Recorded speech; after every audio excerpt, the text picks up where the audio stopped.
So this is going to be very different from the videos I've posted so far. A while ago, someone very close to me has left my life, and I'm still trying to process that. For this video, I'm going to call her Jane. It's a reference that not even she would get, not one I'm going to explain. For better or worse, I decided to process this by playing Dark Cloud 2. This game meant a lot to her. It was a very core part of her childhood, and she insisted that I play the game at some point. Eventually I did, but I feel like I did it wrong, didn't get the full experience out of it. Our schedules weren't fully compatible, and I didn't want to progress the story without her. She wanted to see my reaction to it, and so I felt the need to rush a lot of the game, and the game isn't really made to be played that way. It's made to slow down and really experience the world. And now that I've played on my own time, I feel like I have a much deeper sense of what the game meant to her and what she wanted to share with me. Now that I've played on my own time, at the correct pace, I feel like I got a much better sense of what the game meant to her and how it's built, like a loyal community I didn't even know about until writing this video. So I decided to make this video to kind of communicate that, what the game meant to me, what she told me about what it meant to her, and as well as just share some funny stories, tips and tricks for playing the game. I'd highly recommend it. Also for fun, I'm going to be naming some things that I would add or change about the game if there is a remaster that I had any say in. I'll name them as they become relevant, but there are 3 tiers that I kind of put these in. Tier 1 are necessary fixes, basically anything that the remaster wouldn't be worth doing if you didn't include. The game's functional today, so if you couldn't manage these, then just promote the original. Most of these are to take advantage of modern technology. A lot of the game has tricks to make it fit and load properly on a PS2, but with modern technology, a lot of these tricks are no longer required.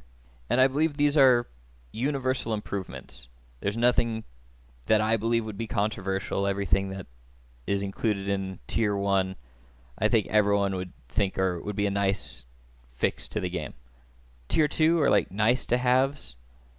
These are less like fixes and more additions that I would have to the game. Things here have a risk of feeling out of place in the game, like it might be an addition from a completely separate game. So you might disagree with me on whether this is an improved experience to add. Tier 3, I think it's neat.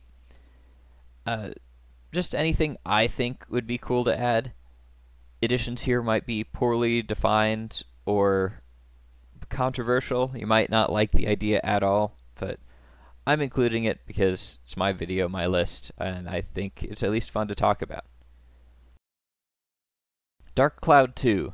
Like many video games, the title derives from an absence of light. Think Dark Cloud, Dark Souls, Shadow of Colossus, Five Nights at Freddy's. Dark Cloud 2 is an action RPG with dungeon crawling, city building, fishing, and time travel mechanics. Created by Level 5 Entertainment, the game was published by Sony in 2002 for the PS2 console. This was included in the PlayStation Network in 2016 and is available on the PC with the PlayStation Plus subscription. PS Plus is actually how I played the game both times, which is unfortunate because I have Cox Internet, meaning that I became very familiar with these symbols. Occasionally, I was straight up unable to start the game or had the game close on me before I could save. Being an action game and including mechanics that depend on your reaction speed, I cannot recommend this game on PS Plus if you have a slow or inconsistent internet. And for having scarred my experience with the game, I cannot recommend Cox Internet at all. Unfortunately, I'm stuck with them as long as I'm living where I am now. As we open the game, we're greeted with this cool-looking mural. Ooh, I wonder if that's significant in the game later. If you leave it on the screen for a while, it'll show you a really cool trailer. And I really wonder what this does to an 8-year-old's mind. I don't think I would last long before wanting to experience myself.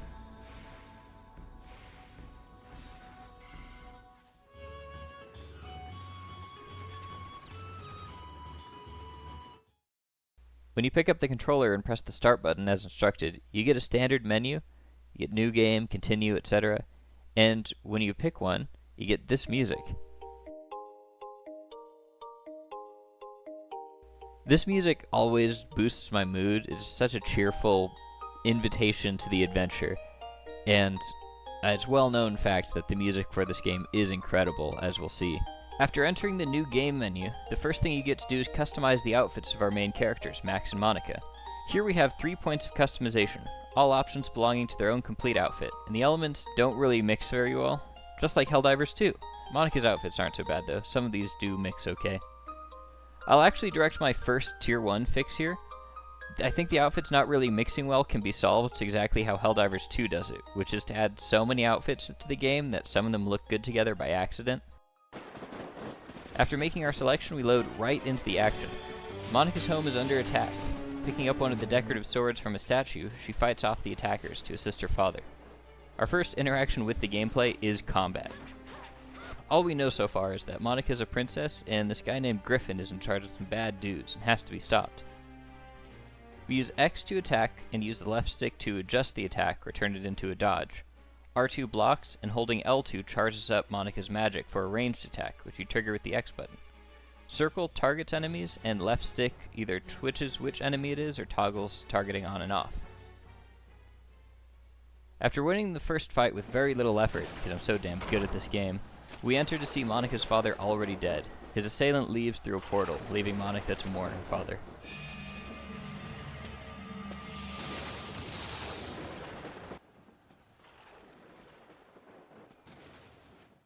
From here, we cut to a boy writing a letter to his mother, and by context, we can deduce this is Max. Dear Mother, how are you? I'm doing fine. So much has happened that I don't know where to start. Well, I guess it's easiest to start at the beginning. It all began that night. Right. Oh that yes, night of the storm. Thanks Cox. Well, this is how Max starts his story, and our first time seeing him in the game. We do actually have information about earlier this day.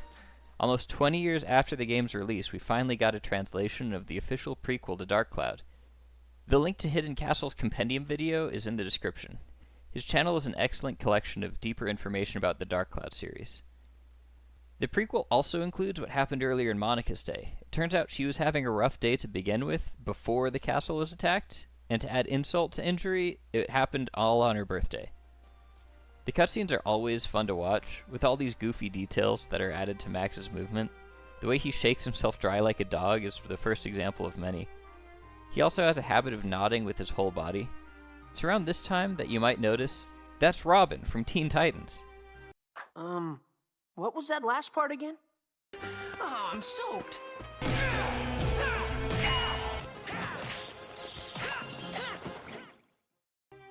Here we meet Max's boss, Cedric. Max shows the ticket that he got for Flotsam Circus Troupe, and Cedric notices the large pendant around his neck. The pendant is a gift from his father, with instructions to always keep it with him. Clearly this mysterious object is important, and we'll learn more about this as the plot continues. We also see our first hint here that Max's father is kind of harsh, I guess. To be honest, I don't know what his deal is. Cedric's first reaction to seeing Max's ticket to the circus is that his father would object, but Max says it's fine, and gets to work. Your dad's not gonna try to stop you? He said I could go. Well, you'd better finish your work quick then, huh? Right. Max works in Cedric's workshop as a mechanic. Max's mechanic skills are a super cool game mechanic that we'll get to later. Collecting his wrench and notebook, we get right to work. Jane would joke about how his goofy expression made him look dumb, and that he was a himbo, which is a very funny thought, but clearly he is very smart, at least in the field of engineering, which technically disqualifies him as a himbo, even though he gives off big himbo energy. The exact same actually is true of Amos Burton from The Expanse. Navigating Cedric's shop, you can see that I'm struggling a bit with the controls. No doubt this is partially due to my inconsistent network connection, but the controls themselves also feel a bit off compared to more modern games, in a way that I'm not exactly sure how to describe. They aren't as smooth, I guess, in ramping up and down from walk to run. I don't know. This is my second Tier 1 change, is to modernize the game's movement to give a smoother feel. The movement isn't bad at all, it's just a little bit dated. After a few minutes I got used to it and never had an issue with it through the game. After a large hiccup in my internet connection, Max gets right on to repairing what I think is a vacuum cleaner. This is the Anbar Type 2 here. This is a pretty specialized hose attachment. He works on it all day, even missing the opening to Flotsam Circus. Ha-ha! Well, is everybody ready? Let's have a stupendous show tonight! Let's make this a night of wonder! Turns out all the screwdrivering and wrenching the vacuum has got him all tuckered out, and he slept right through the opening of the circus. Now he has to run to catch the show. It's about to start. Why the heck didn't it That go book that off? he's running past is a save point. We'll get to that later. Huh? He's gone?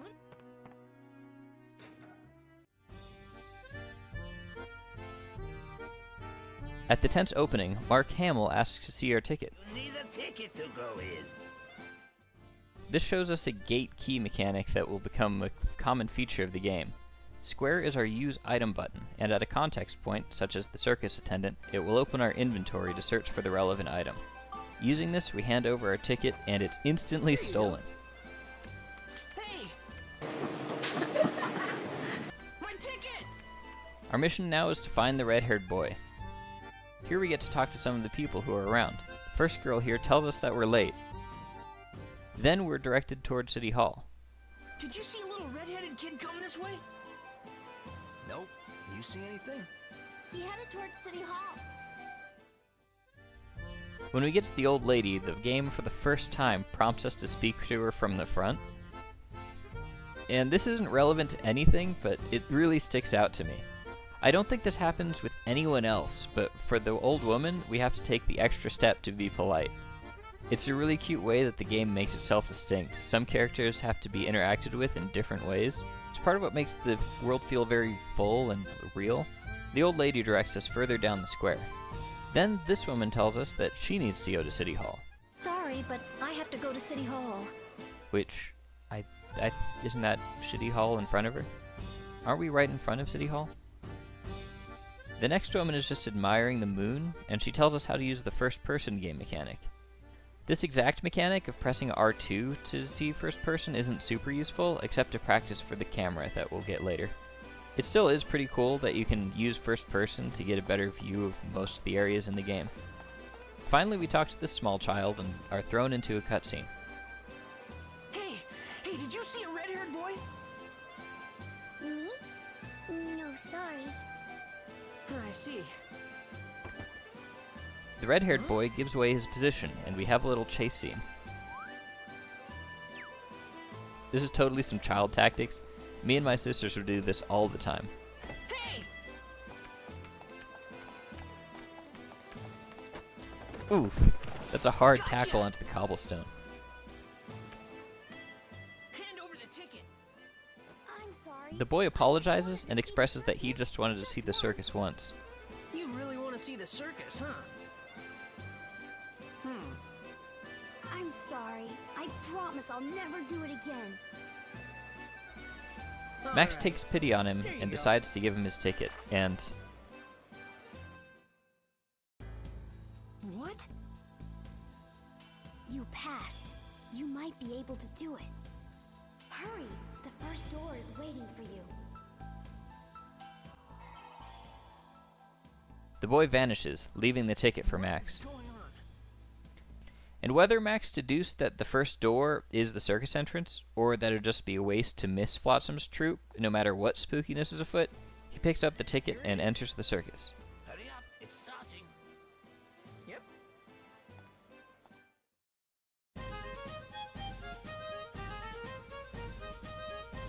Unfortunately, Max is too short to see the full show, so he climbs a ladder. And this show is awesome. The first act is a man juggling clowns like it's nothing. After landing, they T-pose, and on comes Linda the elephant. The character Melaine shows off 2002 jiggle physics, and they absolutely hold up. Linda's act is the coolest thing ever. This elephant backflips and trick shots at ball in bullet time.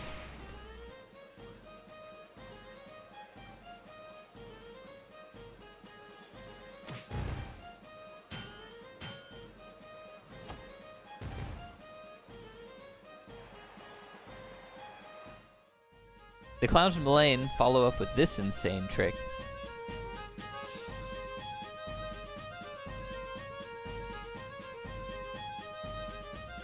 Max is understandably impressed, but a commotion catches his attention. Now, Mayor, are you really trying hard enough? You know what happens if you don't find the stone, don't you? In the back, Flotsam appears to be threatening the mayor. I'm trying my best to find it. Please, I need more time. Oh, well, what Flotsam and the mayor drop some lore about this world. This idyllic little town has some secrets. Ah, but the people in this town really are living the sweet life, huh? Not knowing anything of the outside world, they're lost in their carefree lives. With such a pack of ninnies, no wonder they can't find a single stone.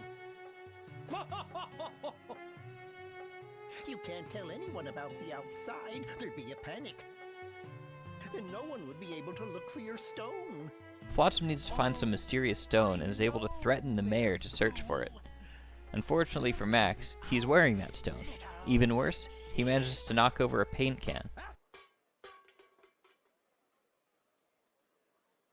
Darn! Max? Run! Hurry! Flotsam recognizes it immediately and sends his clowns to pursue Max. Wake up, fools! Did you see it? The red stone around that boy's neck! We found it at last! Well, what are you waiting for? Get him! Max's escape is super fun. He gets to use most of the circus equipment while he runs away and takes out the clowns.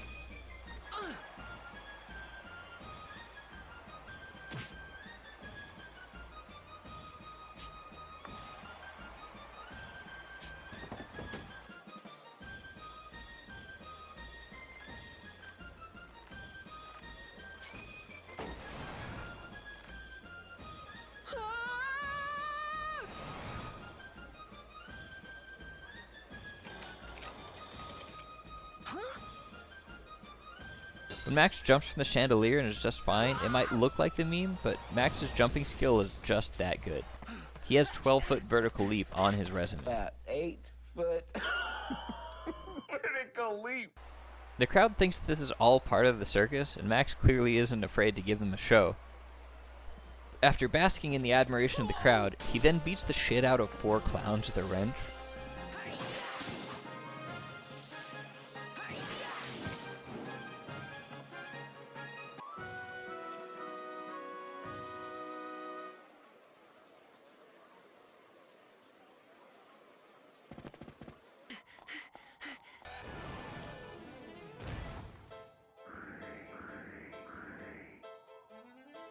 Well, boys, shall we begin then?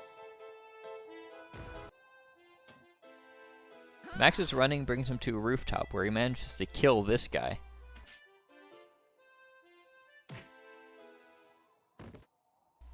But Flotsam on this bizarre monstrosity catches up. This is the first Max hears the importance of his pendant. When Flotsam offers Max to trade the pendant for his life, the mysterious child from earlier warns Max not to take the deal. What, this? Don't do it! Huh? Hand it over! Now! No! I won't! Max refuses and manages to escape Flotsam with the help of Jimmy Neutron? They climb into a manhole and hide.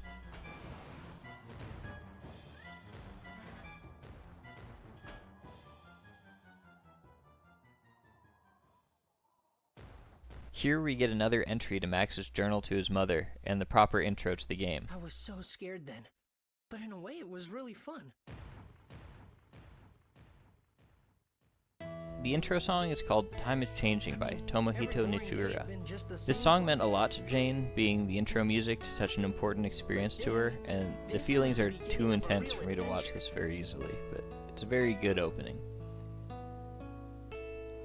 Even after all this time and hearing the song a few times after, it still is pretty intense for me to listen through it. While the music plays, we get a preview of some story moments that we get to look forward to.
After the intro, we catch up with Max and Donnie. You okay? Donnie's voice being Jimmy Neutron with a southern accent is just really funny to me. Donnie introduces Max to the underground water channel that he's been using as a secret base. I don't know why Donnie needs a secret base, but I also don't know why he has a gun. A gun that he casually gives to Max for protection, which implies that he has more. Thank you, Donnie.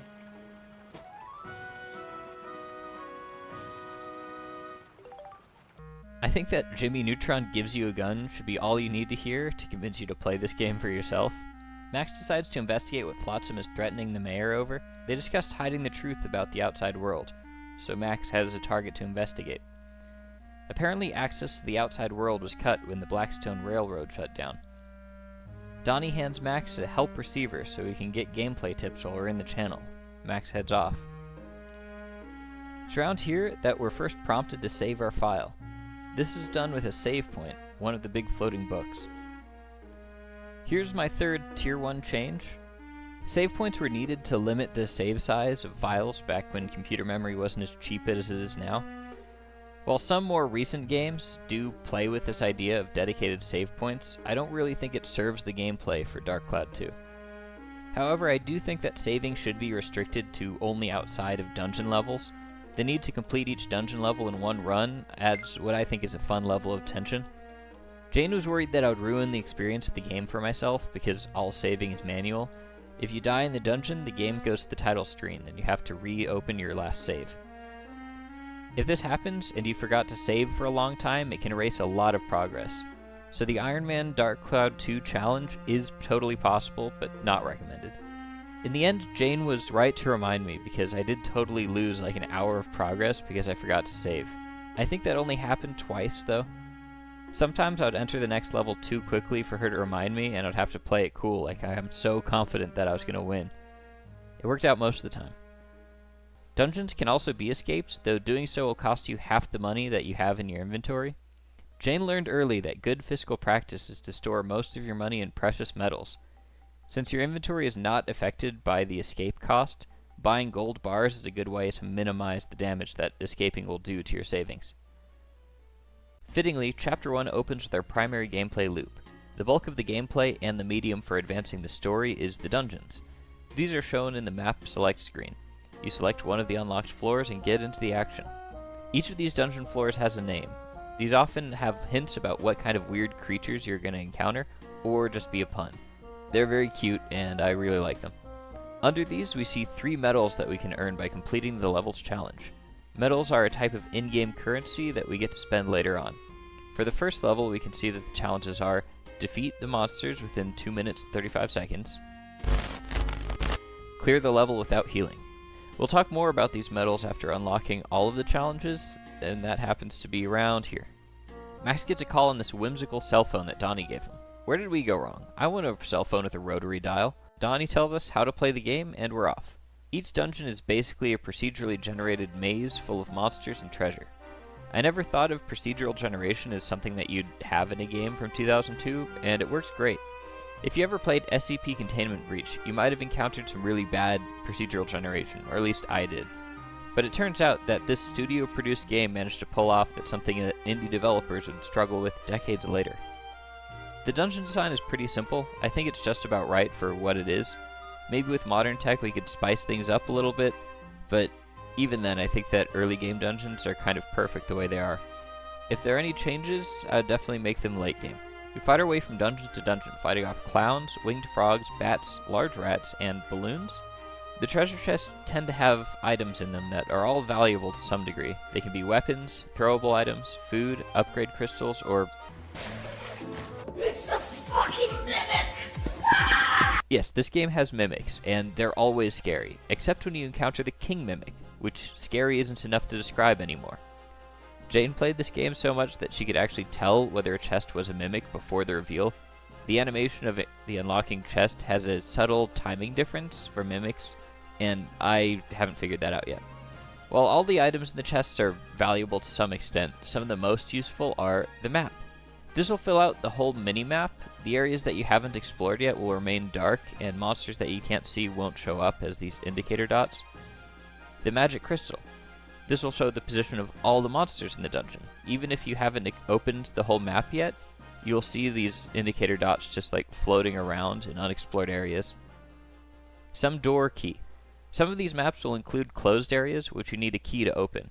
You can often skip these if you don't want to clear the whole level of monsters. You may be watching the gameplay and thinking to yourself, you're fighting monsters with a melee weapon in your main hand, a gun in your offhand. You can maneuver around enemies and use targeting to focus your attacks, especially the ranged ones. This is just like Bloodborne. And that's what I thought when I first played. And I'm still thinking that now.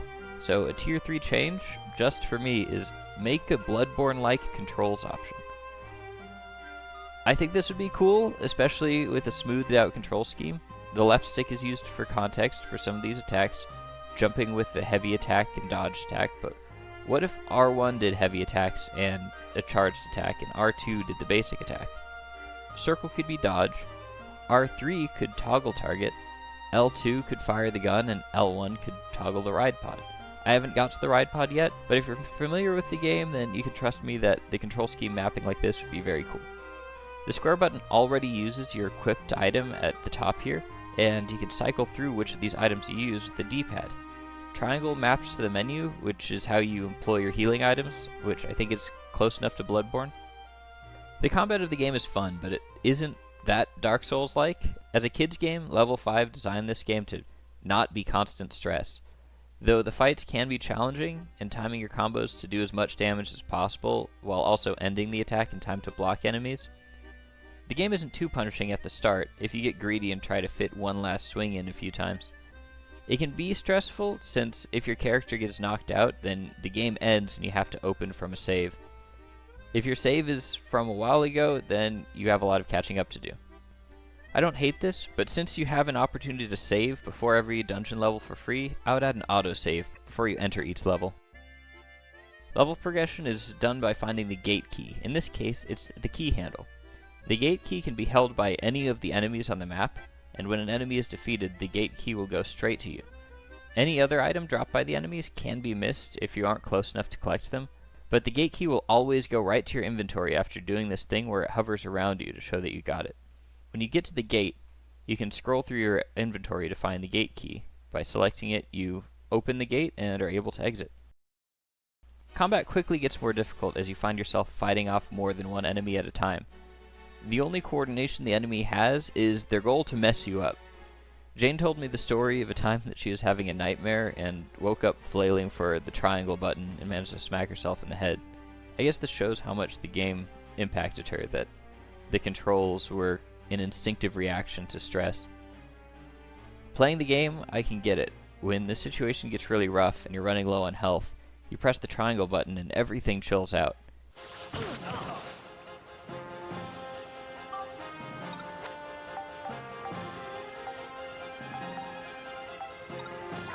You're allowed to look through your inventory for whatever item will help in this situation, most often healing items.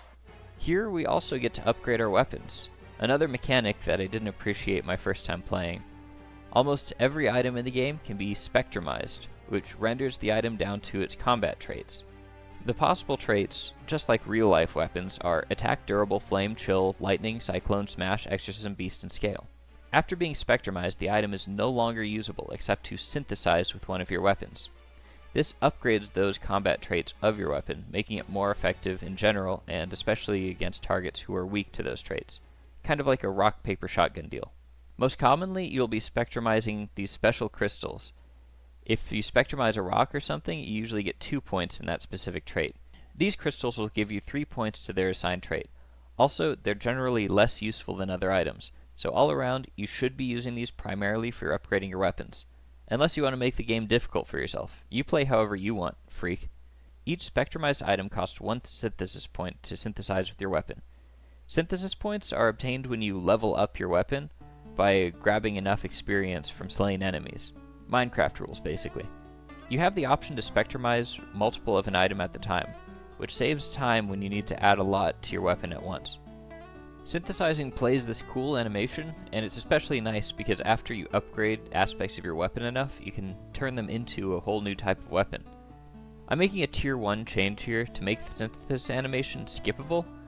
The suspension is nice and it looks cool and shiny, but also some of these weapon upgrades take so much synthesizing, and I don't want to flood the weapon with points because I only have so much synthesis points available. So I just have to watch this animation dozens of times before I can upgrade.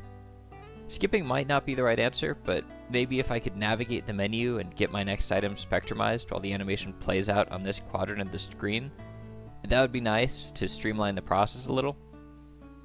Here's the first synthesis of my playthrough, and you can see the first thing I do with my wrench is to use a hunter crystal to make it go beast mode. When the weapon stats finally reach the point where it can be upgraded, these blue sparkles appear over the inventory item.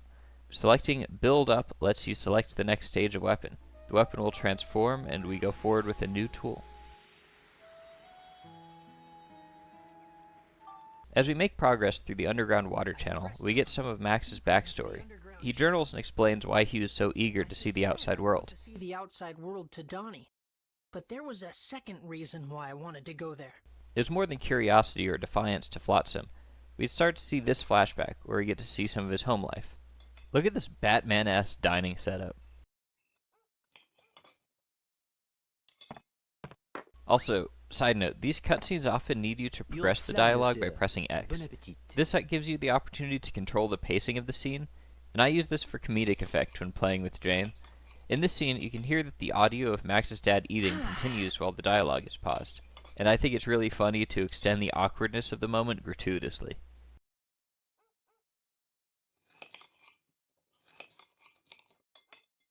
Max asks his father about his mother across this excessively long dining table. Where is she?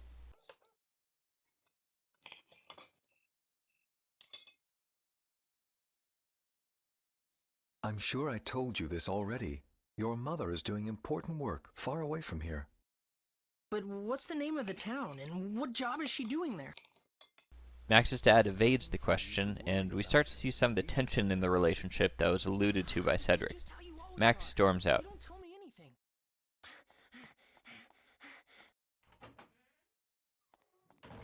After the next floor, Max elaborates on his relationship with his mother. Tragically, he expresses that he can't even remember her face. She left while he was so young. But from this brief flashback, we see that his memories are mostly of her comforting him while he was upset. All the more tragic because of how cold his father's presence seems to be. It isn't much further through the dungeon when we reach the pump room. Donnie lets us know that we're nearing the outside when Flotsam reappears. Finally managing to track down Max, he taunts him. What the?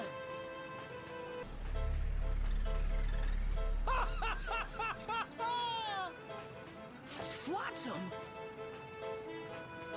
And how are we today, Max? Offering to reveal what happened to his mother in exchange for the gem that he wears. Max once again refuses and gets attacked by an elephant for his trouble. No way! I'll find my mother myself. I don't need help from anyone like you. Ah, you stinking brat! You will regret this, I guarantee! Take care of them, my darling Linda. This fight is unwinnable. Your attacks have no effect, and Linda's most basic attacks will break right through your guard. Your goal here is to survive long enough for Cedric to come to the rescue. What? Max, you alright? It's me. Riding on this robot, with the ride pod, he beats the absolute crap out of Linda. He goes a bit too hard and runs out of power. Unable to continue the fight, they make a strategic retreat. Adios. Cedric decides to interrogate Mayor Need about what's going on. Meanwhile, he tasks Max with making an energy pack so Steve can be used for more extensive fights. And here we get introduced to the inventing mechanic. This mechanic is super unique and cool. I've never seen anything like it. With the camera, you can take pictures. If there's something useful in the picture, it will be labeled with that item. You can then save the ideas caught in the picture to combine 3 of them and invent something. Not all ideas go together in a useful way, and you'll get this fun animation when you combine the wrong items. Oh, no good, huh? When you succeed, Max will get excited, and you'll have a menu to create that invention whenever you want, as long as you have the requisite materials in your inventory. Yeah, it works! This is basically a new puzzle mechanic. Some recipes can be found by reading random books or loose pieces of paper lying around the maps, and some are spoken by strangers when you talk to them, often missing an ingredient. As a puzzle, this is really cool. It can give you access to expensive or hard to acquire items, and some items can only be obtained by inventing them. Most of the recipes can be figured out in some logical way. Jane actually bragged about items that she figured out all by herself without taking any of the hints from the game. I imagine that some of these were done by brute force combining items, and I can only imagine how awesome that feels, being a kid just throwing ideas together and seeing some really cool invention come out of it. I recommend you not look up the wiki page for inventions until much later in the game. Sometimes it's worth it to look up the answer, but I think giving the game as much of a chance to surprise you and let you figure it out on your own is how you get the most out of it. Definitely go exploring random item ideas. I've done it. I've invented tasty water. Finally, on demand, I can have water that tastes just like a fresh glass after waking up thirsty at 3 a.m. We set off and start getting ideas together to invent Steve's energy pack. Here, you can and should take pictures of everything. See something weird? Take a picture of it. And you just might learn what it is. See something normal? Take a picture of it. It'll come in handy eventually. This is also a great breaking point to stop exploring the dungeon for now and get another look at Max's town of Palm Brinks. We can stop anyone and talk to them, getting normal responses for video games at the time. Also, when you take pictures of characters, they'll often pose for the camera, which is pretty cool.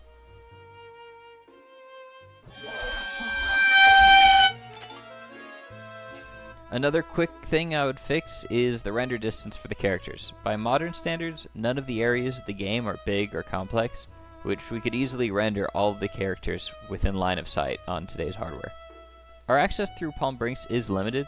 We can't go near City Hall where the carnival was, with these clowns continuing to stand guard, but we can go to the train station and see the closed down Blackstone Railroad. This clock is accurate, by the way. The in-game time changes at this rate. I think the rate is 1 game hour for every real-life minute. The time is really just an in-game environment thing. There aren't penalties or anything for finishing the game late. Mostly, the time will only be noticeable because the lighting of the game changes between day and night. Also, there are certain events that will take place at different times. After inventing the energy pack, we gather ingredients to build it. Attaching it to Steve, we now have Steve to use as an asset in battle. We can toggle between Max and Steve using R3. Flotsam and Linda are still in the pump room, but with Steve we're able to finish the fight easily. Or at least easily if you're as good at the game as I am. Flotsam absolutely crashes out before flying away. While Max ponders his upcoming journey, we cut to Cedric, getting information from the mayor on why the town is cut off from the outside world. Whatever it is Need tells him, Cedric has a hard time believing it, but he concludes that the only path forward is to restart the railway. But with Mayor Need convinced, we cut back to Max exploring the dungeon. Monsters continue to get stronger and weirder through the dungeons. This balloon is piloting a mech, and this shadow wants to throw down. Jesus! Oh, it's this guy. This clown appears randomly in some chests and offers you a clown present. Each time you can choose either the red box or a yellow box, and you'll get a random item. Both items are revealed only after you make your choice, and you can see what you missed out on. For this playthrough, I decided to go all in on red. About 50% of the time I got the better of the two items, so if anyone has a better strategy, leave it in the comments. As we enter the final level of the dungeon, we see Flotsam again with his robot nightmare, the wind-up performer Halloween. Flotsam's line delivery is so chaotic, and I love it. Now, be a good boy and hand over that red stone. Otherwise, you're gonna make Mr. Flotsam very, very angry. So angry, he might even kill you! This boss fight, like many of the other end-of-chapter boss fights in the game, has a puzzle aspect to it. You can't fight Halloween directly until he's knocked down by one of his own robombs. Also, don't forget to take a picture of this. It's kind of harsh, but even early in the game we have missable picture opportunities. The defeated Halloween explodes right under Flotsam. Okay, you can still move! Stand up! Hurry now!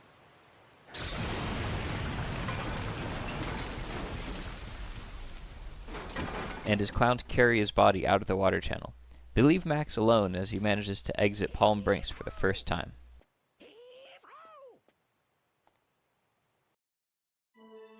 The music and visuals are breathtaking here. We get to see such a wide open world, and it's easy to feel Max's excitement as he describes the feeling of seeing this all for the first time. That was the first time I had seen it. The sky that reached so far away, so far above, the most beautiful thing I had ever seen. But I was yet to realize that great changes were happening in the world. Cedric comes in on the train to help us get further out and explore the outside world. As we disembark, Cedric catches Max up on what Mayor Need told him. So, 15 years ago, Emperor Griffin destroyed the world somehow. Only Palm Brinks was left, so it could be searched for the stone that Max is wearing now. So the stakes are pretty high now. Not only are they willing to kill Max to retrieve the stone, but the antagonist has already caused the apocalypse. The story is interrupted by an explosion from outside. Max climbs the roof and we see Flotsam Mad Maxing out there.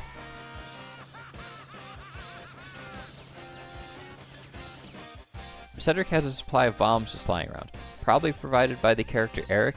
He comes with the train and provides bombs in-game. Our task is to throw these bombs at Flotsam and his car. Did Flotsam just look at the camera? He seems to regard the fourth wall, if not break it. I'll go into this more later, but Flotsam seems somewhat unique. I have a theory about the exact nature of his character, and I think it's a cool idea. I'll elaborate around here, when I talk about what I would do if I was to become the king of Sony Entertainment and was able to make a sequel to this game. I forgot how tricky this boss fight was. It's not exactly hard because the train has so much health, and it only takes a few hits to defeat Flotsam, but you have to account for the bounce of the bombs, and I don't remember missing this many times the first time I played. The car explodes and knocks Flotsam onto the train, where he continues to negotiate with Max for the stone. Oh yes, the DuPont method. In a one-on-one business negotiation, you are pretty much guaranteed to win the argument if you pull a gun on him, right? But Royce, what if I'm trying to win multiple people over? Threaten multiple lives at once? Got a deal? What if that? The little boy from earlier appears on the train, but it turns out it was Monica in disguise.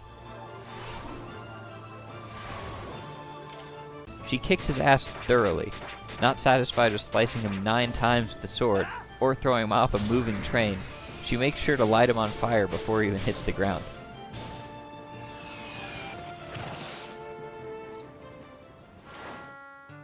Two hours into the game, and now our main characters finally unite. Their train has to stop due to an obstruction on the tracks. Luckily, Monica has business in the region the train stopped at. Max has filled in more on the situation and her involvement in it. Turns out she's from 100 years in the future on a mission to defeat Griffin. Man, this whole event must be wild for Max. He just wanted to go to the circus, and it turned into him leaving the town for the first time, learning that the world is basically destroyed beyond the border of his town, and him being attacked by a supernatural clown, and now he's allied with the time traveler. Monica explains the nature of time travel, but the mechanic in the game is best described by this advertisement.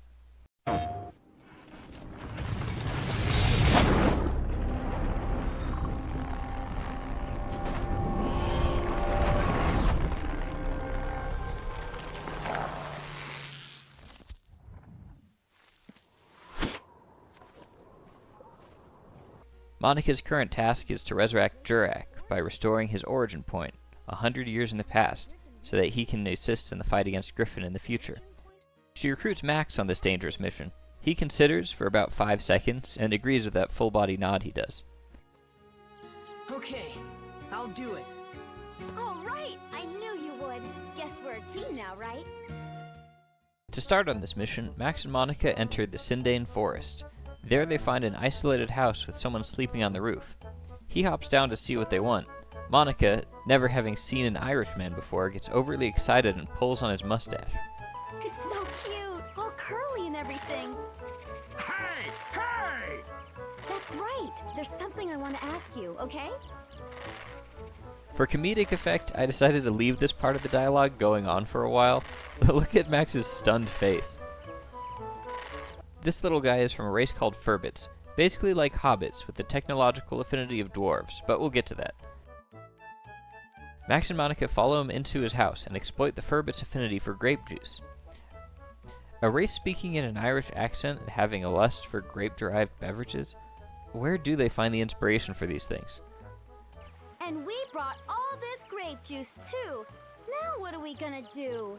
If he won't let us in, I guess we'll just have to throw it away. Come in! Monica, racially sensitive as ever, negotiates with the Furbits to get their help with her construction project to restore Jurak's origin point.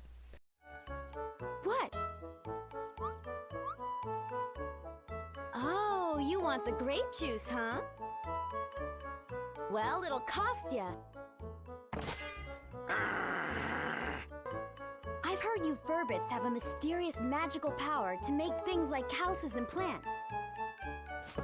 What are you getting at? I want you to use that power to help us. Unfortunately, the Furbits have a situation and aren't available to help with their project right now. Max and Monica sit with the tribe and are introduced to their predicament. Some time ago, a woman claiming to be named Holly got lost in the forest. Contrary to the Furbits' opinion on humans, Holly was kind and made life better for the Furbits. Very much a Snow White situation, down to there being a total of 7 Furbits. One day she left to go get food and didn't return. 4 of the tribe went on to search for her and haven't returned either. This sticks deeply with Max. The story echoes his a lot.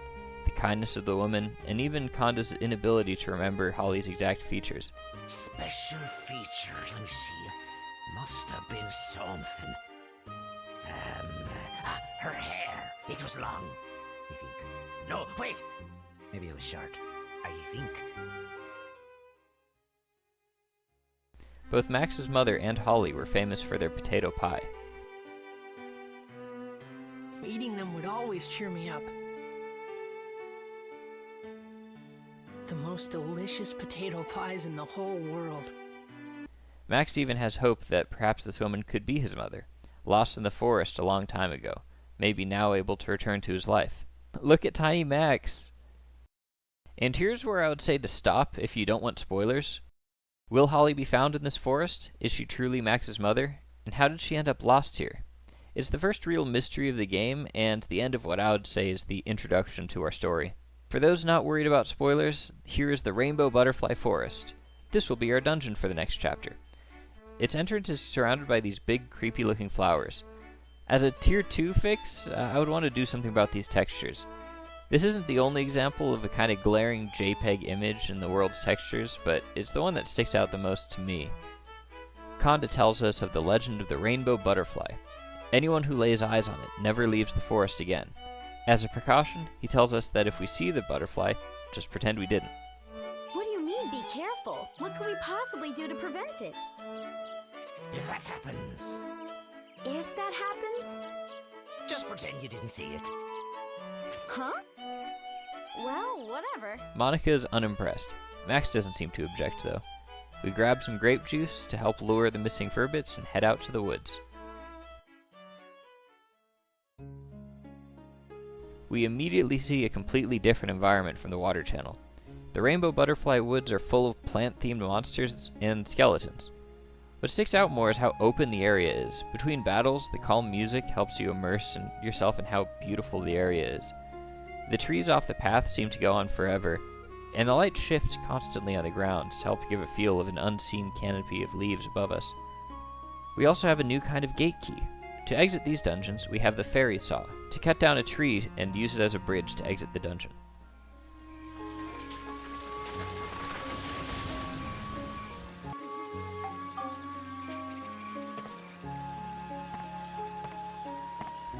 For the first time, we're able to freely switch between Max and Monica by pressing L3. I start off here with Monica to try to catch her up on weapon upgrades.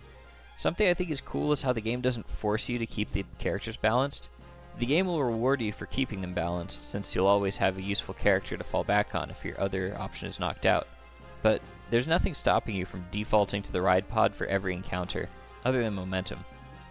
Health management in the game is straightforward enough. Max, Monica, and Steve have their own health bars. For Max and Monica, your health will decrease when you take damage, heal when you eat food, and return to 100% if you leave the dungeon entirely. The ride pod's fuel bar drops when you take damage, but will also slowly decrease over time. You can also use the ride pod fuel item to replenish this bar. In my first playthrough, at this stage I had 3 ride pod fuel acquired randomly from chests, and Jane told me how rare they were, so I shouldn't use them except in emergencies. I didn't know what she meant. They didn't seem rare to me, but now I get it because I didn't get a single free container of Ride Pod fuel my entire game. While Steve's fuel doesn't automatically return to 100% when you exit the dungeon, finding Cedric by the train will give you the opportunity to refuel for free. This system is pretty cool. You can continue to storm the dungeon level after level, and your health will be consistent between them. To fully heal, all that it costs is some of your momentum while you exit the dungeon and re-enter.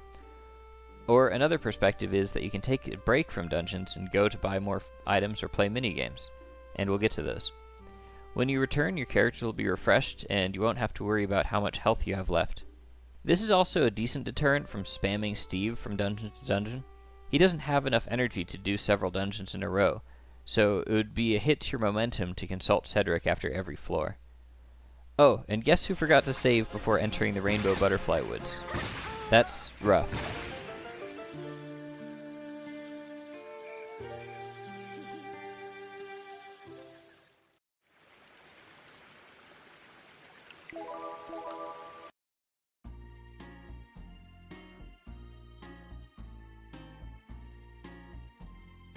Cutscenes can be skipped by pressing the pause or select button, and then pressing triangle.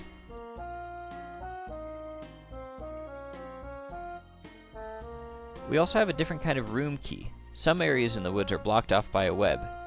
To wave this away, all we need is a special stick to clear it. It really must be special if they can't get through this web with a sword.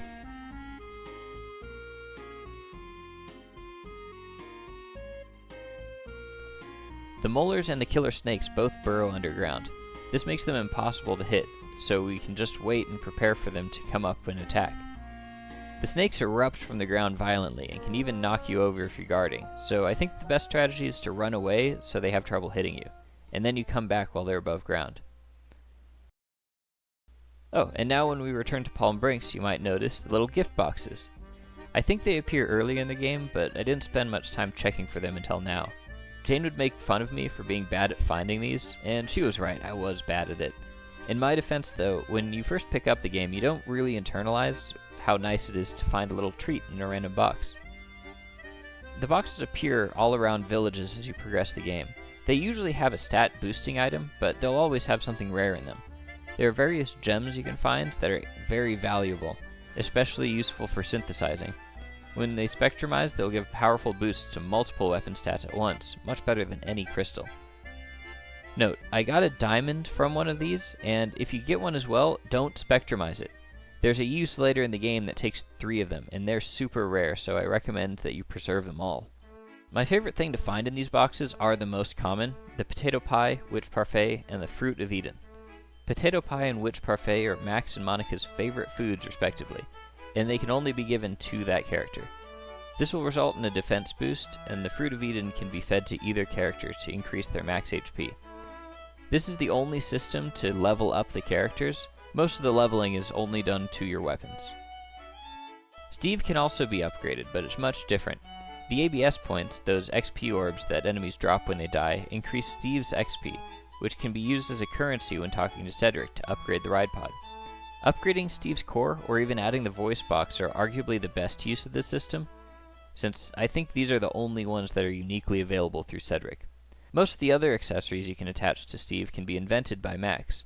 Some of these weapons won't work if Steve's core isn't sufficiently upgraded, so I think that's top priority. Steve's voice box is also a great investment. Get off, you lazy behind! Piece of cake! Leave it to me! Let me yaddle! Wait till they get a load of this! And because this absolutely does get old, you can turn the voice box on and off in the inventory screen. Get off, you lazy behind! Get off, you lazy behind! Get off, you lazy behind! The other accessories are awesome.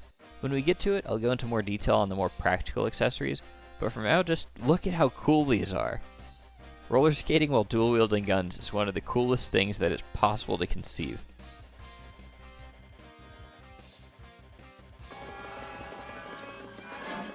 I knew I should have gotten the turbo. Also, from here in the game, Palm Brinks is completely open for us to explore. The movable bridge across the river is lowered, allowing us to cross, and the clowns are no longer guarding the circus area, so we can go to City Hall.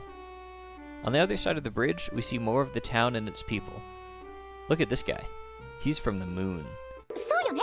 やっぱり延期した方がいいかも。だってこの寒さだしね。Across the pier, we can go to Dr. Dell's office, but he's a total quack. Another part of the world building that is really fun is the way that weird creatures are just part of the world. The Furbits are there and have some lore, but Dr. Dell looks like a duck and practices medicine in Palm Breaks, and we just have to go with it. When you read a book and get the ingredients to make something, I recommend you write it down. If I was making a remaster, a Tier 2 change would be to make an in-game record system to add notes and ideas like this. It's also great just to write it down in a notebook though.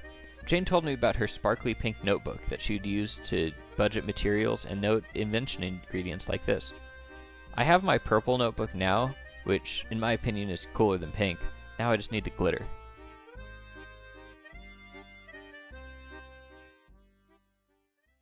As we get to the second floor of the Rainbow Butterfly Wood, Max and Monica have this dialogue, which is obviously pressed for time.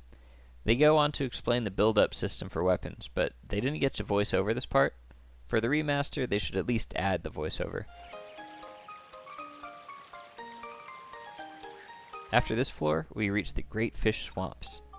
Here we find the missing Furbits, but something's up. 3 of them are just laying on the ground, unwilling to do anything, and the last one doesn't know what's up with him, but he doesn't mind too much since there's so much fishing to do. Huh? Yeah, something weird's going on. Let's try talking to them. Oh, rat. Everyone's gone all weird. The fish aren't biting. What a drag. What happened to him? Beats me. I got separated from my 3 buddies, and when I saw them again, they were like that. They won't go anywhere, you see. So I'm just killing time with a little fishing. He happily gives you a fishing rod and some bait in exchange for the grape juice. Pretty thirsty. You wouldn't have something to drink now, would you?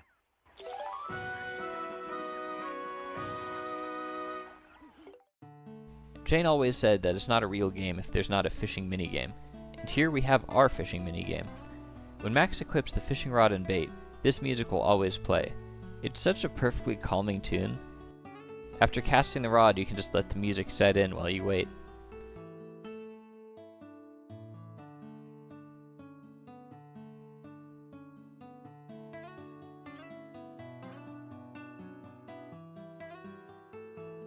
The controller will vibrate before a bite happens, so even if you let your attention wander, you'll always have time to get ready. When the exclamation mark appears above Max's head, you have just a few seconds to tap the left stick. This will start reeling in. Holding X will reel, but as you hold it, the danger gauge will climb. If it gets too high, the line breaks and the fish are lost.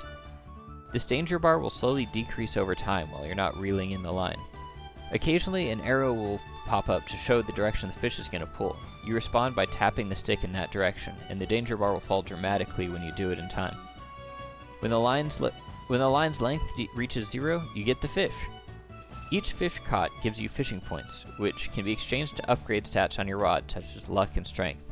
These, I think, correspond to the likelihood of catching a bigger fish and how quickly the danger meter climbs, but I'm not sure. You can tell roughly how big the fish is that you're reeling in by seeing how sensitive the danger gauge is to your reeling. The music here is awesome. It clearly shares the identity with the other fishing theme, but while that one was serene, this one's adventurous. Though, since the same music plays no matter what fish you catch, later in the game it can feel like it's making fun of you when you catch a tiny fish and this grand music plays while you reel this thing in. Exploring the swamp some more, we can see this large pool of water, and again the visuals are just so pretty. Jane pointed out how much she wanted to explore this place, the depth of the environment feeling like there's just more to see wherever you are. Like there could be something awesome to see if you just walk around this pond and see what's right across from here. Another Tier 3 change, I think it would be really cool to add some more secret places, like Easter eggs in locations like this. I'll elaborate more on what I think we should do with these areas, but there's no shortage of things that you could do that would be really cool. For example, I feel like we could use more character moments for Monica. While we see her personality, it would be cool to get a better idea of who she is and how she would spend her downtime. Maybe uncovering hidden locations could include cutscenes that give us some of that. Later in the game, it's possible to buy her a bikini. Maybe we could tie that into her character by showing off that she likes swimming, or maybe she's a furry. Again, there is something more gameplay focused I'd like to prioritize if I were the grand poobah of Sony. However, if someone with pool at Sony or level 5 is watching, you're welcome to all of these ideas. Deeper still into the swamp, we find this guy, Master Utan. Monica here is the voice of people who played the original Dark Cloud, and Max speaks for the rest of us. That Master Utan? You know that thing? Is it safe to go closer? Yeah, it's alright. He's a pretty well-behaved monster. He doesn't hurt people. This guy is one of the characters from the first game, and how Jane described it, it seems like it's pretty exciting to even see this guy in this game. To put this into perspective of people who share my exact childhood, this seems about as exciting as that Power Rangers episode when the Lightspeed Rescue Rangers show up to help the Time Force.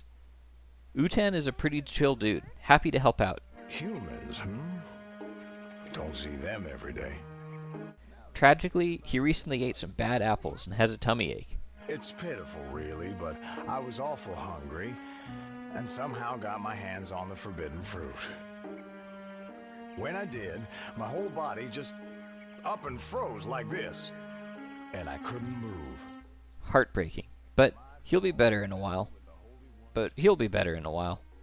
He tells us about the Holy One, some giant fish that seems to have bewitched the Furbits. The Holy One eats poison apples, so we summon him by using one as bait and fishing in his swamp. The idea startles Max, but it's worth a try. Huh? Fish it out? Well, we've got a fishing rod, we know the Holy One likes poison apples, and we've got plenty of bait.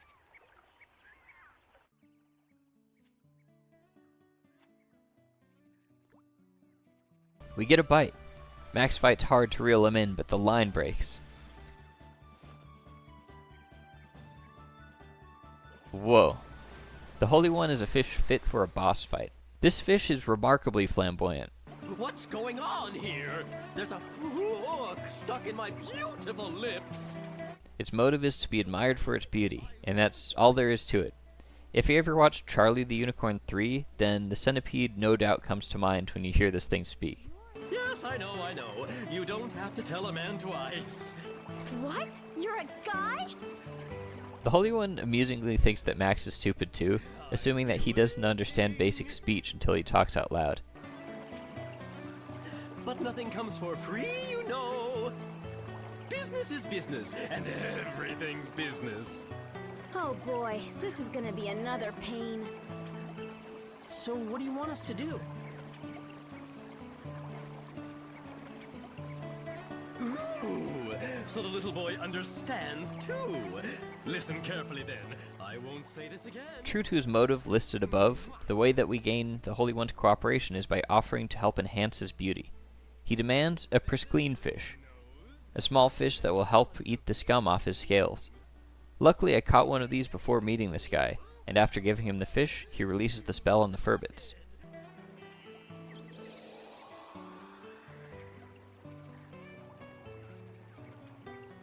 Hey! How is everyone? Oh, they suddenly returned to normal. I'm so relieved I can't tell you. What in the world have I been doing?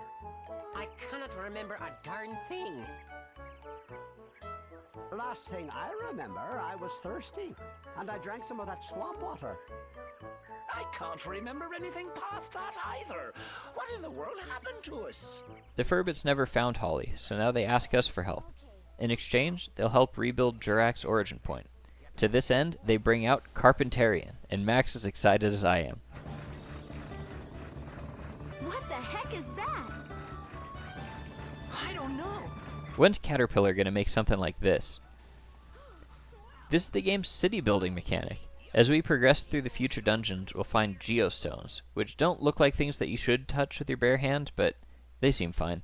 They hold information on buildings and structures that Carpentarian can create, and also the instructions of how they have to be arranged to return the future to its proper state. We return to the dungeons with our new objective.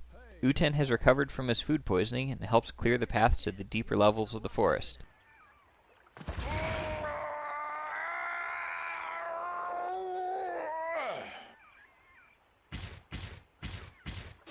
Wow! Master Utan, you're so strong. And he hurts his back in the process. Guess I still got it. Ow! Each floor of the dungeon now has a tag on it to list the status of the geostone. If the geostone has not been acquired, it will say the geostone fell. And if you got the geostone, it will tell you you got the geostone. When we leave the dungeon, Kondo will be there to meet us to introduce us to the city building mechanic. If they get the chance, they should add voice lines here to the remaster of the game. The city building is partially an aesthetic feature and partially a puzzle. The puzzle aspect involves a number of certain structures that you need, for example trees and wooden houses, but it also lists people who have to live in this village, which is the next minigame that we'll have to play, and I'll get to that one right after this. In the village of Sindane, you'll see this symbol at the bottom left of the screen. This is an illustration of Carpentarian, showing that we have access to the machine in the space. By pressing select, or the left side of the touchpad, you can summon Carpentarian to fly around the building area. Using triangle to enter the inventory menu, we'll have access to tabs that help us restore the village to its proper state. In the make menu, we get to look at the available structures we can create, and the resources necessary to make them. Place allows us to select from the structures in our inventory and select where they'll go. Items here can also be broken down into parts for other structures. Paint shows us the colors we have access to, and selecting a color we can apply it to one of the existing structures. Different structures will require different amounts of paint to apply a color. Cleanup allows us to take structures in the area, whether they're pre-existing or constructed, and add them to our inventory. Picking up pre-existing structures, such as logs and boulders, is a way to get resources for other buildings. Culture isn't an interactive menu, but a list of placed items and the residents in the city. Each structure adds culture points. A village isn't considered complete until it reaches 100 culture points. Analysis shows us the list of conditions that a village must complete in order to restore the future. These start out blank, but will fill out as you acquire their corresponding geostones. Each condition has these sub-objectives. As each is complete, its little bulb will glow yellow. When all of them are complete, the overall condition will have its bulb glow yellow. An important part of city building is population. So where do we get people from? We recruit them to emigrate from Palm Brinks. With the train setup, the trip isn't terribly far from home, and many of the villagers are happy to leave if we can help them with one last thing that they're super busy with. I won't get into an exhaustive list, but here are a few fun examples. Each recruitment is its own little puzzle or fetch quest. Some of them are super creative, and almost all of them are a lot of fun to complete. One example is Granny Rosa. Rosa is old, and she can't hear very well, so you need to speak to her very slowly. This is done by using the in-game typing system to just type out, "Let's go together."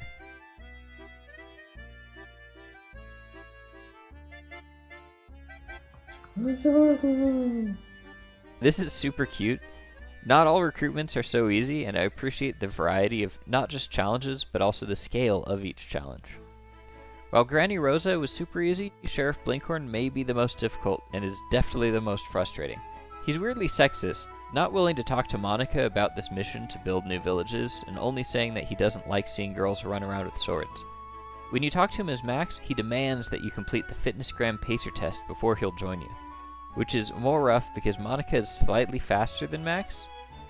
This part needs a fix. You run to the boat and back, but the dialogue when you reach the boat doesn't pause the timer. You have exactly 2 minutes and a second to complete this. This is much worse when you have shitty internet because sometimes it drops your input, so you enter the dialogue multiple times by accident when you're mashing X. In this condition, the challenge is next to impossible with this idiot standing here. Fabio, go away. If I was in charge, I would say just make the dialogue boxes pause the timer. I recommend anyway that you recruit Fabio before doing this challenge. Just catch a Nonky that's 61 centimeters or bigger. Easy. Gerald, Max's dad, wants you to prove that you can stick to something and see it through, asking for you to build up one of his guns twice. We see again how weirdly cold he is. Even after he finished the task, he makes it clear that he isn't doing this for Max. What the hell, man? Melaine works in the weapon shop and is happy to talk to us about her hobby of working at the circus. She's also excited to see another sword-wielding girl in town, but she needs to gatekeep the sport and gives Monica a sword that she has to build up twice. Gordon the gardener works at Max's house. He wants to help, but first he has to cure the curse on one of these trees. This needs holy water, but Max's dad has an issue with the church and Gordon doesn't want to be seen affiliating with Priest Bruno. You see, the church is Catholic, but Max's dad is a staunch Lutheran. Actually, I have no idea what Max's dad's deal is. My best guess is related to a lack of generosity, and that Gerald lives in this house, which is absolutely nuts.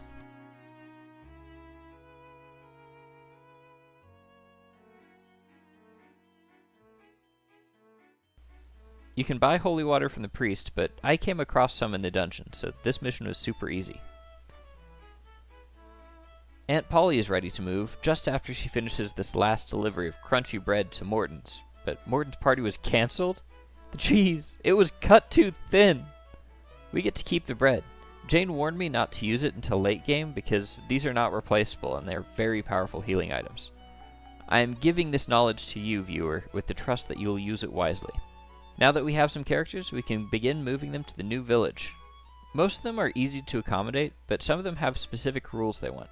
The sheriff, ever concerned about security, demands a fence around his property. Polly will want a cart nearby so she can transport her baked goods. While we build and move stuff into the new village, you'll occasionally see these messages that pop up saying there's been a change in the future, or maybe something will happen. This is our signal to approach the glowing portal at the periphery of the village. Red means that it uses Max's red Atlamelia to go to the future.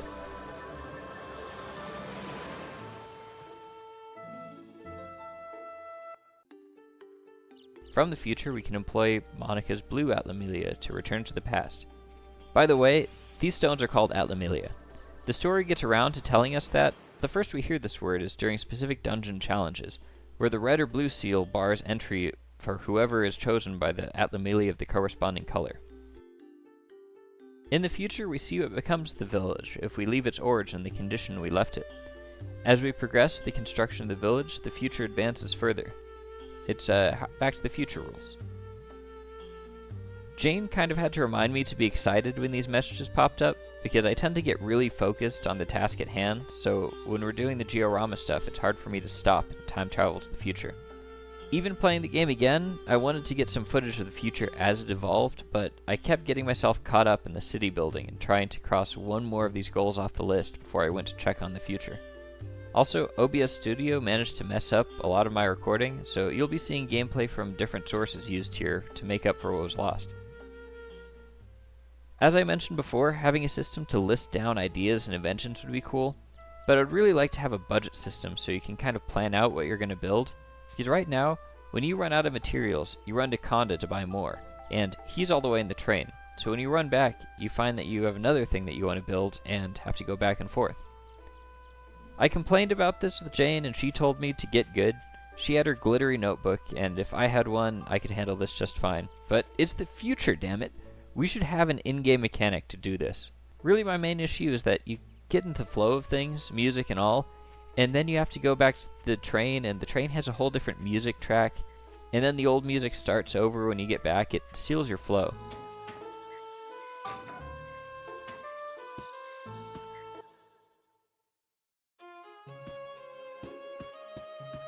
If the budget system is too much, then we should at least be able to bring Conda with us to the village so we can buy supplies with the same music that we're constructing with.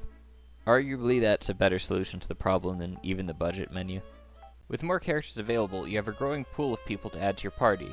Now is a good time to talk about that mechanic. Each character has an ability that's available to you when they're in your party. Some of these are passive buffs, such as Mayor Need, who you need to guess a bank code to get, and I have no idea how people solved this before the internet. Is Zodiac that common knowledge? Need's ability is to boost the money that you make from dungeons, or Gerald, who boosts the number of synthesis points you get for guns. There are other abilities that are active. For example, Eric will sell you bombs, and Rosa will sell you cheese. These are incredibly powerful in early game, and still useful late in the game too. Cedric can be brought into the dungeon to repair the ride pod. When he does, he says, "Master Ride Pod." Nice. I think this is a translation error because I don't exactly know what he means, but I like it. These active abilities take resources, whether it's energy or cheese ingredients. The bar replenishes over time while the character's out of the party. This allows you to get free resources or support with Steve without making you rely too heavily on them. You get the opportunity to try out new characters and abilities while the ones that you're more reliant on can replenish energy. As the future is restored, along with more stuff being added to the scenery, you'll see more gift boxes lying around. Maybe it's because I'm too old and jaded, but it wasn't too easy for me to get hyped about the gift boxes the first time around. Now that I understand the game better, I was way more excited to find these things. I completely see what Jane meant now when she was kind of annoyed by me not being excited by these things and being bad at finding them. Even with all these features to explore, the dungeon crawling is still the bulk of how you'll spend your time. I want to spend a little more time talking about these monsters. Instead of fox hunters, we got hunter foxes. They'll take aim at you with single-shot rifles or deliver a vicious melee attack when you're up close. The gyro, some kind of goat thing, they'll charge up and ram you at full speed or deliver a full-body headbutt that reminds me of Max's full-body nod. At the end of the dungeon, we see an empty pond. There's a fork in the path leading here, but there's some kind of seal preventing us from going down that path. With no way to make progress, we can focus on city building. As we fulfill all of the Georama conditions, this is a great time to visit more characters in Palm Brinks and see who we can help move out. Jurak's eyes are really neat. This Jurak guy is a giant tree, and we start his origin point by putting his face in the land here. The eyes will track the player, which is kinda cool. As we restore Sindane, we can see Jurak in the future mostly restored. Jurak is a big tree that the Furbits in the future use as a mall. They sell various wares around his face. I didn't realize this until I was writing the script, but the Furbits exist in Monica's time, and her first reaction was still this. So cute, all curly and everything. It's really funny to me, because it would be like meeting a mythical creature if they didn't exist, but they're totally around in her time, and she was still this excited to see one. Also, the Georama stones that reveal the last conditions to restore Sindane are behind the star seal, but the construction items aren't. It's totally possible to complete Sindane right now by accident, or if you look up a guide. If you do this, Jurak will give you a Jurak gun. This is the third firearm that Max has just been given for free by his friends. These people are really cool. The implications of a Jurak gun are also very funny. The first image that comes to mind is this is just merchandise, like you can walk around defending yourself with an advertisement for the Jurak Mall. It's also possible that the mall has Jurak brand firearms, and you might go to the gun show and find Jurak rifles and such. Jurak is more than a talking tree, or a mall. He's been around for millennia, or rather, his memories go back that far since he can remember his previous incarnations in a kind of Bene Gesserit other memory kind of way. This gives him access to a lot of information that could be valuable in our fight. Unfortunately, he can't quite remember Griffin's origin yet. He points us to the store where you can get materials for a monster transformation. This is another game mechanic that's awesome. So, Monica turned herself into a small boy to test Max to see how pure of heart he is, but she can also turn herself into monsters. All of the guys we've been fighting in the dungeons, she can turn into. He tells us to use this to get information from the locals of the forest, and also to get a sundrop. This can be used to accelerate the growth of the Lafrecia seed that Jurak gives us to plant at the end of the trail. We start by getting a Hermara badge, allowing Monica to turn into one of these plants. When you use this mechanic, you can use all the same attacks as the monsters you turn into, but more importantly, when you're transformed into a monster, all similar species of monsters can be conversed with. This is the most common way that you'll find out how to acquire other monster badges. For example, this frog is telling us that pixies eat gooey peaches, which may be a euphemism, but is also literally true. When you find out what a monster likes, you can employ the gift capsule. You fill it with 3 of that item and throw it like any other throwing item at the targeted monster. When the capsule is received, this music note will show over the monster's head, and when it dies, it'll grant you a badge to transform you into that kind of monster. Not all monster transformations are obtained this way. Some are given by the method that you kill the monster. More powerful monsters are obtained by leveling up monsters of the same nature.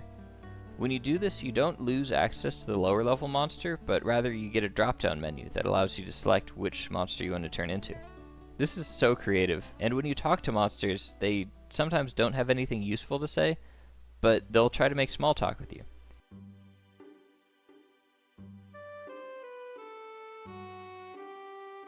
This guy was having a bad day. I actually feel kind of guilty for killing him here. It sucks that he's going out on an L like this.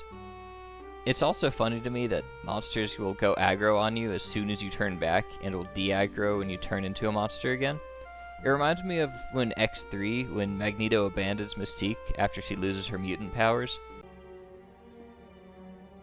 I'm sorry, my dear. You're not one of us anymore. I just wonder how the monsters feel when they see Monica go from a fellow monster into a human. Hermione flipped out and tried to kill us with a hammer. monsters will not only refrain from attacking you immediately when you're the same species as them, but they'll also not fight back when attacked. I guess they assume it was an accident. Such things happen. However, they'll eventually lose patience with you and try to kill you when they get enraged. A mechanic I never quite got the hang of is this anger bar. The enemies have these dots that convey their patience with you and will change combat strategy when they're just finished. At that point, they'll even attack you if you share the same species as them. Unfortunately, the monster transformation mechanic doesn't have that much combat value. There are a few issues with the mechanic that combine to make it near useless, and I think it absolutely needs to be a Tier 1 fix. The monster's defense does not scale with Monica's, which is even worse because they don't generally have a block mechanic at all. The transformations all share Monica's health bar, and the monsters take way too many ABS points to upgrade. To make this mechanic viable in clearing dungeons, at least one of these needs to change, especially with some of the game's medals relying on clearing a level with the monster transformation. It'd be awesome to make the mechanic less of a chore to upgrade. Monsters stay pretty weak, even as I tried upgrading them into late game. As it is, each transformation only upgrades after each 26 levels. The monster transformation also has a time limit, similar to the ride pod, except there's no way to replenish it except leaving the dungeon. If I was to fix this, I think I'd make all the monsters share a health bar that diminishes like the ride pod's fuel every time you take damage. I'd also make the monsters upgrade way faster. I think giving a pretty considerable time limit on the monster transformation but boosting their strength would be fun. Make them feel more like Monica's equivalent to the ride pod. The monster transformation would also go crazy hard if loading into each character happened instantly. Imagine going in as Monica and anamorphing your way through the level. The pixie moves really fast, so zipping in as a little pixie just to lob fireballs at the enemies who are weak to fire, or turning from a pixie to a rat to continue the fight, I'd go nuts for that kind of gameplay. For now, in the story, when we talk to the Hamara, in a convenient turn of events, he tells us that he has plenty of sun drops. He's actually overwhelmed with them, and is grateful if we could just pick up some of his excess sun. With this, we can advance the story by giving the sun drop to the Lafretia seed. This grows into a giant, gross-looking flower, definitely inspired by the carrion flower. Actually, these look just like the gross-looking flowers outside of the forest. Cool. What do you think these are? Are you gonna touch it? Ew, don't do that! It's fine, I'm sure.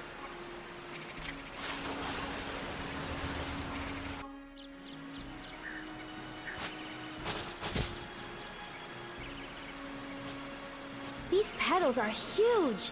Actually, they're kind of gross. The flower summons the rainbow butterfly, which flies around. When we beat up the weird tendrils in the center, the butterfly descends and splits itself into 7 smaller butterflies.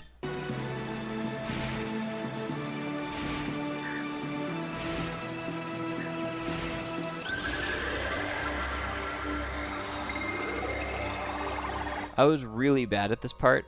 I think I was less bad at it the first time. You have to sneak up on the butterflies and hit them before they fly away. When you hit them out of order, they end up recombining into the rainbow butterfly, which is another missable photo opportunity, so make sure to get a picture. Jane actually warned me about that. After I hit the butterflies in the wrong order, and I didn't get a picture of the butterfly, she told me about it. I went on to immediately hit the next butterfly out of order so I could get the picture, and she accused me of cheating by reading a walkthrough. I'm sorry, I'm good at puzzle games, I guess.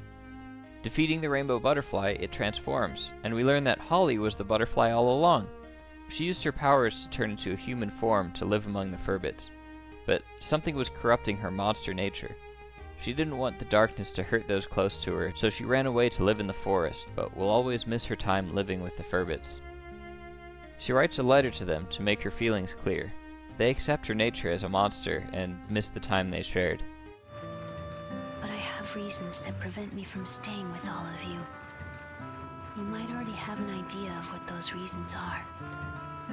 But for me, the time we spent together was truly wonderful.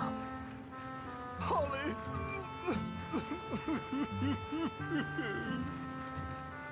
Farewell, everyone. Stay happy and healthy. You will always be my one and only family. Holly, how could you?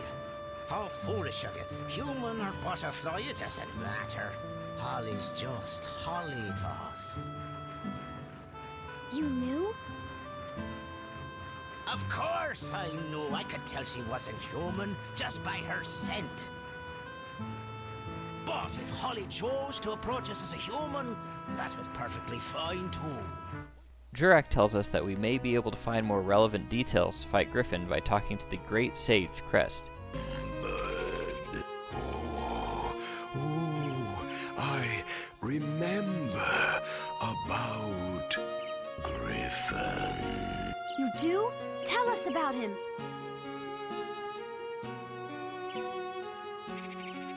Griffin does not exist in our time. He shows up just a little in the memories of our distant ancestors. Seems he likes flowers. But Griffin was around in ancient times. He is sending some strong otherworldly powers into the present. He's controlling a lot of things. So, Jurak, how far back in the past is Griffin?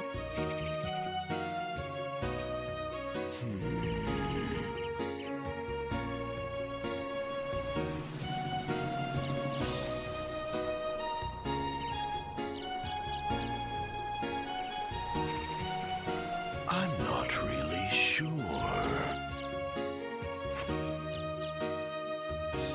You might want to ask Crest for the details. Crest?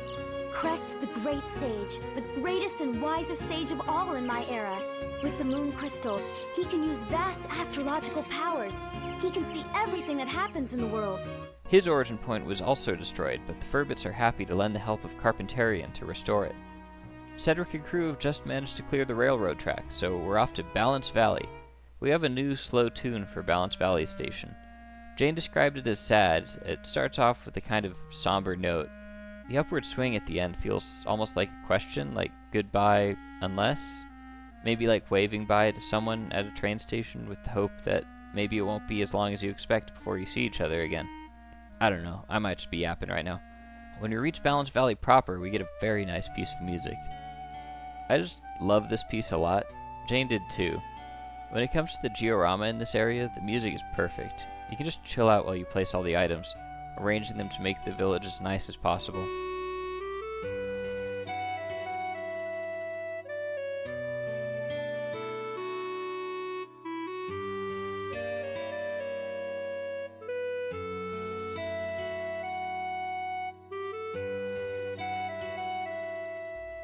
Georama in this area has an added puzzle to it. As Monica points out when you arrive, the 4 plateaus can change height, so as you put structures on it, the land will shift, seesawing the opposite plateau. To restore the future, you have to keep all of these in balance. The variety is really fun. Since your last area was just flat ground, you could build whatever you wanted, so this land presents a new challenge. Once again, Max and Monica see a lone house and go to investigate. They're greeted by a talking owl. He's protected over Lynn, a student of Crest who's terribly sick. Unconscious, she's barely clinging to life. Even worse, Crest himself is dead. We're looking for somebody. His name is Crest. Do you know him? Crest? So you've come to see Crest, have you? Yes, that's right. Crest is dead. All we can do now is try and save Lynn. Max goes to Palm Breaks to bring in Dr. Dell, who does the best he can. We've been waiting. She's gotten worse since you left. Hurry, do something. Anything.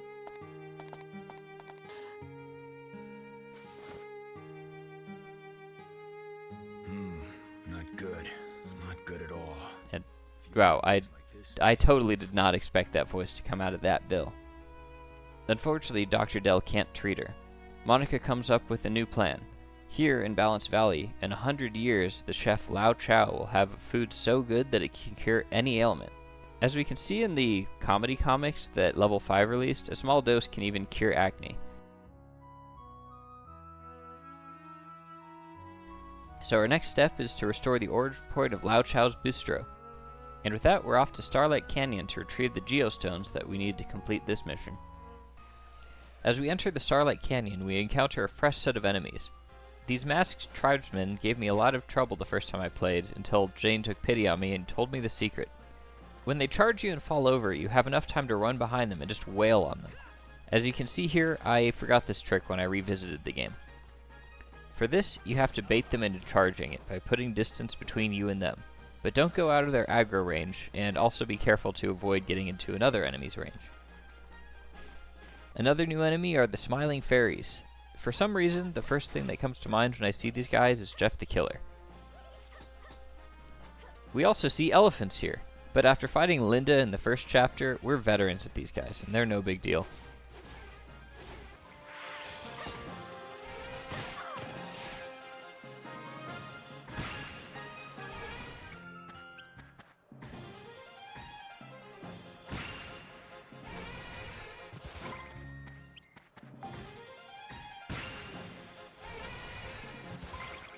While juggling different enemies was always the key to a good strategy before, now we have enemies who are only vulnerable from behind and enemies with a heavy attack that'll break through your guard, so controlling distance is suddenly way more important to get through each floor here. The gate key here is great. It's a giant piece of meat that you just hold over your head for the condor. A giant bird comes down and carries you off deeper into the dungeon. When you get to the next floor, you just hop off. It's such a wild way to progress. Max thinks back to Lynn and how sick she was. It reminds him of another time when his mother comforted him. Apparently now that he's been thinking of her more, Max is able to remember his mother more clearly, since you're able to see her face in this cutscene. This flashback is him as a kid, suffering from a bad fever.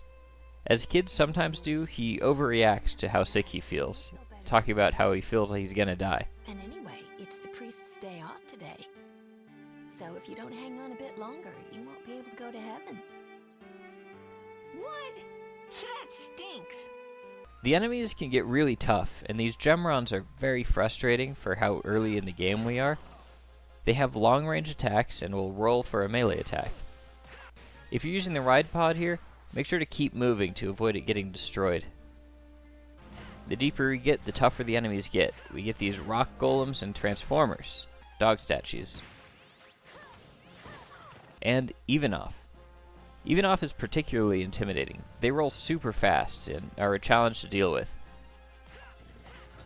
If you think this guy's tough, you should see Ivan.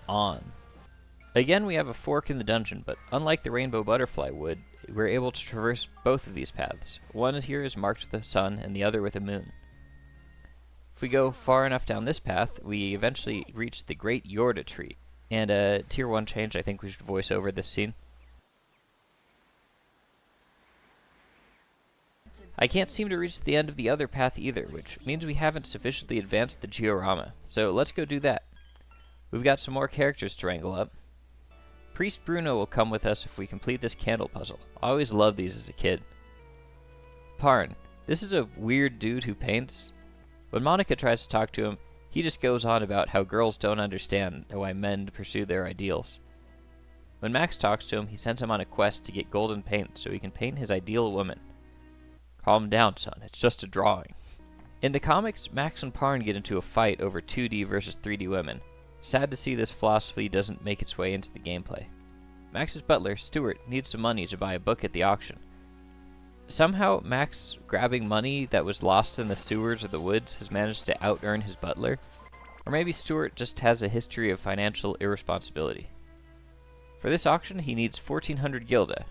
Actually, 2,000 gilda. Damn.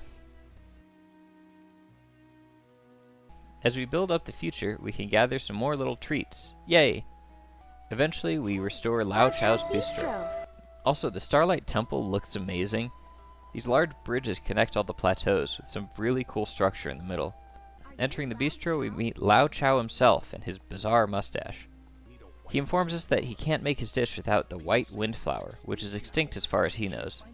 They used to be found deep in valleys. Luckily for us, we have access to the past and a deep valley.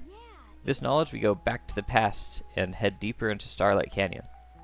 Heading further down one of the branches, we reach Bagra's Valley. This brings us to a cutscene which totally caught me off guard. Turns out the condor we've been using as transport between floors can talk. Condor, we don't want to fight. We want to ask you something. What's that now? It's really funny to me that we've been luring her down to carry us from level to level using a slab of meat, when the whole time she's been 100% sapient and 100% verbal.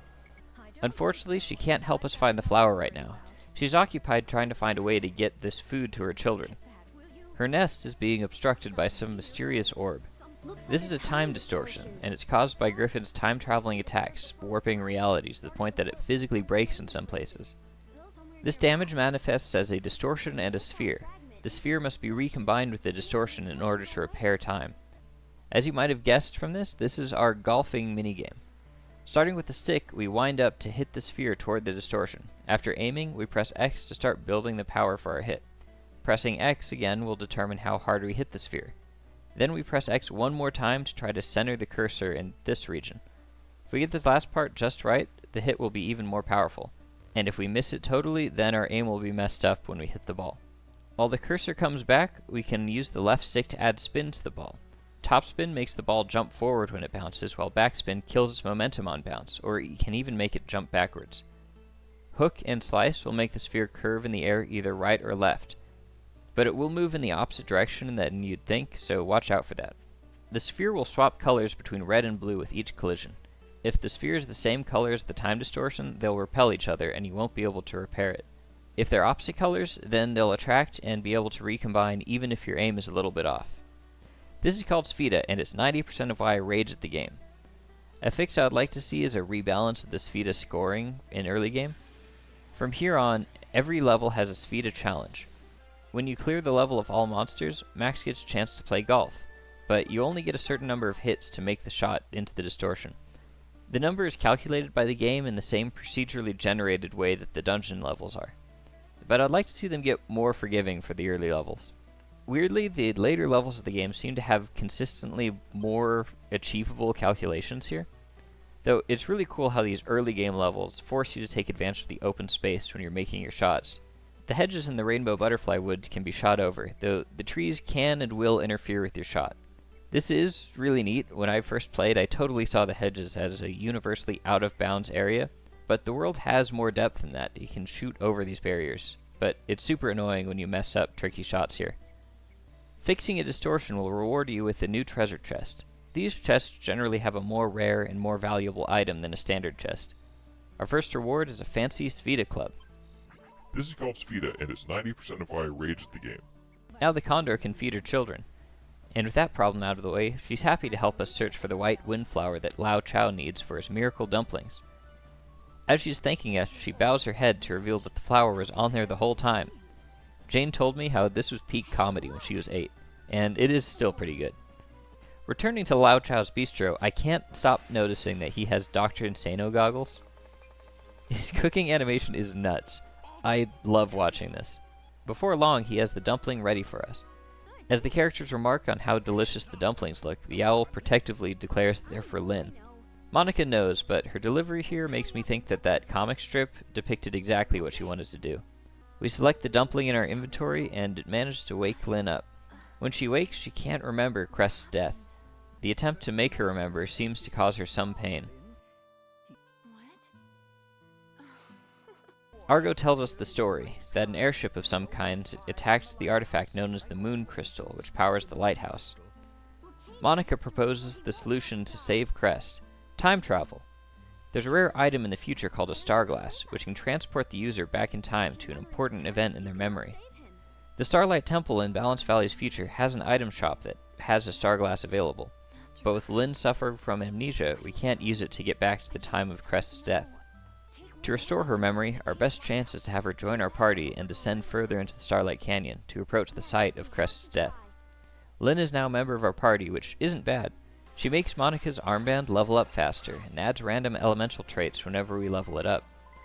With plenty of time to restore her memory, since the Starglass is a time travel tool, the party is ready to move. If we head back to Palm Brinks after the time distortions start to appear, we can find the character Mina has grown sick.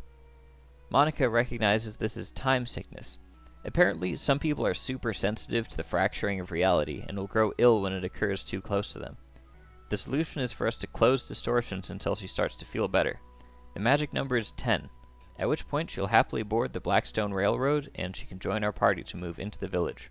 Just when you thought you had this game figured out, we're now engaged in a subplot where we have to cure a local girl's leukemia by playing golf good enough.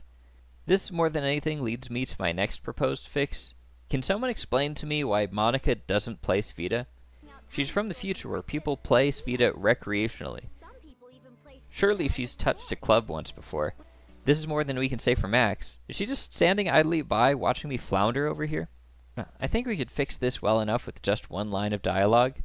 Monica uses magic all the time, and we're not really given an explanation for how she has access to these powers to transform and shoot fire. I just assume that 100 years in the future, plenty of people have magic. Humans just figured it out and have trained people to use these powers. We also know Crest is training to be a sage, so maybe we even have magic right now, and in the future it's just better understood so they could train a princess to have the kind of powers that used to take many decades of training. With this understanding, maybe Spheda players need magic to keep the sphere stable enough to be hit with a physical object. That way we can say Monica's in the background casting magic, so Max is physically able to play Spheda. I would rather think that's it, rather than she likes seeing me screw up these shots. As you progress through the dungeon, we reach Yorda's Valley. This is the area we couldn't progress before, but now that we have Lynn in our party, we enter a cutscene. Lynn has strong memories associated with the tree. We flash back to her talking to Crest about what inspired him to be a sage. Crest tells the story of an attack on his village. The raiders were too powerful for anyone in the village to fight. This went on until a robed figure emerged and single-handedly put a stop to the invasion. Crest asked the hero if he was a sage. He said, "What, me? I could never come close." Crest aspired to be someone that could protect people simply with his presence. The kind of person that even heroes aspire to be. Remembering this causes something to emerge from her head. A memo eater. A psychic entity that eats people's memories. Remember that sequel that I mentioned? If I was made the Grand Poobah of Sony and was able to make any game I wanted? Well, we're not there yet, but just keep this in mind because it also has a role in my idea. The Memo Eater is our next boss to fight. The creature likes to do this gross sprinkler sneeze move that will afflict you with thirst, requiring you to drink water before you're able to use any healing items. He also does a body slam. Turns out the Memo Eater isn't all that strong, and the improved bomb totally wrecks him. So make sure to get a picture of him before you throw any bombs. This is another missable photo opportunity. In fact, let's go over this, because I played this game with stupid mode engaged and live to regret it. To avoid my mistakes, employ the Scoops book. Donnie is an amateur journalist, hence his need for a secret base and concealed firearm. He wants you to get scoops, which tend to be ongoing events, such as a pumpkin head spinning his pitchfork. These are captured like all the other pictures in-game, but they're usually pretty sensitive to timing. In some cases, they're totally missable, and you have to start a new game to get them. Getting enough scoops will increase your photography level, and Donnie will reward you with a rare item. If you're dumb like me, you don't. But if you want to actually employ the mechanics that the game gives you, there's this notebook full of scoops. So if you see something and know where to find it, then go ahead and get a picture. If you don't know what it is, then I'm sure it'll prevent itself soon enough. Another good rule of thumb is to take a picture at the start of every boss fight. After killing the Memo Eater, Lynn's memories are restored. The trauma of these memories dumped on her all at once seems to take it out of her, but she quickly recovers and is able to head down to the lighthouse to save Crest. Past this area of the dungeon is when I first noticed that we're actually descending into the canyon. These first levels had this hard cliff edge to the water below, but as we progress, you can see it getting closer and closer. When we finally reach the water, we're able to start fishing here. Actually, can you fish from the top of the canyon? Nah, looks like not. Also, we see this guy with floating arms give himself a shoulder massage, really taking advantage of the fact that he doesn't have arms to work around. On theme with that, the priests of Rama have self-healing abilities. As we reach the end of the canyon, yet another minigame is introduced. Back at Palm Brinks, Mayor Need decides to host a fishing contest every 10 days. You bring in the fish that you caught and weigh them against the other residents of the town. These games are really the biggest impact that the passage of time has on the gameplay. It gives you the time to collect a new set of up to 10 fish before every contest. There's also a setting to make time faster in the game if you want to attend more contests, or if you missed one by accident and don't want to wait long to retry. Fishing contest is really cute, and I feel like it's a good example of what gives the game such special meaning for people who grew up with it. There are a lot of great games that are kind of one thing, and they perfect exactly what they are. And you choose one of these games depending on your mood. Your Steam library probably has plenty of options for you when you get bored of one style of gameplay. But Dark Chronicle isn't just a game that does one thing, but a whole world that it invites you to take part in. The mini-games give a character that's kinda different than just different variety of gameplay, but they make the world feel fleshed out like a place you could actually live in. You use the georama to populate new towns, turning areas of the map from empty plots of land to decorated and inviting homes. The fishing contest puts you against other characters to be the best fisherman. And the quests that you go on to get people to populate these villages let you know who they are as individuals. I know Jane had a rough childhood, and it makes sense that this would be the game that has so much meaning to her. A lot of media plays a role of escapism, allowing you to step out of your stressful life for a while. This game does more than that. This game is truly exceptional at that, giving you a very wholesome new world to explore and live in. You have things as mundane as a fishing contest to be there for you to enter and maybe even win. And these contests aren't even slightly important to the story. The reward that you get at the end isn't going to change the nature of your gameplay. It's nice and worth pursuing, but it feels more like just getting recognition for the cool fish that you caught earlier. On the topic of world building, a tier 2 change that I would have is to have the characters in the villages leave their houses during the georama. It would be cool to see them walking around and maybe in a programmed path, give an idea of what their role in this new village looks like. Like Gordon would be attending the trees, or Sheriff Blinkhorn might be standing guard outside his house. Nothing crazy, but just give them something to do. In this fix, when you enter a character's home while they're not there, maybe the dialogue box at the door would transport you to where they are for the conversation. And some of the characters, maybe you'd see them go home together. Right now you might be wondering, who will we see go home with each other? And we'll see some candidates later. Progressing the story, we eventually reach the lighthouse with Lynn and Starglass in tow. Using the Starglass, we are transported to minutes before Crest's death.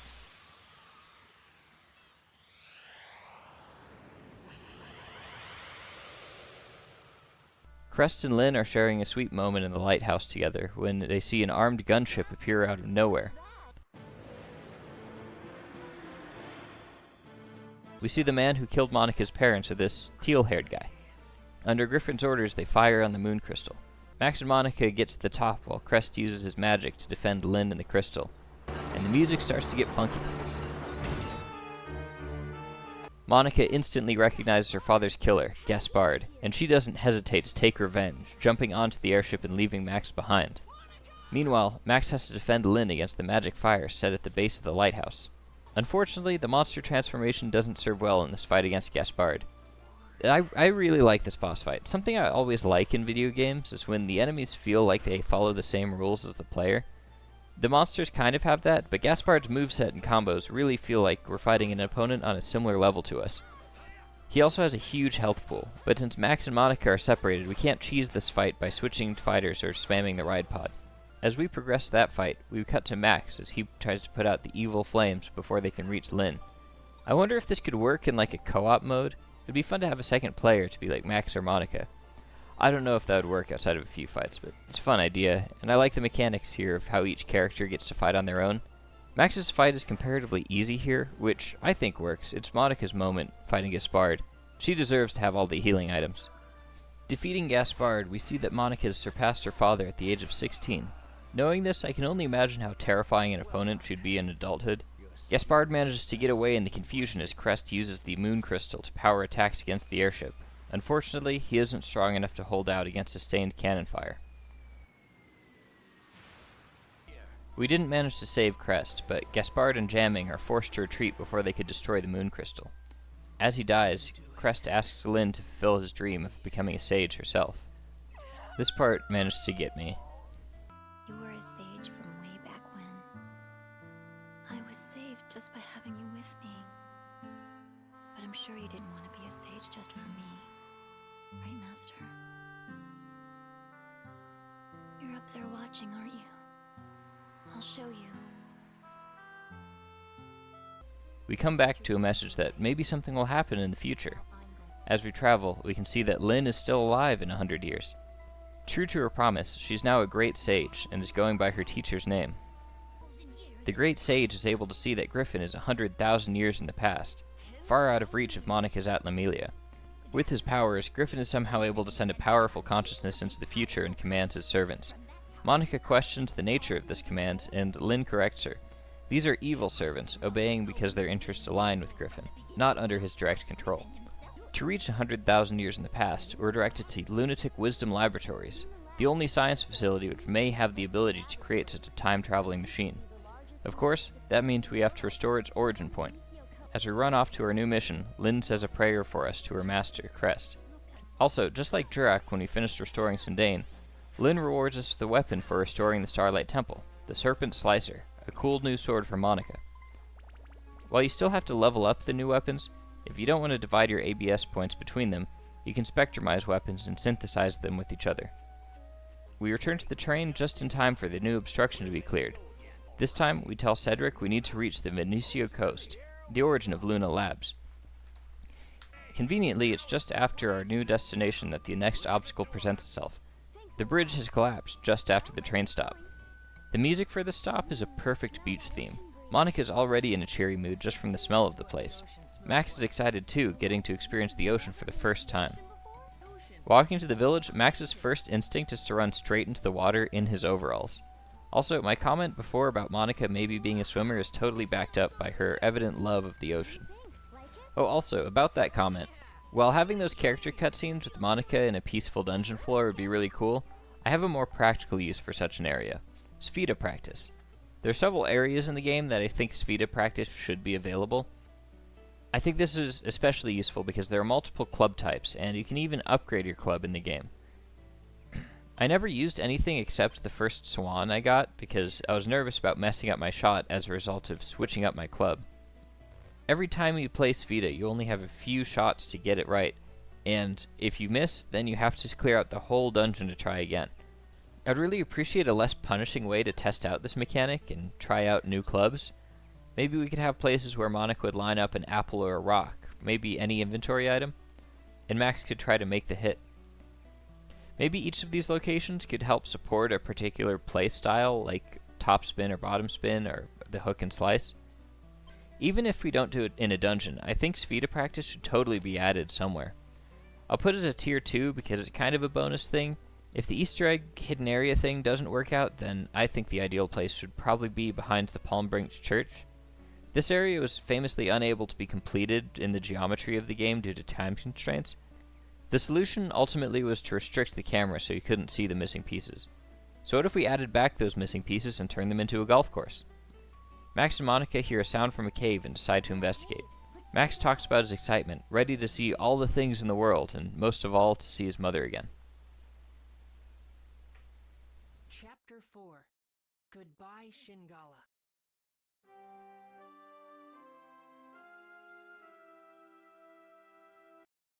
In the cave we find Pao, a moon person, tending to his sea dragon, with a pretty nasty-looking injury. The dragon species is called a Shigura, and Pao tells us this one's name, Shingala. That's a Shigura, isn't it? He's still a child. Ah, so you know about them, do you? I gave him a name.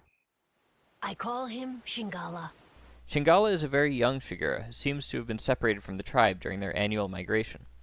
Too young to take care of himself, Shingala depends on Pao's care. Unfortunately, with this new injury, none of Pao's medicine seems to be helping. We introduce ourselves, and before we get a chance to respond, Pao tasks us with babysitting Shingala, while he goes out to find more medicine. Sorry about this, but I need to ask a favor. Can you watch Shingala while I go and look for some medicine? Watch him? What do we do? Max demonstrates that he's way more tolerant of being tasked with random bullshit than Monica, but unfortunately, neither of them have a workable plan for stopping an 18-foot-tall animal from doing whatever it wants. Wow! The infant Shigura runs to the exit in search for Pao. We follow it to Ocean's Roar Cave, which is our next dungeon. The monsters here are water and sailing themed.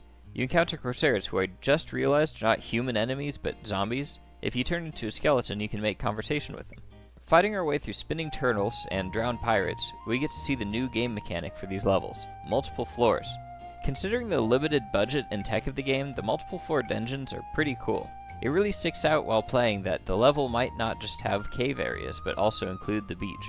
If the dungeon is just a cave, then you get to play Spheda after clearing the monsters. If the level includes a beach, then it comes with a fishing medal. The gate keys in this dungeon are Luna Stones, which operate some mechanism to open doors, letting us progress deeper in the cave. As with every new dungeon so far, after Max gets a good view of one of the levels, progressing further brings up a new memory of his mother. His mother promised to take Max to the sea when he got older. Unfortunately, she's not present to see Max when he first experienced the ocean. But now that Max is a bit older, he's able to satisfy his wanderlust and explore the world. What is the sea like? The sea? Well, it's so big that it goes on as far as you can see. And then the sky and sea meet and become one. I don't really get it. I want to see it myself. When you get a bit older, we'll go there together. Really? That's a promise, right? I'll see it for sure. A tier 2 change here, a minor fix, but I'd like to see more stuff like the Masked Tribesmen.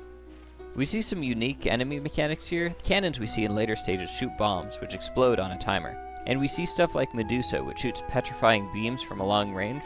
Try to carry as many Medusa teardrops as possible to cure this. They can be purchased at the church.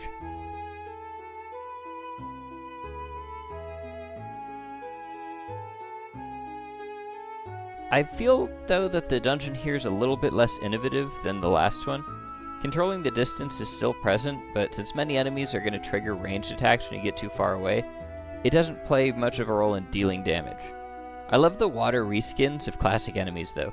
The Molar has these goggles and a snorkel, which is adorable. While playing this, I felt that the enemies here were a really steep increase from the previous levels. I took this time to level up my weapons by backtracking through other levels and gathering medals. While I do recommend that you do this, there's a specific point in the game where I most recommend that you focus on medal hunting, and we're not quite there yet. Spheda in Ocean's War Cave has a cool new twist. The water on the ground dulls the bounce of the sphere, and I like the way that the environment actually impacts the gameplay. Progressing here, we collect more geostones. The Vinicio village is yet another place that it's up for us to build. The gimmick here is that the entire build area is in the water. In this little cove, we set up piers and stone slabs, although I didn't end up using the slabs here, as surfaces to build on. We also get these little shop boats that certain characters demand as a requirement for them to move in. Imagine getting free real estate and then extorting a boat out of it too. And on top of providing it to them, Max and Monica are also the people who saved the world. These guys owe us an indescribable debt of gratitude. Among the characters, we have to move into Vinicio are Mayor Need and his daughter Claire, whose birthday he doesn't remember but is now burned into my brain because of him. And Donnie. Donnie wants us to move him into a house near Claire.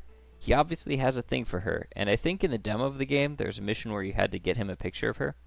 Hopefully he manages to build up the courage to talk to her in person this time. If the characters could be seen walking around the village, it would be really cool to see Donnie and Claire starting to spend time together with cute little animations. This area also stresses the importance that each house is a specific color. As we head to the future, it becomes clear why. This place is right out of some vaporwave music video, and the music fits perfectly.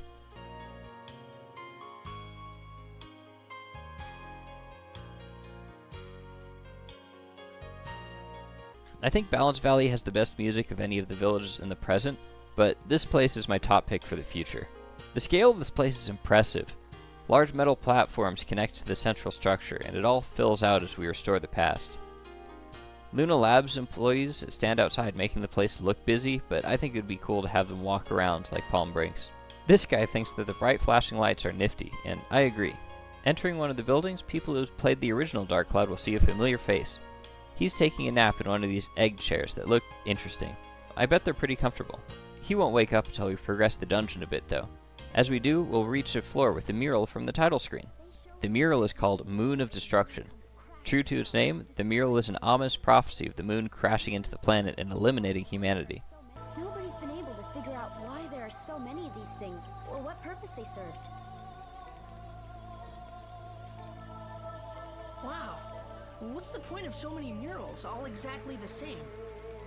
Maybe the ancient people were trying to tell us something with these murals. Tell us something?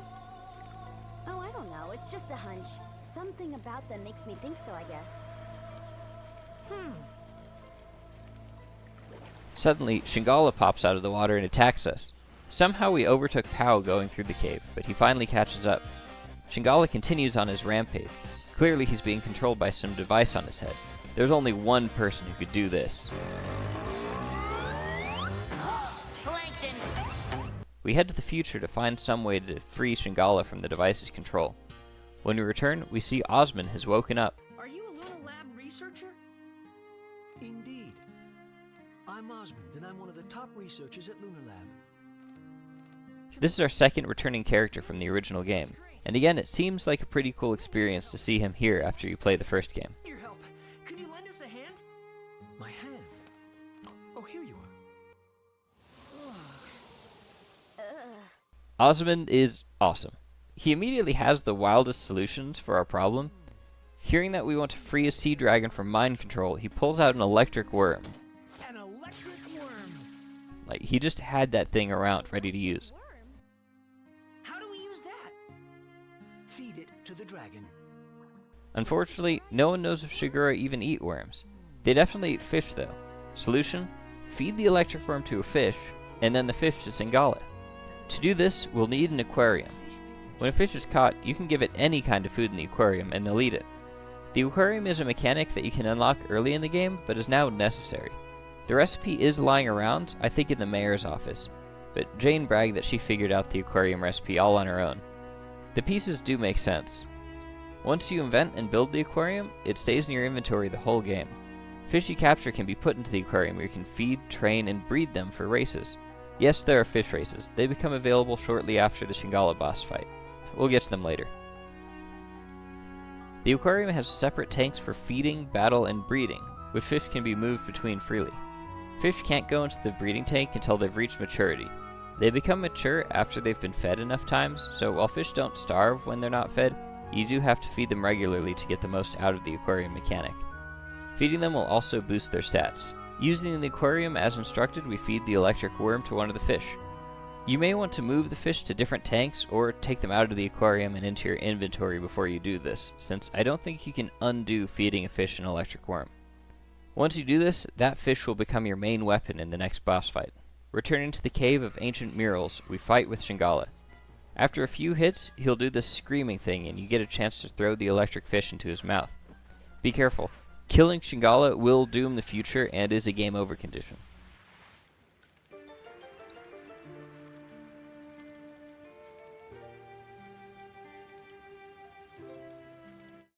Missing with the electric fish will cause it to spawn around the map and you'll have to recollect it. Once we make the shot, Shingala will quickly collapse.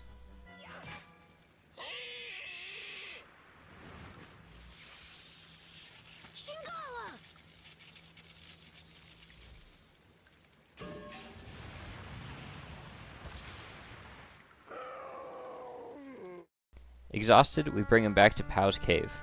This time, Pao stays back to take care of Shingala while we go to the Shigura tribe to ask for medicine. But we can't talk to sea dragons. How do we ask for medicine? We head back to Luna Labs to ask for the solution. And this time, we talk to Dr. Knob. The purely meritocratic nature of Lunatic Wisdom Laboratories allows even a child to be a head researcher if they're smart enough. He even knows what we want. Huh? Don't you want to go 10,000 years in the past? Oh, well that too. But first we need a machine to let us talk to those sea dragons. I love this scene. Dr. Knob is several steps ahead of the game. Before we even ask, he's already working on the time-traveling device to bring us to Griffin. But when we ask for a device to talk to Shigura, he already has that too. Of course the laboratory 100 years in the future has a device to talk to dolphins. Duh. It's called a shell talkie. We take this and progress deeper into the cave. It's around here that Palm Brink starts to mix it up with its fishing challenges. Continuing to happen every 10 days, these challenges will now alternate between the standard fishing contest and a Finny Frenzy, which is a fish race. Eventually, we reach the end of the cave and use our shell talkie to talk to the Shigura.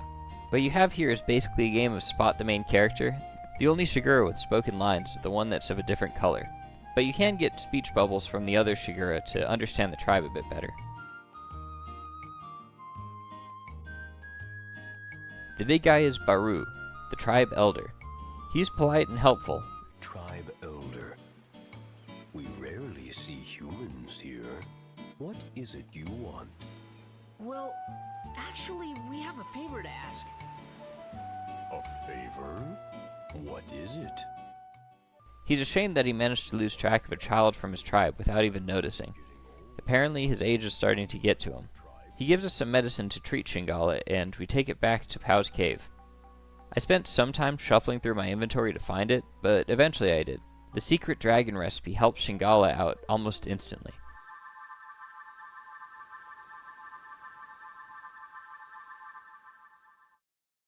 Just as we treat him, we hear the sound of Gaspard's ship.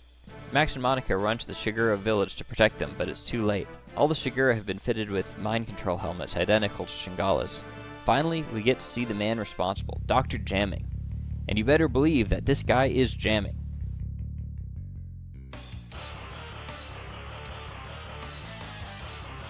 This boss fight has another puzzle that it took me a second to figure out. If the camera was made a little bit more responsive, I think it would improve this boss fight dramatically. Jamming hovers just a little bit above the battle, playing music on his floating platform. When the Shigura slam their heads into the ground, you can hit them and cause them to recoil up. Timing it right causes them to hit Jamming's platform. Hitting them enough time destroys the platform and causes the Shigura to break free from his mind control. You actually beat me!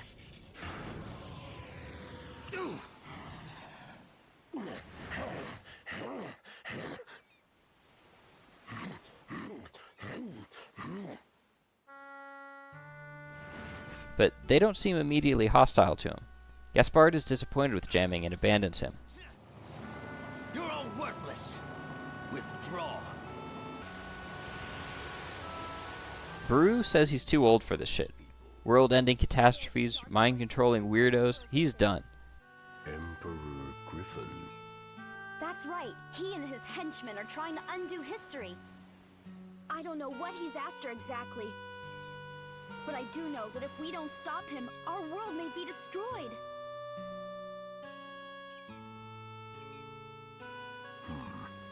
I see. I had no idea. I truly must be getting old.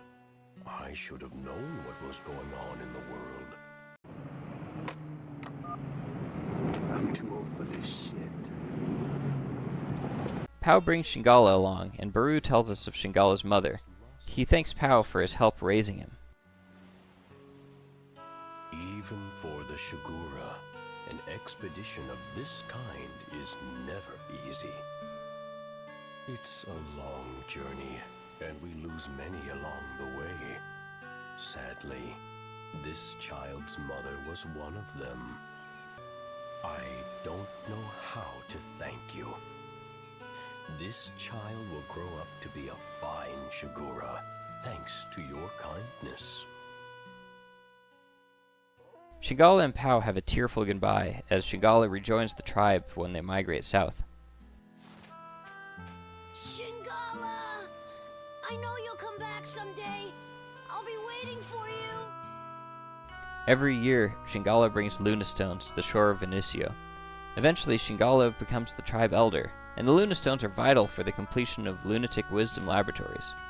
I like that we get more details about how the events that we influenced in the past help grow into the future. Not just that the future naturally sprung from the situation of the past, but that the characters we met here personally had a role in this.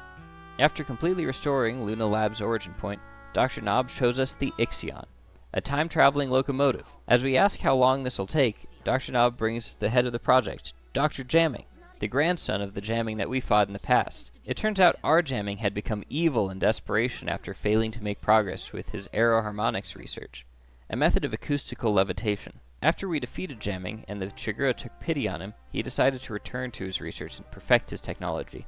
His grandson used the research to help build the Ixion. Monica is confused since we've been spending this time to restore the future, but the perfection of aeroharmonics is a deviation in the history that she knows. Max suggests that maybe her history is not the true history. As we're able to add to and modify history, perhaps the influence that we have is somehow correcting, and the true history is what will come from what we create now.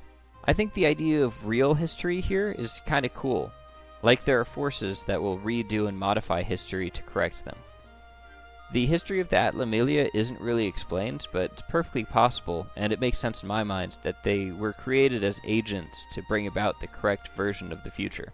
Perhaps the Moon of Destruction is like a multiverse kill switch to make sure the wrong histories don't get time travel and corrupt the true path of history, which is the one that survives. We'll get to know later more about the Moon of Destruction prophecy, and maybe we can see if it makes sense with this idea. In the middle of this meeting, they're interrupted with news of Griffin's attack from the west. Nob asks for communication with the military leadership, calling for Elena, the same name as Max's mother. What? Attacked? Get me Elena! Huh? Elena. Your name, Mother. She contacts us via hologram, and we see that's exactly who she is. Max and Elena are shocked to see each other. Is that Max? Yes. She explains her story, that the Atlamelia that Max and Monica have are 2 of 3, the third being wielded by Emperor Griffin. The blue Atlamelia was recovered in her time, and the red was found in possession of Max's father a century in the past. These stones have a will of their own, and can't be carried by people who were not chosen by them. With no way to bring the stone with her, Elena stayed in the past to stand guard with Gerald over the stone. In a reverse Cal Reese situation, she fell in love with Gerald and gave birth to Max. Soon after Max's birth, Gerald could no longer hold the red Atlamelia, and when Max was old enough, he gave the stone to him to protect. During the first 5 years of Max's life, the military threat of Griffin grew too much for Elena to stay behind, and she had to return to the future to help lead the army against Griffin. This is why she left, and the story that Gerald refused to tell Max, leaving him to learn it for himself. The attack on the west is still ongoing. Dr. Nob instructs us to rebuild the origin point of the flying fortress Pasnos. Factory, the Gundorada workshop will be built there in the future. That's where the Rebellion Army's ace in the hole Pasnos will be built. As we head back to the stop, we find that the crew has been waiting for us, having already repaired the bridge. How's that bridge? We finished the repairs ages ago, guys. Pow is one of the best abilities of any character, so not only could we do this, but we definitely should. To recruit Pow is a really cute puzzle. He just wants a little treat, an orange-colored food. What could a creature of this nature want to eat so badly? I wonder.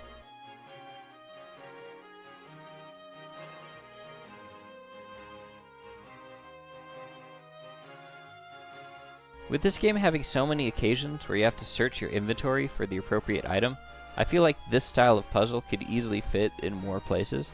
Pow's ability is that he'll immediately show us the map of any dungeon floor we're in.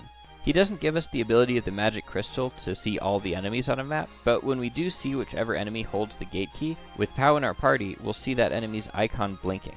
Pow is nearly essential for many of our time challenge medals. Pow can also sniff out mimics. This isn't super helpful in time challenges, but it's nice to have a little heads up before you get in the fight. Chapter 5. Conflict of the Past and Future. The next stop is obstructed by a huge rock, but again we've stopped right at the place we want to be. Here we get to rebuild Heimrada, the town at the base of Mount Gundor. Before we approach this chapter, Jane asked me what kind of biome I expected it to be. I guessed volcano because my instinct is to model fictional environments after Bionicle, and desert or tundra don't really fit the colors that show up on the map. As we exit the train, we see embers raining down. These actually prevent us from building any flammable structures in the village. If we try them, the building will burn down after we leave the area, leaving only ashes when we return. This is also a missable picture opportunity, so make sure to do it at least once. As we first enter Heimrada, we see Gaspard's ship again. It's apparent that he's responsible for the falling embers. After seeing us restore all these origin points, he's now forced to take an active role in preventing us from doing so for Pasnos. Gaspard must be hopping mad that we've been restoring all the origin points. And there's no way we're gonna let him stop us, right? Heading into Mount Gundor, we see a new set of enemies. Mostly leveled up versions of enemies we've seen before, but now with Griffin soldiers added to the mix. This one may have my favorite gate key. You just throw a big rock onto a geyser, and then use the steam to ascend to the next level. Like Ocean's Roar Caves, FIDA is relatively easy here. While the hallways tend to have this ledge that can trap your ball, the bigger rooms tend to lack this feature. These ledges mostly present an issue if you're playing in an area with a bend in it. It's going to be helpful here to get good at backspinning the sphere. As you might expect, the monsters here are a more powerful and lava-themed variant of the monsters we've encountered in the other dungeons. Some of my favorites from this part of the game are the Steam Goyon, which are like the regular Goyon from Ocean's Roar Cave, but they have a little water tank on their back to help them survive here. We also have the Bone Lord, which is the most cool-looking variant of the skeleton monsters. Some of the monsters here are weirdly named: Burger, Stick Joe, The Stick Joe is an evolution of the Crescent Baron from Starlight Canyon, and I don't know what's up with the name. I think other Japanese game translations use the term Joe as a rough translation for a civilian or just a normal person. The translations might be a bit rough, but I think it adds a unique character, and I think they're nice.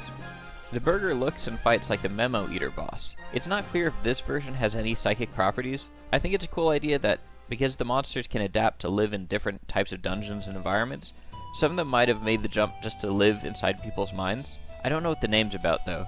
Maybe the idea is you are what you eat, like, look at this guy. Then you have the bomb guys. Their moveset is either to punch you or blow themselves up. Them blowing up is a scoop you can get a picture of. I never got it in my first playthrough because it's pretty difficult to get the timing right. Funnily enough, you get the monster transformation of these guys by blowing one up with a bomb. You might think, how do you like it? But it turns out they do like it quite a bit. Online guides have clarified that this might be a reason to keep Monica's max health low. Transforming into these gives you access to their moveset of punching or blowing up. To blow up, you have to sacrifice almost all of your health bar. For this reason, some people online recommend that you keep Monica's max HP relatively low, so that way healing up to max health is cheaper and then you get to blow up as much as you want. The explosion apparently does the same amount of damage no matter what your health cost is, so if you want to main exploding yourself, then keep your health low so you can more cost effectively use this. Whoa, whoa, whoa, whoa, whoa! The extra rooms in this dungeon are blocked off by rocks. Use a T-shaped rock to block the ventilation from a geyser and blow them down. Again, the monsters here are really tough, so I spent a lot of time to backtrack to level up my weapons. While it is convenient to go metal hunting during this backtracking, the best time to go metal hunting follows later in this chapter. It's around here that I ended up buying a more powerful gun from Gerald instead of leveling up mine. You can just buy a machine gun. This is way more satisfying than the previous gun I was using. Look at Max just one-handling this at full auto. That's nuts. Also what's nuts is the next upgrade for the gun is called the Sexy Panther. And since this is as far as Borneo and Eric can help us, it's the village that they'll be moving into. Train, okay guys? If you need any help with anything, just let us know. This is also where Cedric moves in. He's a bit sad about settling down here and coming to the end of his own adventure.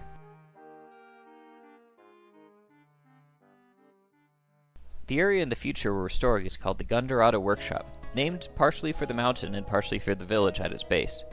Gundurata itself has 3 floors to it. To inspire that, we need a 3-story structure out of stone. We need to build sturdy houses for them to survive the raining embers. I chose this structure, putting 1 house on each floor because I think it looks really cool. We also need 10 pots, so I decided to stack them on top of each other. I did this in my first playthrough as well. I was curious about how high you could stack them. You can't quite fit all 10 because there's a limited build height, but you can get pretty close.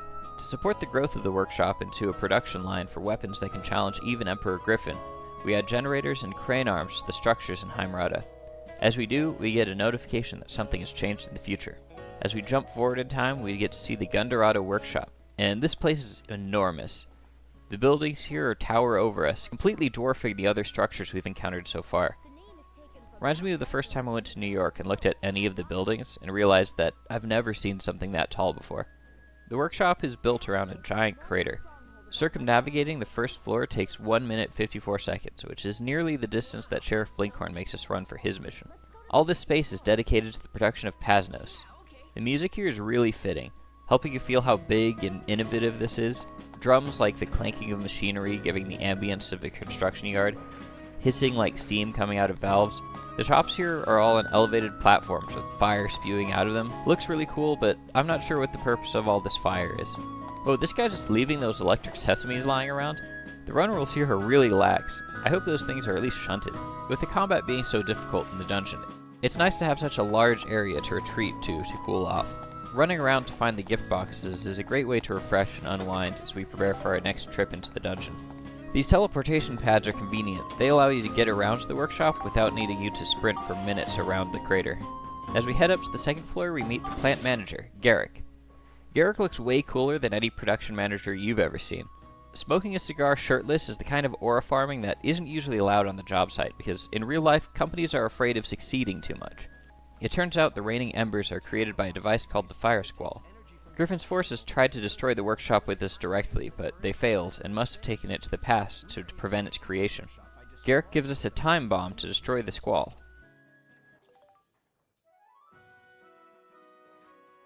As we progress up the mountain, we find it, the fire squall. That looks pretty cool. We should get a picture of it. Right. It's set. Get clear.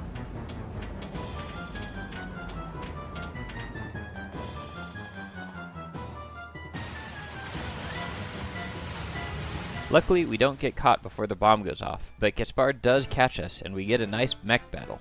By this point, I've invented two incredibly powerful ride pod accessories, the propeller leg and the Nova Cannon. The propeller leg is the second fastest leg variant for Steve. This made it simple to outmaneuver Gaspard's fire. The Nova Cannon has a slow fire rate, but a very powerful projector that will home in on enemies. This loadout was very effective for the fight. This fight isn't super easy, and I recommend that you have Cedric in your party. Monica continues to be an absolute menace. Gaspard's ship is damaged and starts to sink to the level of the mountain. Monica takes this chance to get her revenge, leaping onto the airship. Blinding Gaspard with fireballs, Monica lunges to finally kill him. They fight as they did before, but she's thrown off balance as the ship starts to fall further. Gaspard lands a good hit, but the fight is interrupted when the ship finally fails completely and falls down into the crater.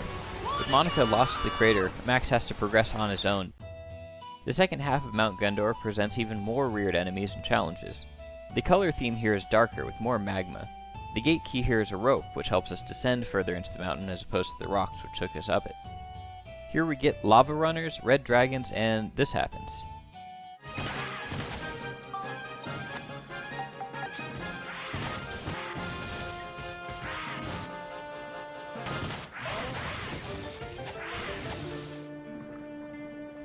Alexander? More Griffin-type enemies, mechs, Magmadoffs. Like the end of Starlight Canyon, near the end here, we're both dodging status effect projectiles and trying to control the distance between enemies. Through this whole section, we only have Max to play as, since Monica's at the bottom of the crater. As we reach the end of Mount Gundor, we encounter a lava river that we can't cross. As with all the other dead ends so far, progress requires us to progress the story further somewhere else. As we fulfill more diorama instructions, again we get a change in the future. As we head up to the third floor of the Gundorada workshop, we encounter our new cutscene. This man greets us and recognizes Max's name. He knows Max's mother and sees his resemblance to her. Introducing himself as the rebellion leader, Galen Nugaris, he also knows Monica personally. He's a friend of her father, King Raybrant. You know my mother? So you are then. You have your mother's eyes. That's nice to hear. I'm Galen Nugaris. By the way, how's Monica? Max tells him about what happened to Monica, and he gives us this weird device he's been holding, the fire horn. This allows us to control the flow of magma and navigate the bottom of Mount Gundor. I love the future. They always have exactly what we need. And I guess it makes sense. If he's leading the rebellion from Mount Gundor, surely there's a need to descend further into the crater, maybe for construction or secret meetings or whatever. So I'm sure he finds this thing useful. That's the legendary instrument, fire horn. Wait a minute. Monica's Atlamelia is the only way I have to get to the past. I'm stuck. Actually, the Atlamelia can apparently lend each other their powers when needed. Just at that moment, my Atlamelia shone blue. The blue light that reached to the past. Was Monica's Atlamelia lending mine its power? Returning to the bottom of Mount Gundor, we use the fire horn and the impassable lava flow parts for us. As we cross, we see Gaspard's crashed ship. When we run up to it, we find Monica unconscious, and Gaspard just now recovering from the crash. It's not a huge deal, but I have some changes that I'd propose for this scene. I'll classify them as Tier 3 on my list. I'll save my explanation for the end of this scene with some other comments. Gaspard jumps in to attack Max. For the first time, we get a fight between Max and Gaspard. This fight is trickier to do fairly, so I spam the ride pod quite a bit. Gaspard is very agile, and his mix of ranged and melee attacks are tough to meet with Max's slower moveset. While the fight is tricky, it is manageable, and after defeating Gaspard, we have a heart-to-heart with him. Why do you refuse to give up, boy? You're chasing after my mother. You'll hurt her if I don't stop you. Max tells Gaspard that he's fighting to protect his mother. This seems to hit something deep in Gaspard. They're briefly interrupted when Monica wakes up and tries to kill him. I had a mother too, just like everyone else. Gaspard dodges and knocks her over. He does this pretty easily, even after being weakened by Max nearly beating him to death with a hammer. I assume that she hasn't fully caught her breath after falling down a mountain. Gaspard gives his backstory, how he started with noble goals to protect his mother, but somewhere it all went wrong. and now he's fighting against the people who just want the same thing that he always wanted. People who did nothing wrong and just wanted to protect their parents. What are you talking about? We're nothing like you! I just wanted to protect my mother too. Just like you two. His father was a changeling, more details which I'd love to see explored in more games set in this world. Humans were uneasy around changelings, and a half-breed like Gaspard was seen as a freak by his peers. When his father died, the fear that kept the village from open hostility died with him, and the family was driven out of the village. Eventually, his mother fell sick too, and we get a very sad scene between Gaspard and his mother. This parallels Max's flashbacks before he lost his mother. While she was the one to give Max comfort while he was sick, Gaspard's mother tries to comfort him while she herself is dying. She tells Gaspard specifically not to do what he's been doing this whole time, so he's kind of a disappointment. No matter what, you mustn't think ill of people. No good can ever come out of hatred. Don't let the loneliness get to you. You must continue this journey. You must find something you want to protect. Even if it takes your whole life. Search for that. You must live your life searching for that. What? What am I supposed to find? Mother? Can't you see? I don't understand! I know if anyone can find it, you can. Gaspard. Mother? Mother! Open your eyes! Mother! Mother! When did my journey end? I haven't done anything my mother asked. Gaspard realizes he doesn't actually want the life he has. Not protecting or pursuing anything, he spent so long just trying to destroy things. He's grateful to really see Max and Monica now, to understand that they've been living up to exactly the dream that his mother wanted for him. He chooses to step away and watch them continue their journey, finding peace that he's finally managed to see good in the world. Could you show me where your journey will take you? I'd like to see it too. The end of my own journey. Farewell.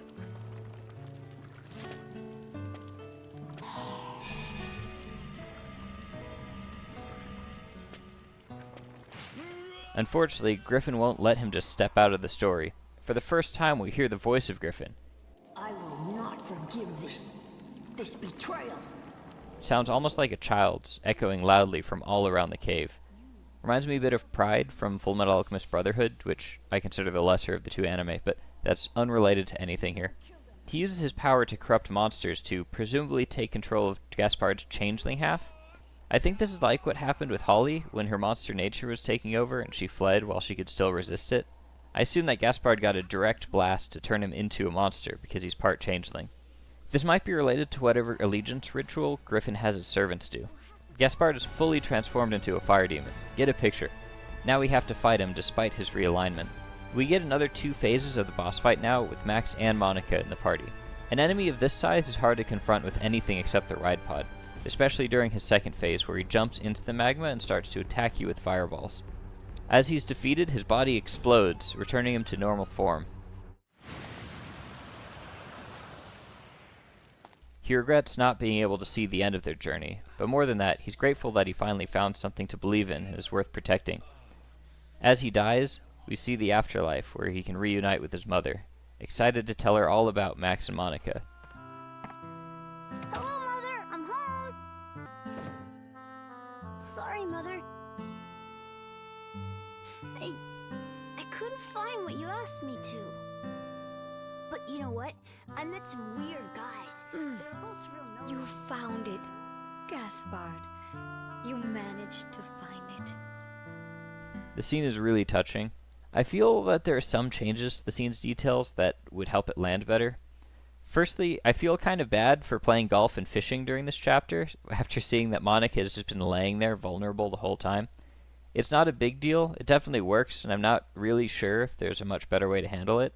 Maybe after Max reaches a certain depth, we could have a flashback dungeon to show that maybe Monica fell out of the ship, and she has to climb up to the shipwreck while Max is descending. Maybe when we reach that point, Max can't approach because Gaspard is still able to aim the guns on the ship, and Monica has to come up from behind and disable them. This part could end with the cutscene where the ship explodes and leaves Monica where we find her in the game as it is now, but that is a lot to add and might introduce some other issues like resource management. I think it's a fun idea to mention though. Also, while Gaspard's reunion with his mother is touching, it's a very nice scene that hits me far harder than I expected even while I write the script. I feel like it aims to feel like a redemption scene, but I don't feel that so much. Gaspard didn't do anything for Max and Monica other than congratulate them and try to get out of the story. I feel like if he somehow took an active role and sacrificed himself, it would be more satisfying payoff to see him in the afterlife meeting his mother. Maybe if Griffin summoned a different monster that we had to fight, or if Gaspard was split between his monster and human half and was able to somehow help us in the fight.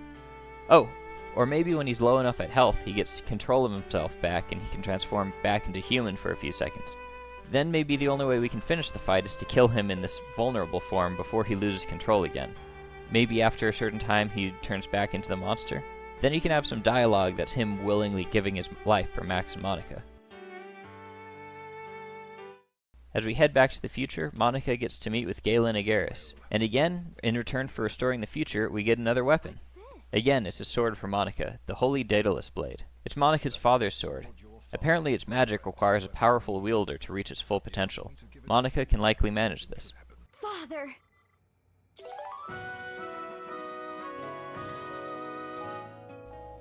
As we exit the room, we finally see Pasnos, the flying ornate fortress.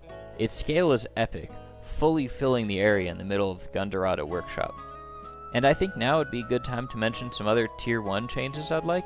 I think this would look so cool with a few moving parts, and now that it's the future, it would be easy to add those without adding too much computing power. That and a more responsive camera would make Pasnos even more breathtaking.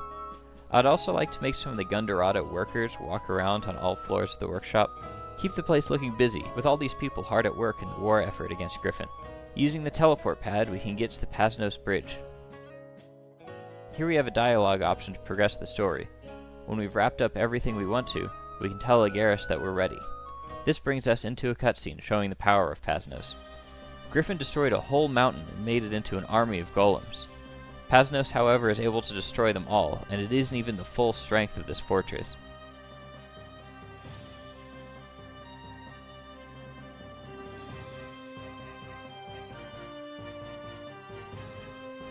All the build-up included, seeing all the cannons fire and demolish the army beneath Pasnos must have blown the minds of kids back in 2002.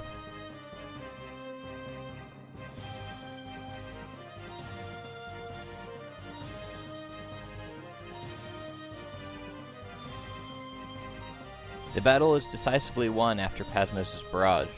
Soon, Elena meets us on the bridge for a debrief. For the first time since they were very young, Max sees his mother in person. Their meeting is emotional and, unfortunately, not all positive. Elena makes it clear that when she left on this war effort, she did so with the knowledge that she would never come back, even after the war's end. I'm from this time, not yours. But even so, that's just selfish. She belongs in this time. Just because it's something they physically can do, living in another time shouldn't be done. She could only do so temporarily to save all of time from the threat of Griffin. This is hard to hear, and Max doesn't take it well.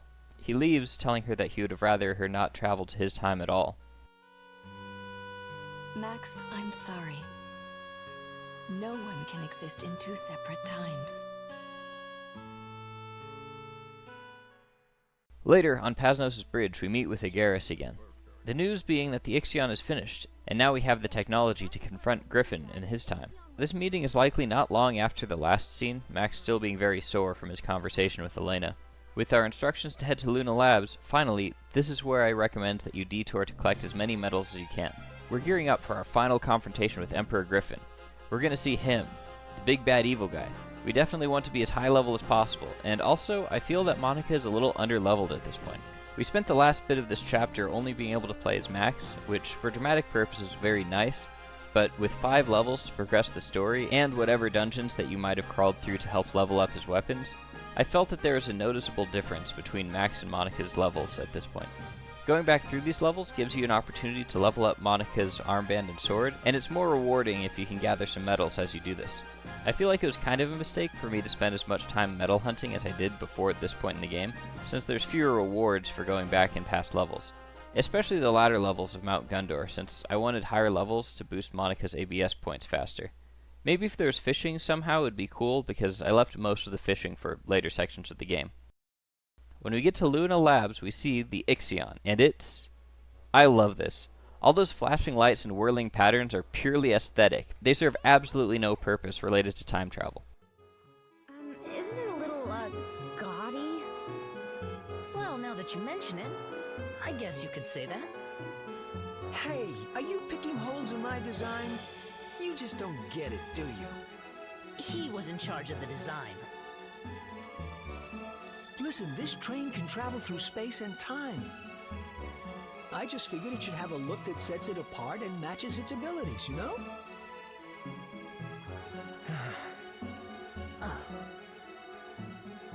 I think it looks cool. Max is the only one on the same page as Osmond. We climb aboard and see that the inside has the exact same design philosophy as the exterior.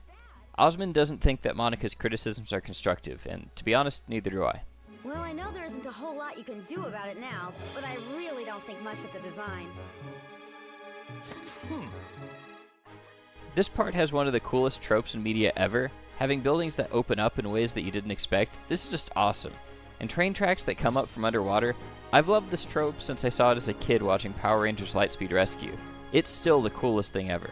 Using this train ramp, the Aero Harmonics carry the Ixion through the air as it opens a portal leading 10,000 years into the past. The ride is bumpy, but brings us safely into Chapter 6, When Two Eras Collide. The train zooms into the past, landing gently on a desolate landscape in front of Griffin's palace. The characters are shocked to see that there's only one moon in the sky. Osmond doesn't even know why this could be. What's going on? Did we land on a whole different world? I guess even the sky looked different in this time. Even outside the specific lore of this game, it's always fun to see dynamic worlds, details that you might take for granted as being part of the setting actually being the result of a complicated history.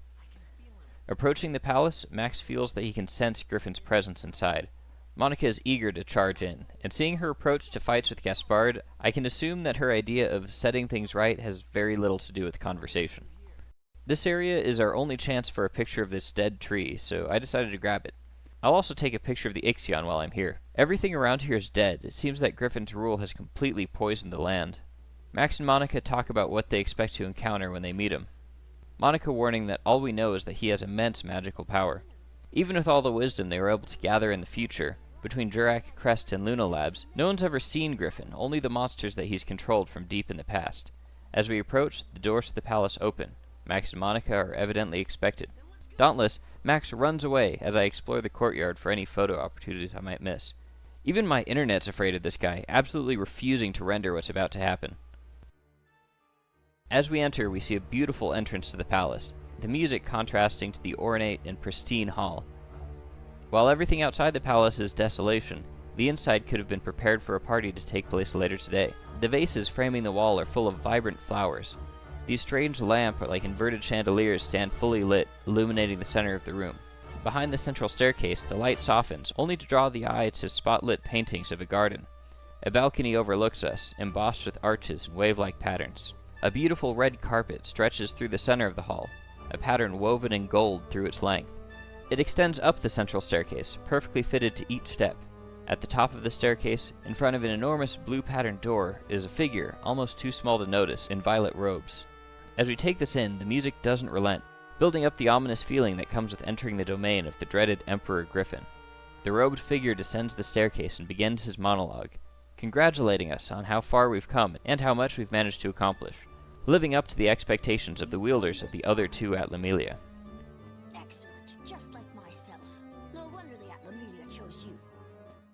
Monika is shocked at this creature's stature. Could something so unimposing be Emperor Griffin? She voices this, but the name isn't immediately recognized. The name isn't his, but was given to him by his enemies in the future, just a way that they gave name to the darkness they were fighting off. He accepts the name as it makes no difference. Yes, it is I. The one you would call Emperor Griffin, the ruler of darkness. That is me. Dropping his hood, we can see that he's a moon person. Around his neck, we see the golden orb that's presumably the sun Atlamelia. With formalities finished, the boss fight begins. I love the music for this one. The way that it's unique from all the other music in the game conveys how different Griffin is from any threat that we've encountered so far. Griffin is the only flying boss that we've encountered, and seeing how many flying opponents there are in the game, I think it's really cool to have a boss that does it. His moveset is also pretty cool. At range, he summons these roses to launch at you. Presumably this is among the reasons that he keeps the bases full. At close range, he does this devastating spin move. Similar to Gaspard, he has a habit of dodging behind you for an attack, except Griffin does so by teleporting and can cover quite some distance with this attack. His mobility is made trickier by how powerful his attacks are. Even when blocking, his attacks will do some damage, so a combination of blocking and dodging should be employed. But be wary when dodging, since his teleportation may put you in the path of another attack. Up to now, I've been saving my resurrection powder, which is an excess in frugality, since you can only hold 3 at a time and they're not exceedingly rare. But Griffin's fight was the perfect time to start using them. I made a misjudged dodge at Monica and she was knocked out as Griffin appeared behind her. Halfway through his health bar, Griffin gives Max and Monica a vision, taunting them and showing them what motivates him to unleash the destruction he has. Humans don't truly appreciate the value of existence. He blames humans for all the suffering in the world and will stop at nothing to eliminate all humans. It's because of humans that suffering spreads throughout the world. I won't forgive you, humans. I won't lose to you anymore. What do you mean?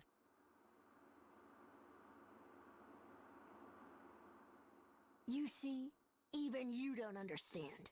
You should be wiped out of existence. All of you should be wiped out. Towards the end, the boss fight starts to really feel cool.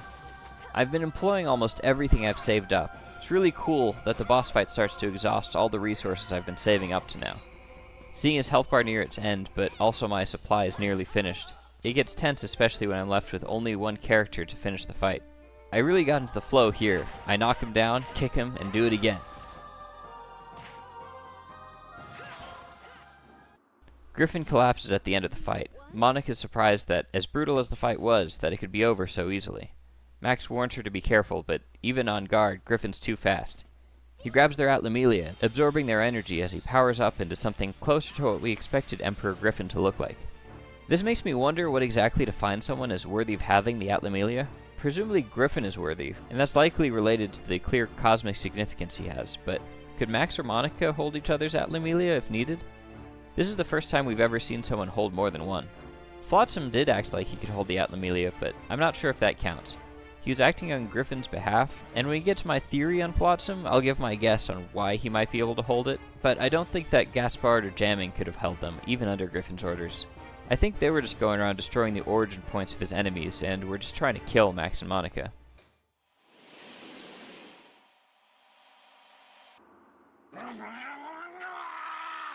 Classic Mark Hamill noise right there. Griffin finally elaborates on his final plan. Have you heard the legend of these stones? The Atlamelia apparently have so much power that they're their own failsafe, designed so that the humans who discover them inevitably end up using them to end all civilization. And once humans could finally overcome their own greed, they would finally be allowed to use the power to their own ends. The ancients feared the people of the future. Except for Griffin's plan. Griffin will use the Atlamelia to awaken the Star of Oblivion, and finally bring the end to all life in the world once and for all, killing every living thing so that no more opportunity for suffering exists. Finally, the great disaster shall fall upon the world. The Star of Oblivion will realize its true glory. Monica doesn't understand. What does he have to gain if the world's destroyed? And Griffin explains that is the plan. He wants to be wiped out with the rest of the world. Me? That was my plan all along. I will be swept up in the cataclysm along with all of you fool humans. That will be my fate. And I think this is a cool motivation. It's something we would recognize today as feeling like a Naruto villain, wanting to bring an end to all suffering as a lash out against existential angst, and I'm always a fan of that. Griffin decides to start attacking the world before bringing the Star of Oblivion to finish the job. To begin, he starts to lift the entire Moonflower Palace out of the ground and steer it to begin his attack.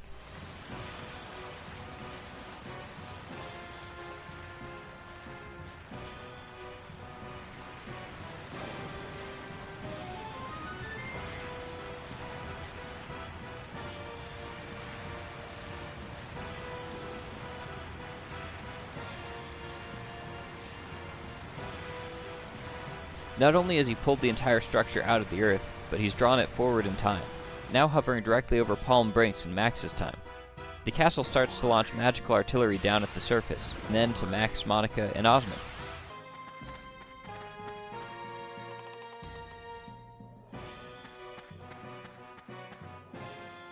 What is it?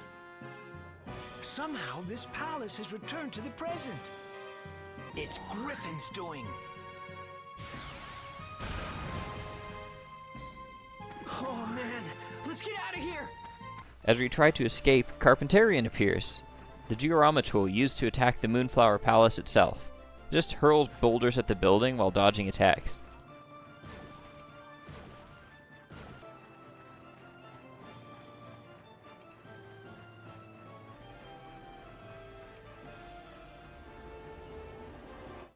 A message from Elena tells Osmond to bring them all to this weird structure.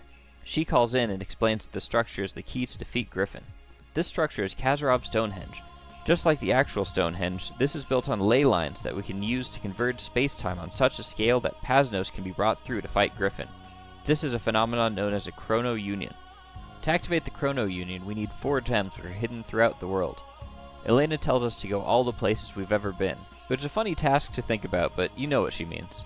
In the forests, in the valleys, Max and Monica are able to activate the central structure to provide a key that will aid them. It isn't mentioned that this is related to the Atlamelia, but I don't think it's a coincidence that Monica goes to the blue pillar and Max goes to the red. I assume this is how the ancients prevented just anyone from taking the key. Even without their Atlamelia, the fact that they were chosen by the specific stones is still true, and it means that Max still can't go into dungeon floors with the red seal and Monica can't go into the ones with the blue, even without their Atlamelia on them. In the structure, we find the star key.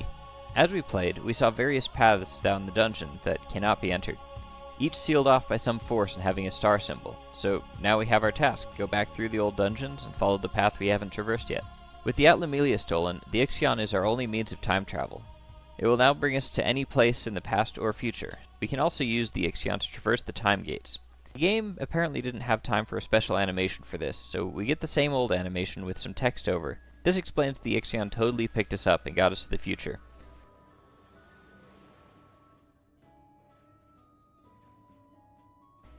If they remaster the game, they should definitely make an animation where the Ixion picks us up. For the younger audience, Monica points out that we've been seeing star symbols around in some of the areas. Remember the star symbols we've seen around? Maybe those symbols mark where the gems are. What do you think? Max is eager to get started, but I want to go fishing. At this point in the game, I really started to take it easy on mission completion. I got into the vibe of using the game to unwind after work. It's really satisfying just to exist in the cartoon world for a little bit. I check in on Donnie every so often to see if I have enough scoops to level up. I got way more into the fish race than I did the regular fishing contest, and I showed this off to some of my friends who recently got into that anime horse girl racing game, just to brag about how much better this one is. Breeding the fish for racing has a really fun element of surprise. Mixing different kinds of fish can sometimes have an unexpected result. What is that? This thing's a freak, but he won me my first fish race.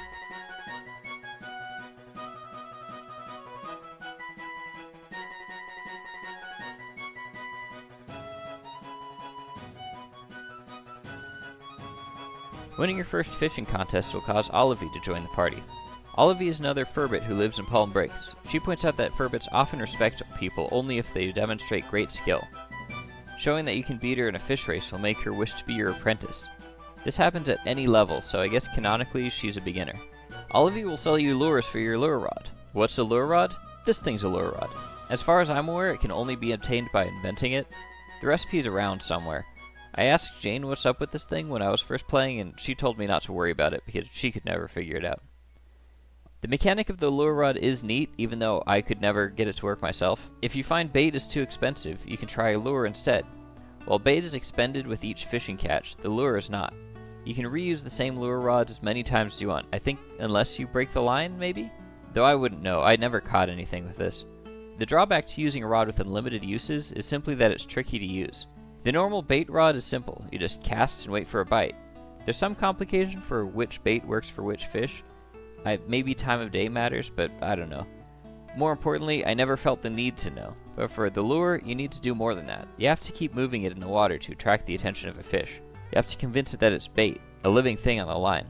Apparently the way to use this is to rapidly twiddle the left stick 10 times, pause for 2 seconds, and repeat 5 or 6 times.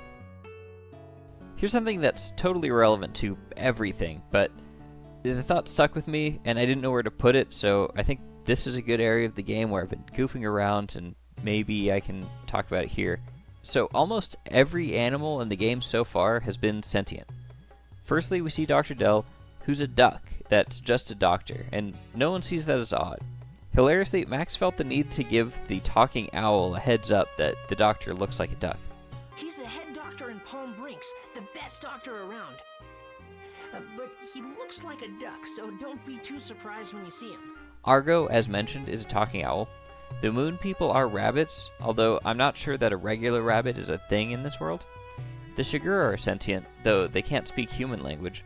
Almost all of the dungeon monsters are capable of speech understandable by their own species. Their interactions with Monica in the monster transformation prove that while they're incredibly hostile racists, they're fully sentient and have social structures that have a norm for small talk. Outside of the monsters that Monica simply doesn't have a transformation for, the only creatures in the game that are not proven to be sentient are the fish. So I wonder, are they sentient and just incapable of communication? I hope not, because it's really an unsettling thought that I can just buy my grill and put a potentially conscious being on it just to eat it later. The grill is also a cool item. It's by no means necessary to complete the game, but it's nice to have that option that when you have a fish that you don't want, that you can use as a healing item later. While I did spend a lot of time in this chapter goofing off, I didn't take a break from advancing the story. Before my first fishing victory, I did get started down the Rainbow Butterfly Woods. Heading right for the fork that we couldn't pass before, we clear the monsters out, and I realized that I haven't collected my medals yet. I grabbed my golf club and proceed to totally whiff my first game of Sphida. At this point, I don't even want to take the next shot. Using the star key, we shut down the barrier protecting the new path, and with the fairy saw, we create the bridge to the new level. The new area of the dungeon has a subtly different feel to it. The lighting feels a bit darker, tangibly deeper in the woods, and we start to encounter new enemies. That thing's called a Zucky, and its resemblance to Zuckerberg is uncanny. The enemies are stronger than any dungeon up to this point, which is to be expected. The game's difficulty does progress monotonically after all. It's still a bit jarring because it doesn't immediately occur to me to compare these enemies to the end of Mount Gundor. My first comparison is the middle of the Rainbow Butterfly Woods. As we progress through the levels, these enemies will be very familiar but have a new look and a terrifying power boost. All until we reach the Chamber of the Sleeping Earth Gem. As usual, the music is perfect. As the boss fight music plays, the camera zooms in from across the map to show us what we're up against. Big Tree. The tree gesticulates violently for his intro. Max runs in bravely, golf club in hand. Wait a minute. This boss is tough, but not an overwhelming challenge. It feels a lot more like the Memo Eater did in terms of difficulty. With the boss fight finished, we can collect the Earth Gem. Max is amazed by this thing, and it is indeed a very pretty rock. Wow. I took some time to collect some gems and also to level up Monica's weapons. My advice about leveling her up after Gaspard's fight is lessons learned from this playthrough. Making our way to Balance Valley, we find another path with a star seal. Again, the star key gets us past it, and we hold a giant hunk of meat over our heads as taxi fare to the next level. Again, these deeper sections of the dungeon have more shadow, and the enemies are more powerful variants of the ones we've seen so far. The Devil Mask is now wearing an Iron Mask, and we have this Lightning Spirit, which reminds me of something out of Cruelty Squad. Absolutely bizarre. Oh, also, we have some more diorama stuff as we descend, so you can continue to decorate the villages over time. I really appreciate that after completing each village, you can put more time into making them feel complete. The diorama minigame finds ways to keep refreshing itself the more you get into the story, giving you possibilities to make all these villages perfect.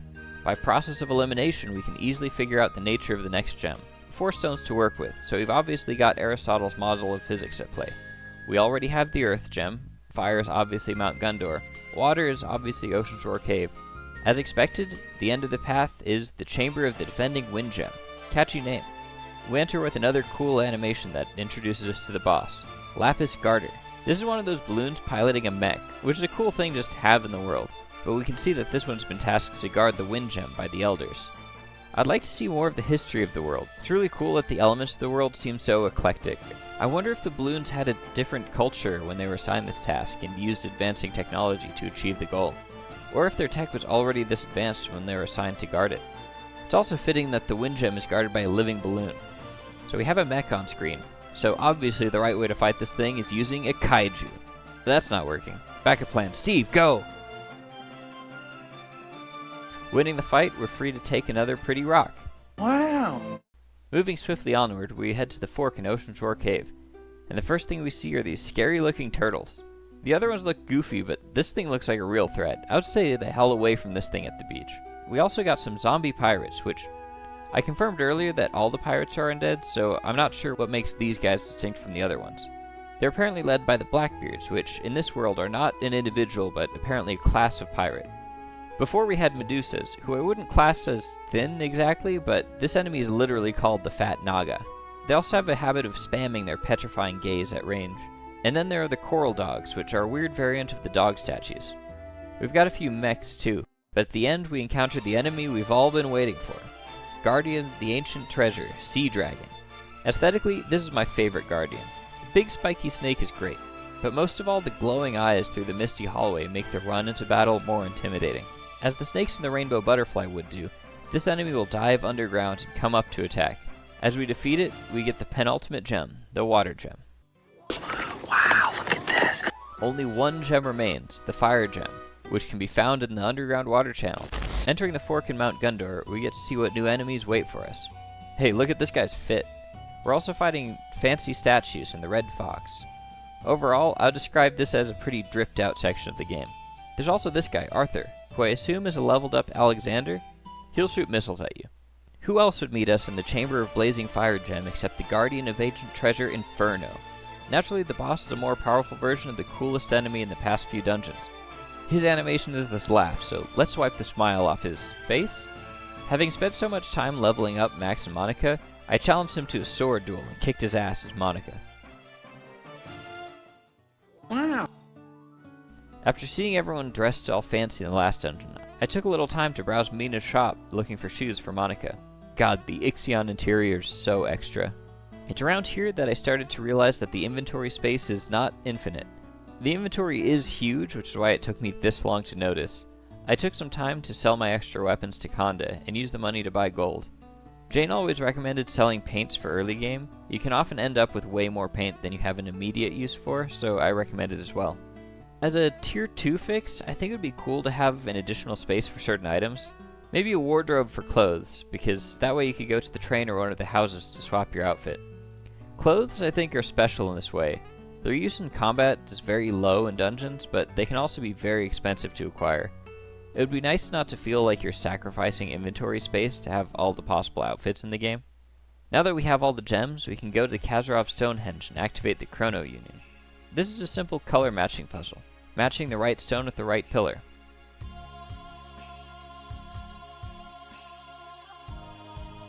The Chrono Union is no subtle event. The earth quakes, beams of light erupt from the pillars, and Pasnos appears in the sky. On Pasnos' bridge, Elena and Garrus discuss Max.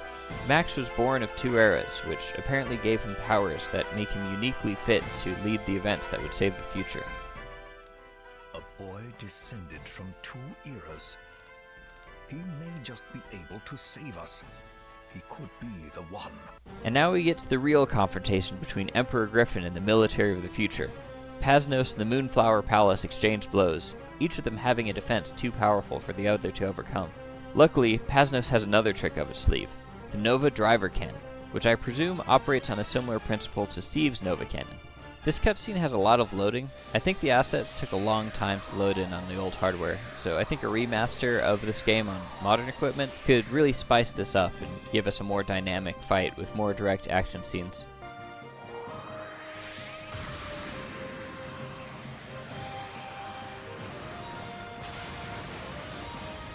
The Nova Driver works, striking the Moonflower Palace and knocking it out of the sky. Unfortunately, the palace is falling directly at Palm Brinks. The palace is falling towards Palm Brinks! The town will be crushed! There is a town at the estimated crash point of the palace. Blast it all! How do we stop it? Somehow, Elena knows about a new system that Pasnos has that Agarus is not aware of.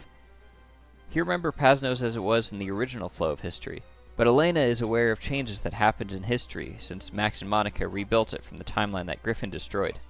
I kind of find this funny because at my day job we have our own system that the higher-ups were largely not aware of when it was complete, and they were frequently shocked and amazed when we casually demonstrated it. It's not as cool as this thing though.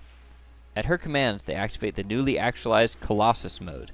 What JRPG could possibly resist having its ultimate weapon being some humanoid mech? The whole structure transforms, different parts disconnecting just to reconfigure and reattach to the main body.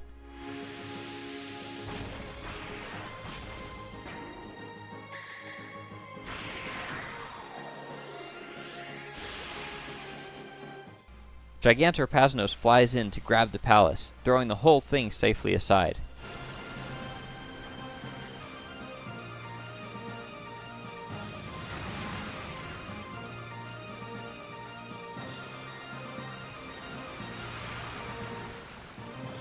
Now that the palace is safely on the ground, Max and Monica can head in to fight Griffin himself again.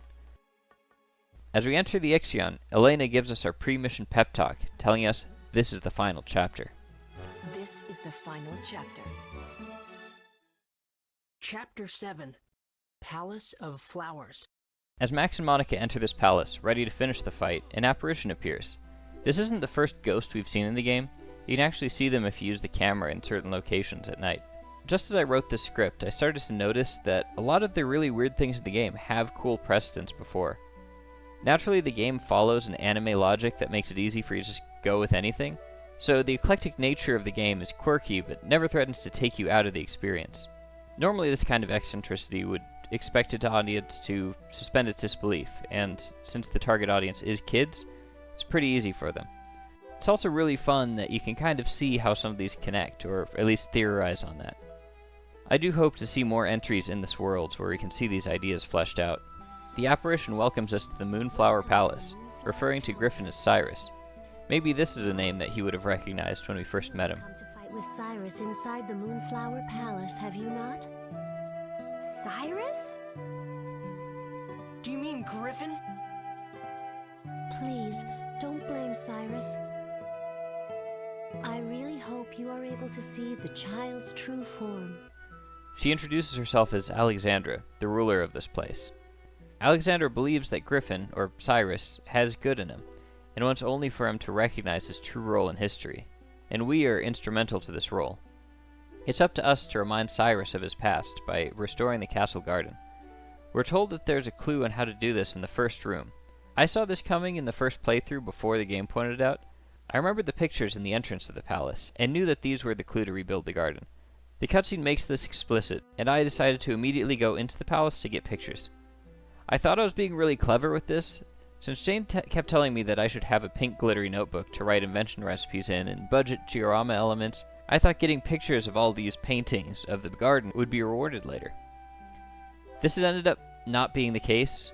When you go to the diorama menu here, instead of culture, there's the picture option, which shows all these paintings and allows you to scroll through all the pictures that are also in the first room. I'm going to avoid showing off this diorama because it's my favorite puzzle in the game. Instead of the diorama having a set of rules to make the village, we're trying to perfectly recreate the garden from the pictures that aren't shown clearly from every angle. The music's very peaceful too. It's perfect just to sit back and work the puzzle until you unlock it piece by piece. I do my best to perfectly line things up as shown in the paintings because I want it to look as good as possible. So I don't know exactly how forgiving this puzzle is for things being slightly out of place, but I never had a problem. Again, the music of this garden is just a complete win. It completely fits the sad nostalgia of the Lost Garden. All we need now is to get some geostones. Entering the dungeon, we get a really cool interior. The lighting is provided by these weird green glowing flowers on the walls and some purple chandeliers. There are also these really cool circles on the floor. They look like windows to space or something. The sound design really sticks out because while the rest of the floor sounds carpeted, stepping on these little windows sounds like you're walking on glass. I have no idea what these are supposed to be, but they're really cool. The dungeon has a bit of a clockwork theme to it. Using the moon clock hand, we're able to unlock doors in the dungeon, but the gate key for this dungeon is a watering can. The palace is named for flowers, and to get deeper in, we simply have to water the flowers to cause them to bloom. The enemies are naturally castle-themed. Skeletons are called castle gears, using crossbows and act as guards. The rats are now castle eaters, presumably for their tendency to eat everything in the castle that's unattended. Adorably, they're all holding a fork in their tail. The most notable enemy here is definitely the cards.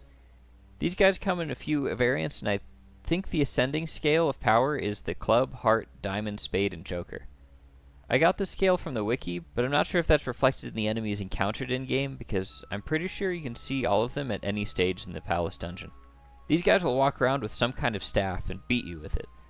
The staves usually have a symbol matching the card's suit, with the exception of the spade, who doesn't have a staff but an actual spade, and the joker, who carries a scythe for some reason. This is a whimsical reference to Alice in Wonderland, having clubs as soldiers and spades as gardeners. These card guys are the reason that you should have been saving your diamonds the whole time. Both times I've played the game, I've ended up with exactly 3 diamonds by the time I reach this dungeon, which is exactly how much you need to unlock the card monster badge. This monster badge will allow Monica to turn into a card. To my knowledge, you will not have any chance to get more cards before the end of Chapter 7, so make sure to save your game before you attempt this. Also, even though Elena said this is the final chapter, there is a Chapter 8, and you'll be able to get more diamonds then. Even so, don't be careless because they cost 30,000 gilda. Slight spoilers, but the Moonflower Palace won't be here after the end of the chapter. Because of this, I went all out on the metal collecting on the inside, and I recommend you do as well. This metal hunt wasn't just contained to the Moonflower Palace, but I went to all the dungeons because I desperately felt the need to level up all my weapons. As this is my last metal hunt, it's a great time to go over strategies to most efficiently get your medals. Fishing. This isn't even in the Moonflower Palace, so you can actually pursue the fishing medal at any time. This is fortunate because I don't really have much advice. All I can say is try to keep your rod stats upgraded and try playing around with different bait. I often felt like I was getting better catches with animal bait, like the batten, petite fish, or prickly than with the other bait types, but this might just be superstition on my part. I didn't realize this until I read the wiki, but you can actually use throwables like the bomb nut and the gooey peach as bait, as well as the banana, along with the obvious selections. Maybe you'll have better luck with lures than I did. Spheda. Luckily, the Moonflower Palace has the easiest Spheda by far. The walls have big flat sections that are almost ideal for bouncing. They do have these pillar structures which can introduce some challenge. You don't have any of the bushes and trees to negotiate like Rainbow Butterfly would, or the valley in Starlight Canyon, or the lava and water traps from Mount Gundor and the underground water channel. With this floor dry, the ball will bounce normally, unlike Ocean's Roar Cave. With these complications out of the way, the number of hits you get will generally be reasonable to complete the mission. Best advice that I have is practice. Going back to early levels will make it easy to practice because weaker enemies will make it very easy to clear them and get your reps in. You might be able to attempt some trick shots if you have an extra hit or two. Learning dexterity with the sphere will pay off. When you first come to the ball, Max will aim straight towards the distortion, no matter what obstacles are between you and it. You can use this to your advantage. Also, the map will show this dotted line of where the ball is pointed. It doesn't extend that far, but it will show you the direction the ball will bounce if it's bouncing off anything really close. For the spins, Slice and Hook. Slice is on the left, but will cause the ball to curve right, and Hook curves the ball to the left. Use these to curve the ball around obstacles. Backspin will kill the ball's forward momentum, and even cause it to bounce backwards if you do it hard enough. Use this to avoid landing off course. Topspin advances the ball's forward momentum when it bounces. This is great for getting the ball to go further if the distortion's far away, but my favorite use is to change the ball's color. If the ball's the wrong color and you're pretty close to the time distortion, gently tap the ball and add some topspin. The initial tap won't push the ball forward too much, and when it hits the ground with more speed, it'll be the right color. I couldn't tell you about clubs. I never wanted to risk the time it would take to get good at the different clubs, so I only ever used one. Time challenge. You will need a ride pod equipped with the latest Nova Cannon and the Jet Hover, and you will bring Pow as your companion. Pow is absolutely busted for time challenges because he lets you see the whole map. His other abilities like detecting mimics and seeing who has the gate key aren't too useful for this, but being able to plot your whole route without needing to find the map first is super valuable. On maps without mimics, this lets you skip opening chests entirely. The Jet Hover is an incredible mobility device. This thing moves very fast and very smooth. The animations are also just awesome. Look how this thing rotates to help you turn. The Nova Cannon takes some getting used to because it's slow rate of fire, but it's still Steve's best weapon. Its damage per second is well worth the difficulty to use, and the range of mobility is incredibly powerful. Oddly, the underground water channel is the hardest challenge by far. The time allotted to the challenge is tiny. In contrast, I sometimes finish the Mount Gundor or Moonflower Palace trials without even trying. Clear with Ride Pod. All the time challenges should be cleared with the Ride Pod anyway. Clear with Max or Monica's right hand or left hand weapons. Just do what it says on the tin. I would usually focus on these whenever I wanted to specifically upgrade that weapon. I also recommend that you bring a character who will help that specific weapon level up. For Max's right hand, this is Cedric. Max's left hand is Gerald. Monica's right hand, Melaine. Monica's left hand, Lynn, though this is only possible in the latter half of Chapter 3. Clear with Monster Transformation. I recommend that you accept that not all things are for the casual gamer. Games are meant to be fun, an escape, a way to bond with friends, or a way to experience art. 100% in games is not for everyone, and that's okay. You can still have a complete experience of a game without needing to complete the full set of all things achievable in the game itself.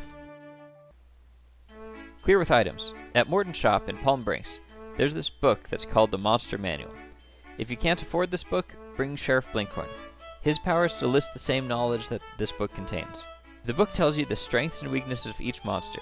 Attacking them with a weapon that corresponds to their weakness will save you a lot of money. I lost 40,000 gilda on one floor of Moonflower Palace trying to complete this challenge.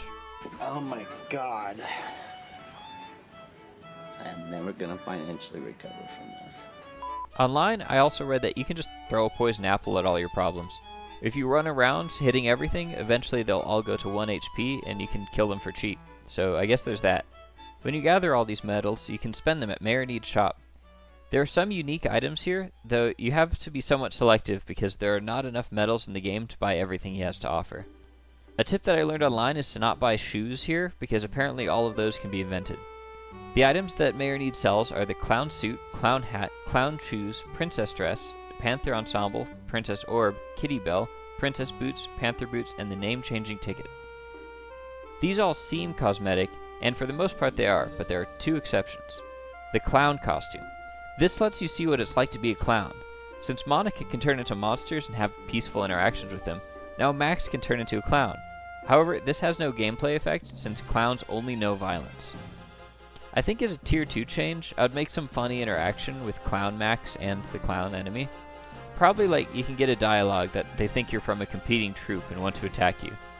Just a little Easter egg for getting a late game item like this and bringing it to the early levels of the game. The name change ticket is the only one with a real gameplay impact, and I hear it described as a glitch. If it is a glitch, then I don't think it should be fixed. These things are really expensive, and I think that the glitch makes it more worth the money. The name change ticket allows you to name any item. However, if you change the name of one item into the name of another item, it will transform to match its new name. Jane recommended that I use this to get Max's most powerful right-hand weapon, Legend, and Monica's most powerful left-hand weapon, Love. I don't exactly recommend this. When I played the second time, not rushing at all, I didn't feel like I was going out of my way to bring my weapons to full power. I reached the highest level while collecting medals for the Moonflower Palace dungeon, so I feel that the game is pretty well paced for weapon leveling, so I don't feel like you need to invest in this glitch to get the most powerful weapons in the game, unless you're speedrunning or something. Maybe you could use this if you want to get a set of all the max-powered weapons. The weapon upgrades do branch out, and I think at the highest level there are 3 variants of each weapon. We progress further through the dungeon as normal. Coming to 2 forking paths, I decided to progress the right one first.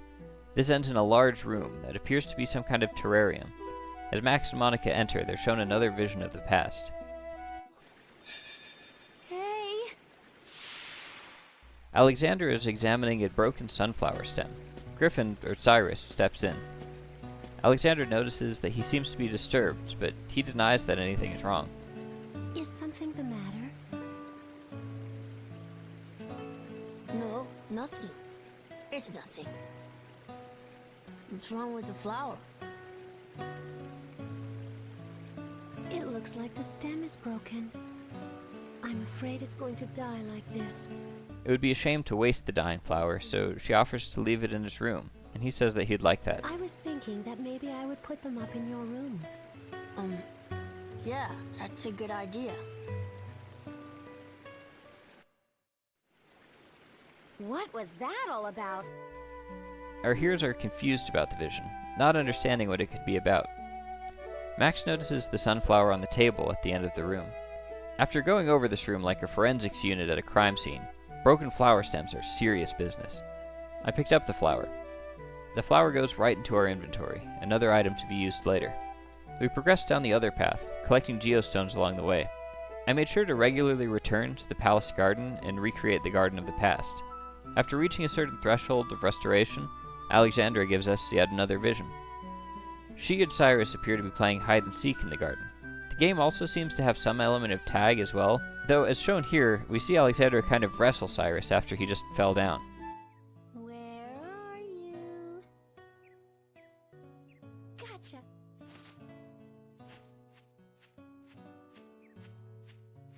Ouch! Another Tier 2 fix is to animate the game a bit more lively, I guess.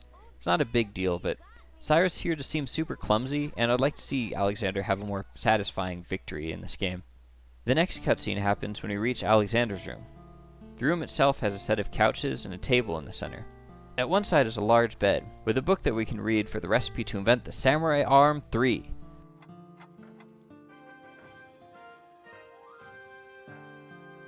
Say cheese! I can only assume that Alexander is reading the Dokapon Kingdom manga. On the table in the center of the room is a vase. Now we use all the neurons between Max and Monica to conclude that the sunflower from the other room must go in the vase. Putting it in triggers another flashback. Cyrus confesses that he broke the flower. Alexander is very teleological about it. She tells Cyrus that flowers always give something, that even breaking the stem must have given him something. Knew all along. Aren't you angry? No, it's fine. Maybe it was this flower's role in life. You know, flowers always give people something. For me, it can be happiness, or strength, or just the courage to make it through another day. When you broke the stem, you must have felt something. That was the role in life for this flower. Besides, it gave me something as well. It taught me that you're a very kind young man. For her, it gave her this, a demonstration that Cyrus was kind enough to confess when he broke it. I don't know the circumstances that led him to break the flower, but I can only guess that it was an accident playing in the room or something. As we finish the garden, we get a flashback that finally shows how Alexander and Cyrus first met. Queen Alexandra pardoned a trespasser on her property. The trespasser was a moon person who just wanted to admire the flowers on the palace grounds. He had no home, family, or even a name for himself. Alexandra gives him the name Cyrus and appoints him as the caretaker of the garden. All right, from now on, I'm putting you in charge of this flower bed. What? Your Highness? Your name here at the castle will be Cyrus. What do you think? Cyrus? Yes, I think it suits you well. I want you to give all these flowers here plenty of love and attention. All at once, this lost child had a home, a name, and something close to a family, even if it was just one other person. We now have all the pieces for who Cyrus was, a sweet lost child who was adopted by a caring woman who offered him paradise. All that's left is to understand where the figure of Griffin came from. As a reward for finishing the garden, we get the Sunstone and Moonstone. These are incredibly powerful items to spectrumize. The Sunstone, being an element of flame, offers 15 flame, but 0 points of chill. All other categories get plus 8. Conversely, the Moonstone gives plus 15 chill and 0 for flame, with plus 8 for everything else. The dungeons grow harder pretty quick after Alexander's room. The enemies that can be comfortably handled without the ride pod become a much smaller proportion of enemies as we progress. Of note, there are mechs like the Vanguard Mark II and the Earth Dragon. The Lancer is a bizarre enemy. It's a giant robot with a giant lance and shield for when your missile platform needs melee options. Can you imagine war footage with these things? That would be nuts. Also, to quickly mention, I do really like the ride pod's missile option too. I didn't really use it because it was never the most effective ride pod weapon when I had access to it, but the cool factor definitely makes it worth using. I somehow managed to mix a bunch of the gift boxes at this point. They're scattered all around the first room of the palace, and they're satisfyingly spaced around the structures. Unlike the villages, where you tend to see these things scattered about at random, you see them kind of neatly placed in front of the pillars of the palace. As we approached the final floor of the dungeon, the Sun Room, I decided I wanted to dress nice and fancy for my final confrontation with Griffin. For this, I decided to dress Max and Monica how they are in the splash screen when you first open up the game. The picture seems to depict Max and Monica dressed formally at Max's house. Maybe Gerald is throwing a party. The two seem to have snuck away to spend a moment together by the fountain.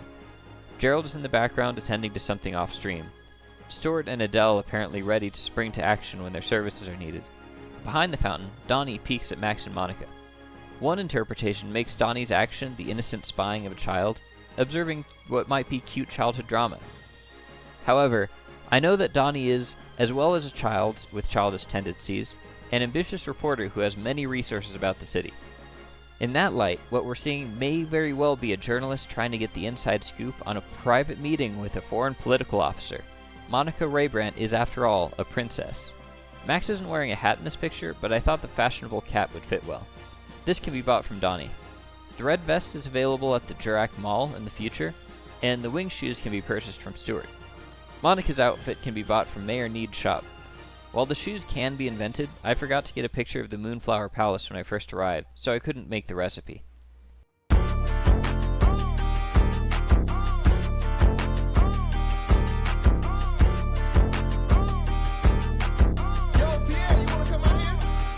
Looking fly as hell, we enter the Sun Chamber. Two large statues stand guard over the door. As we approach the door, we're prompted to spell the true name of Griffin. Listen well. If you wish to see my master, you must first speak his true name. If we enter it wrong, the Guardians will banish us from the dungeon. Fools! Be gone! From here, we can re-enter to try again. This is case sensitive. You need to enter Cyrus's name with either standard capitalization or all caps. When you enter the name correctly, the door swings open for us. You may pass. Inside, Griffin is waiting for us. Despite us taking his palace down, his resolve is untouched. He flies into the air and begins the first phase of the fight. This fight is really cool. Not only are we attacking Griffin, but also the Atlamillia themselves. The stones orbit Griffin in a chaotic pattern. As they come close to the ground, we can hit them until they fall from the air.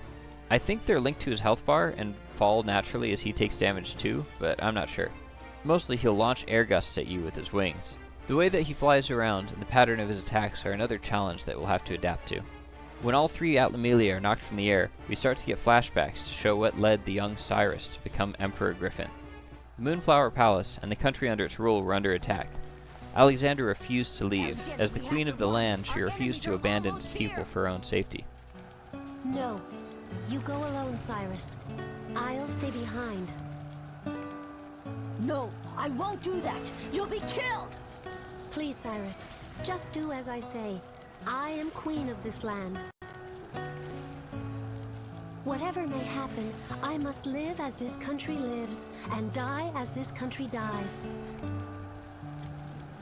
That is my role. She insisted that Cyrus leave to protect himself without her. Fueled by a renewed anger, Griffin descends and rips the wings off his own shoulders to use his swords to fight even more brutally.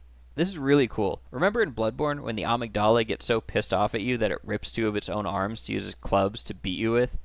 I love when Sony does stuff like this. The music for Griffin's second phase is a more somber version of the music that plays in the palace courtyard. While the music fit perfectly with the action of the last phase, now it's a contrast to it. It's like we're seeing the fight from Alexander's perspective after the flashback. A necessary fight to subdue Griffin's madness, but a tragedy that Cyrus has become so far astray. Griffin's moveset is entirely different now. Dramatic leaps to slice us with the new swords, slashing ranged attacks that will stagger Max and Monica even with their guard up. Occasionally while I was playing, the audio of Griffin's attacks seemed to cut out. I don't know if this was intentional or not. It could have been a move to make the music feel more present and completely consume the fight with the melody. Whether or not this was intended, it still was pretty cool. This phase ends with our last flashback. Cyrus has left the palace. Alexandra gone and himself alone in a desolate land. He thinks back to what caused this. I'm all alone now. The humans started attacking and killing each other just for a few shiny stones. The humans on their quest for the stones. It's clear that the war was over control of the Atlamillia. Alexandra must have known the inevitable outcome. Her frustrating philosophy that everyone must fulfill their predestined role prevented her from surviving the war that destroyed her kingdom. Cyrus expresses how he wishes that all humans never existed, except for Alexandra, so that he could spend eternity with her in the garden. In the present, his rage seems to literally ignite him. Griffin's moveset changes again. He shows his great magical power and seems to favor casting Fist. His attacks are still dangerous when guarding, forcing us to rely even more on dodging and getting the timing right between his attacks.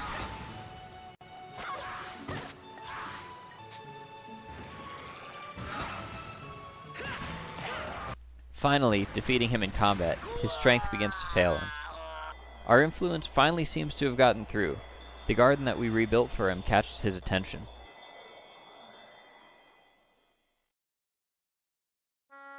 He imagines having a conversation with Alexandra, for the first time since her death. I don't think it explains anywhere how long ago she died before he started his attack. Moon people can live quite a long time, so it could have easily been decades of hatred before now. In his mind, he tries to justify his genocide to Alexandra. I think Alexandra's response is very interesting and beautiful. She points out to him that he knows that he's wrong. They're to blame. It's true that humans have strong desires, and they often make mistakes when they try to fulfill those desires. But humans also possess something very important. I think that even you know what that is, Cyrus. You've been watching this whole time, haven't you? You've seen the boy on his journey. You realized a long time ago that you are wrong this time. He's watched Max and Monica struggle and triumph to protect what they love and to save the world even if it causes them hardship. It's not clear if Alexandra actually returned to Cyrus as a ghost the way that she did to Max and Monica, or if this was just a memory that he had of her. She didn't have anything to tell him that he didn't already know. He just needed a memory of her to see it. A memory so strong and full of love that it could cut through his justifications and finally put him on the right path. Cyrus doesn't understand, or refuses to understand. It seems likely to me that he does know his purpose, but won't admit it in an attempt to make her stay just a bit longer to explain. But her role is complete, and Alexandra fades away. Out of the defeated body, a darkness emerges from Cyrus.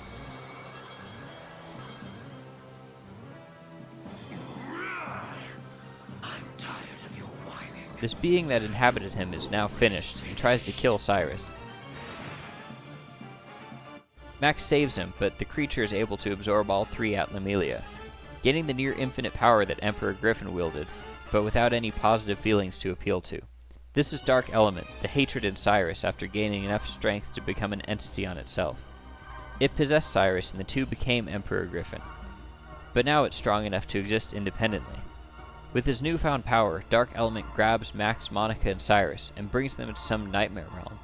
There he initiates the Star of Oblivion prophecy. Finally, the murals make sense. The ancients built this structure, but not with Dark Element in mind. He decides to use it to destroy the world and recreate it in his own image, a world of endless suffering and subjugation. Cyrus stands up to Dark Element, but he's too powerful now, fatally wounding Cyrus. As Max and Monica prepare to attack Dark Element, he expands the new realm. We're now put through a gauntlet of various enemies before we can face him directly. Here we got Mamo, the mammoth, Nightmare, a new kind of memo eater. I'll also talk about this when I go into what I would do in a sequel. This enemy specifically and the whole spiral realm that we're in. Black Dragon is a big dragon. Uther. Is that Trump's golden dome? Gaia Ion and Gaia Zwei. Two big skeleton monsters, with eyes to match their numbers. The gauntlet here is actually really cool. I could stand to have it be a bit harder as well. A tier 1 change that I'll add here is to make the background more lively. There's quite a bit of distance to cover from one fight to the next, and with the miracle of modern technology, we could make an incredible view while you run through this. Some structures float around this background, and we could make it so they actually travel. Maybe like they're falling down from a huge distance in the sky. The structures could also change as they progress.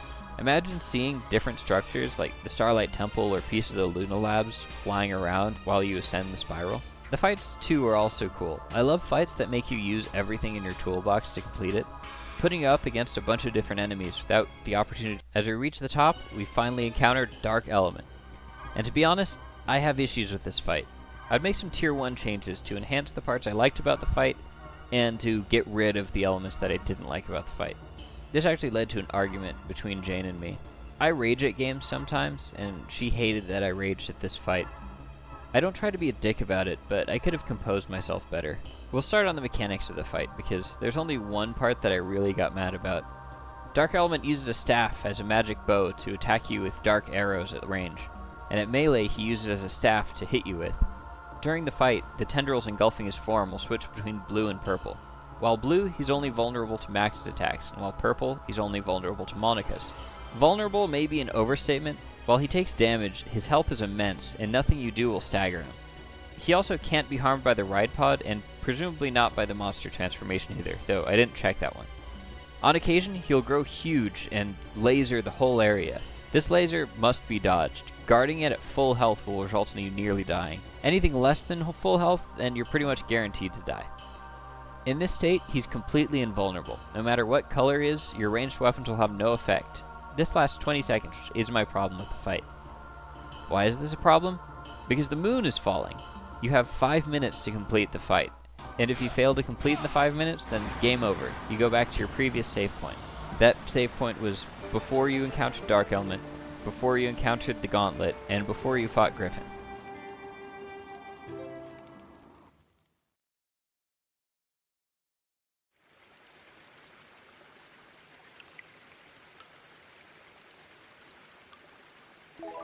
None of this would be an issue for me if he didn't become invincible for 20 seconds at a time with his ultimate attack. So, Tier 1 change, make his ultimate laser attack not be a 20-second invulnerability card. If you could still hurt him at range, that would be fine. I also don't mind if he has more health to compensate for making the fight harder. The fight is supposed to be hard, it's the final boss, and I don't mind that at all. But it's just infuriating that the fight forces us to watch doing nothing while he stares at us for 20 seconds. Maybe his moveset could involve splitting him in two. Make one totally invulnerable that shoots lasers at us, and the other is still vulnerable so you can dodge the laser while you hit the other guy. Enough complaining. Something constructive that I would add to the fight as well is if Dark Element had more stuff like the seals. Like, he can select which character you're allowed to hit him with, like the red and blue seals in a dungeon. Maybe if he had something like a play on the white seal, or one that makes him vulnerable only to the ride pod. I don't know, I really like the fight, other than him cheating with the time trial, so I'd love to see it enhanced with more mechanics and make it a bit longer. All that being said, I had the ideal experience with this fight this time around. I leveled up Max and Monica so they had the most powerful weapons for both right and left hands, and brought just enough resurrection powder. I lost the ride pod earlier, and Monica fell to one of Dark Element's laser attacks. I was low on materials, and even with enough healing items left, an enemy like Dark Element could knock me down before I had time to heal if I'm not careful. I was running out of time, but with 9 seconds left, Max delivered the final blow. It felt incredible finishing the fight first try on this playthrough, and even better with such little time left. With him defeated, he laughs because he's already won. The moon can't be stopped. His death means very little, and the destruction of the Earth is inevitable. Max and Monica take their last moments to check on Cyrus. Cyrus takes responsibility for creating Dark Element, not knowing he was doing it, but now ready to undo its scheme. It's now Cyrus's responsibility to disarm the Star of Oblivion. This knowledge was passed down through his family from ancient times, and now it's his role to save the Earth from the moon.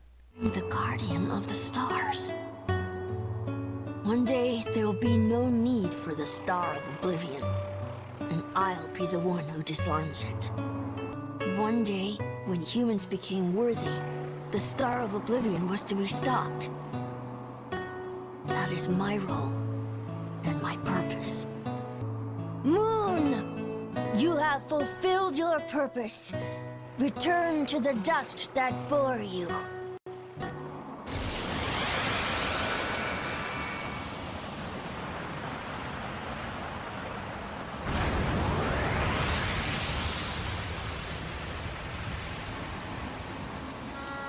Cyrus is finally visited by another vision of Alexandra, and his strength holds out just long enough to say goodbye to Max and Monica before he falls.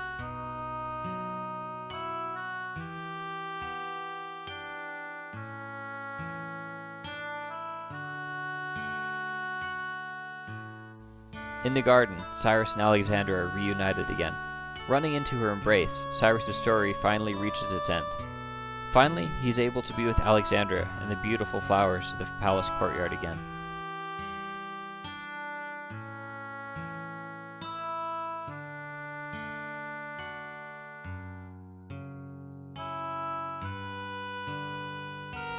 Max waxes poetic about Griffin never being real.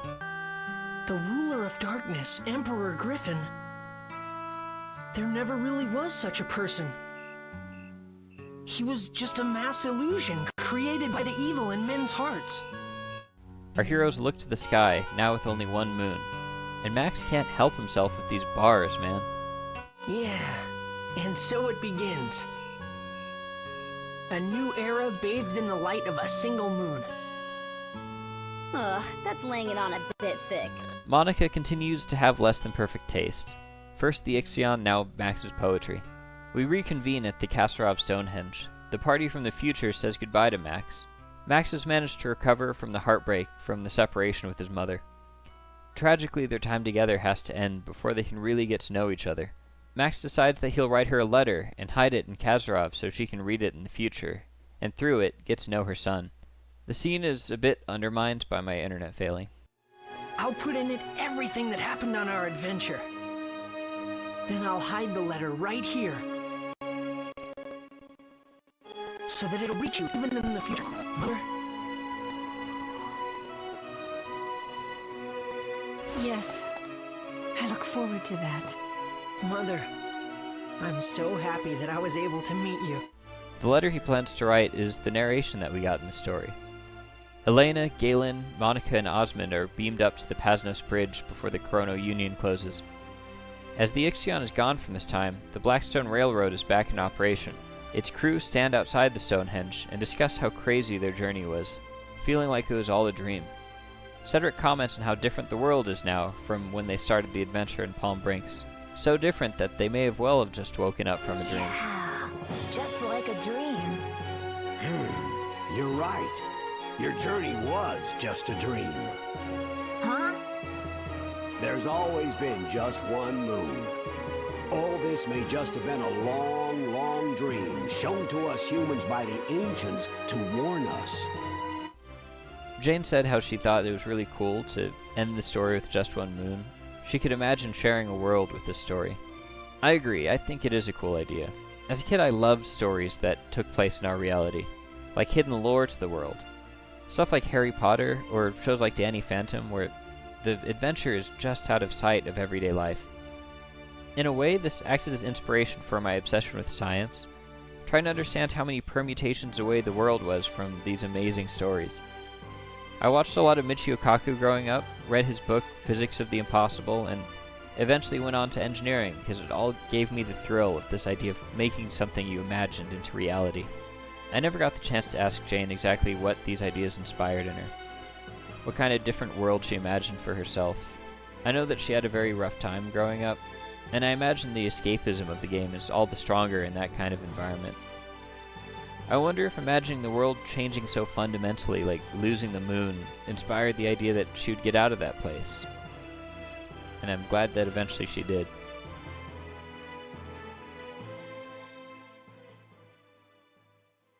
I want to be the kind of person who can put everyone else at ease, who can defend others just by being there. That's what I want to do, if I can.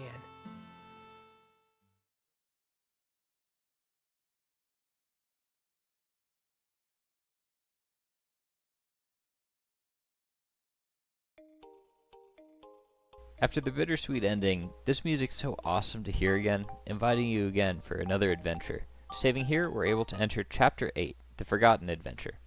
I assume it's forgotten because this takes place after Max left his journal for his mother. Why did he not bother to update it? Well, as we'll see, it's probably because he's not a snitch. Loading in, we see that Mayor Need has a meeting with Max. He has a job for us. There's a plan to extend the Blackstone Railroad, but for this project we need Zelmite, a mineral that's mined under Palm Brinks.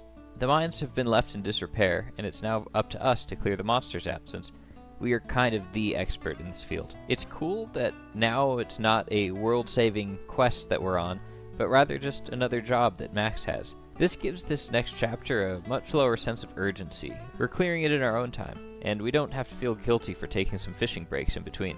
Naturally, the monsters here are stronger than what we've found in the game so far, since, monotonic difficulty and all that.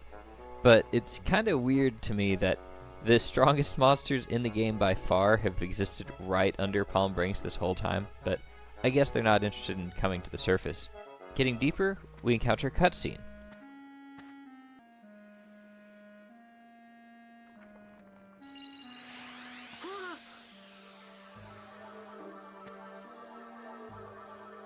Monica's back. She used a star glass, the thing that we used in Chapter 3 to get to Lynn's past, to come all the way back in time to spend more time with Max. How did you get here? I asked Crest, and she let me have a star glass. She reveals that time travel's totally still possible in the future, but it's just forbidden. It's really funny to me that she just breaks the rules like this.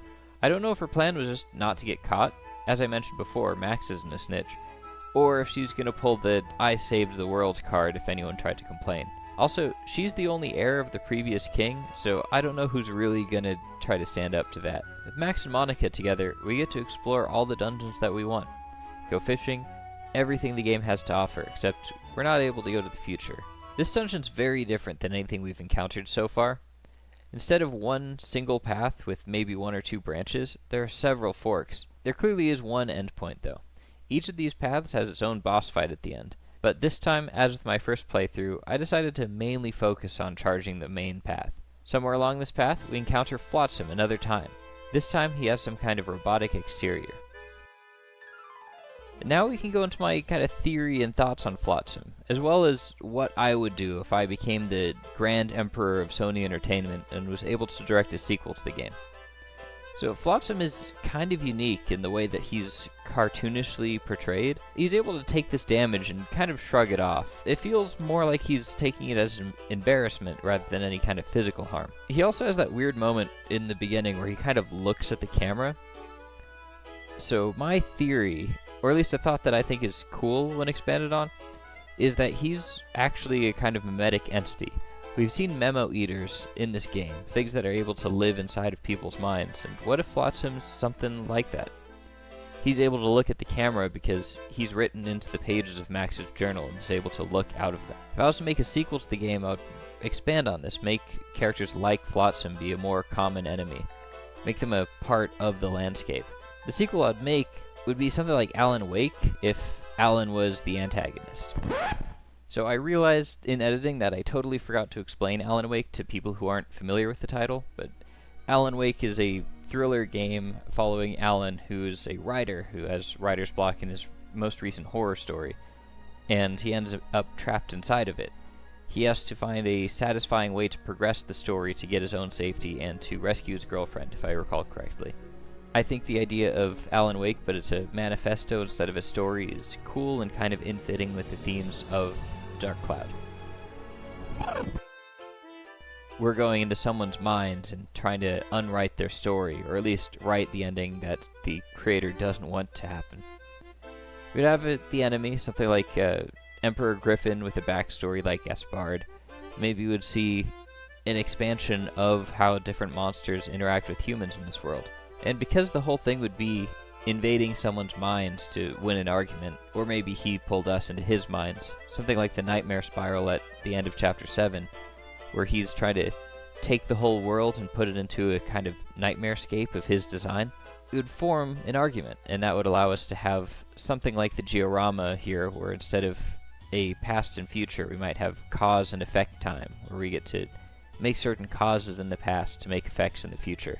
I think the Georama minigame with modern technology would have so many interesting possibilities of having a dynamic world where you change stuff in the previous time and have it evolve with what you put in, instead of having a set outcome, something that you could manipulate to maybe get different outcomes depending on what you want. Make one that allows you to farm resources, or just have physical obstacles that you have to build around in the past, and in the future you'll have a new bridge or something in the way.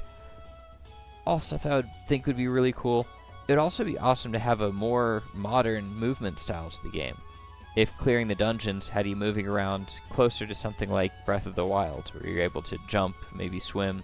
Another thought I had is, instead of having monster transformation, maybe a character's a monster jockey, able to farm these animals and then ride them into battle later. And that could give you all kinds of cool movement options. And then you could expand the minigames. Instead of just having Spheda, maybe have different minigames depending on the level, or a random chance at any minigame at each level. I don't know what the analogs would be for the time distortion in the sphere, but I think it would be really cool to have all kinds of things like maybe a small creature grabs the sphere equivalent and you're able to herd it into a location, or you have to chase it around. All things that I think would be really cool to see in a sequel. Another point to my theory on Flotsam is, here again he claims that he has a new leader. Who cares about Griffin anyway? I've got a new boss man now. Griffin was a Girl Scout compared to this guy! He doesn't seem to have motivations of his own. He's always subordinate to something else. He seems almost like a manifestation of another's evil desire, which kind of goes to the point that he seems to be able to grab the stone from Max. Maybe the Atlamelia would see him like this, as an extension of Griffin's will. As I just mentioned, Flotsam talks about a bigger, more powerful entity than Griffin, his new boss. We defeat him, but have yet to see what he's talking about. Me lose of all the ridiculous! What are you talking about? You've lost lots of times already. Yeah. Well, I expect he'll be taking care of you shortly!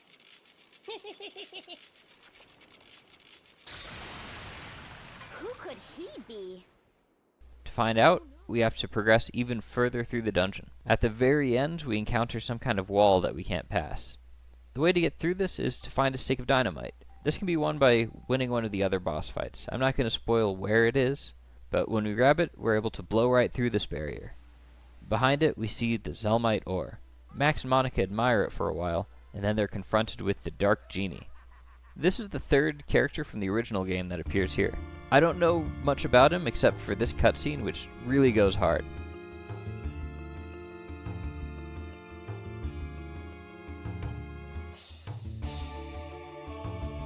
He insists on eating us, so we have to put a stop to him. I guess this is that new boss that Flotsam was talking about. Oh, actually, you two don't look so bad. I'm quite hungry just now. I don't suppose you'd mind if I ate you? Eat us? What are you, crazy? No way! Sorry. I think I'll just eat you anyway. The music here is cool, though it doesn't feel as urgent as I would expect from a boss fight. It feels natural with the mechanic here. The Dark Genie will hover above us, slowly swimming around, while dropping an endless army of miniature versions of himself. None of these are very strong on their own, but they build up fast. I've never had much luck trying to clear them. Instead, I found the strategy that works for me is to outrun them on the ride pod while blasting the original. It's not quite as simple as this, because like the boss fight with the Dark Element, he shifts between colors, and these colors seem to determine what he's vulnerable to. As far as I can tell, blue is vulnerable to the ride pod, and pink is vulnerable to nothing. Also, he'll shoot lasers at you, but his invulnerability isn't affected by this, I think. If you're able to outmaneuver the miniature versions and kill the original, then we get this cutscene.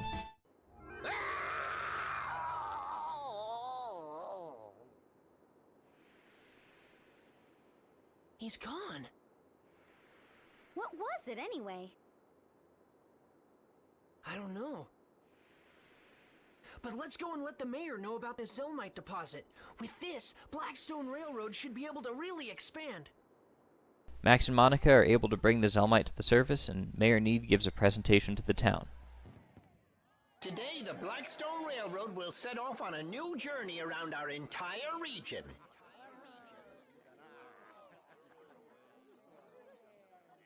I hope the world will follow this example and start developing again. Wow, the mayor seems so dignified now. Yeah, you're right. Although we face a great many hardships ahead, I am certain that if we all work together, we will see them through safely. With peace once again restored, we enter the final credits of the game. Unfortunately, there's not a save point here, but you can always return to the previous one. Dark Genie is just the last thing before the final cutscene. As the song Time is Changing plays once more, we fade out. The game Never ends. be passed down to future generations. Did this amazing adventure really happen or not? No one can say for sure. But if you could walk out into the night sky and speak to the moon, I'm certain it would tell you all about our strange adventure.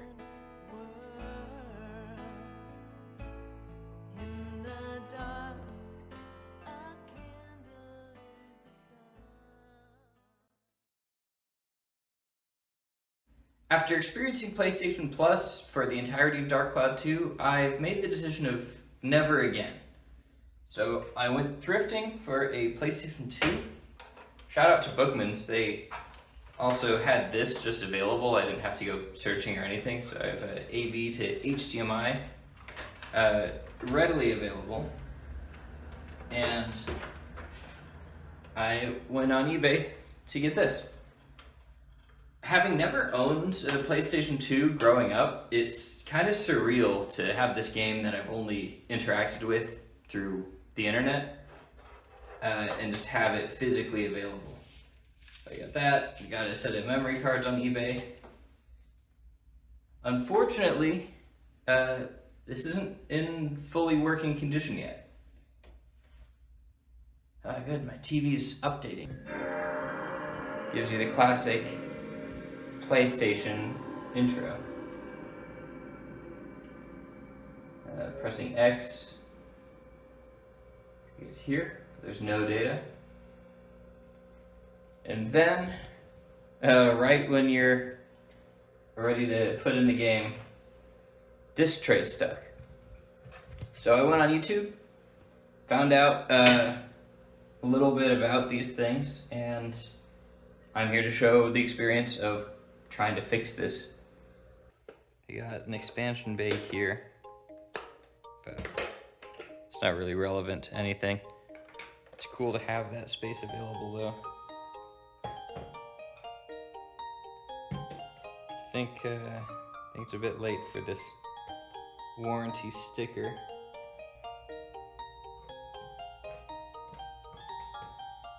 I think the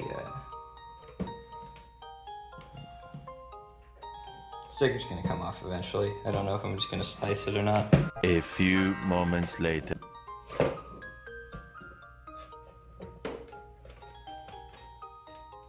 You might not want to do this if you somehow still have a warranty on your PlayStation 2. I wasn't offered that with my purchase from Bookman's, so I think that I'm kind of just, I think it's moot for me.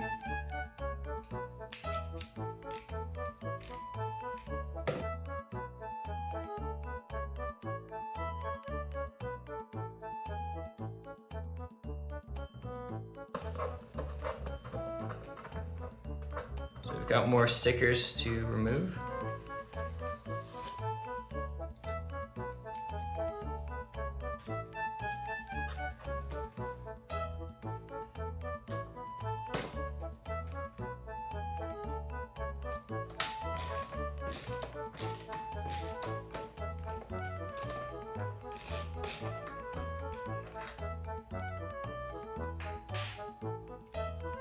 All right.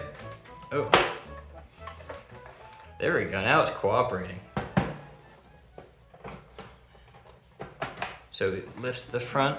The front here where you plug the controller in it protrudes into this casing. So you have to manipulate it around that. Oh. We have some kind of ribbon. Don't know if that's about. Okay, so that's the...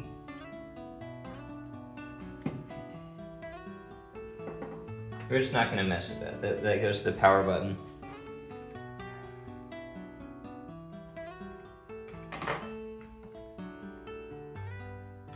Feels very loose.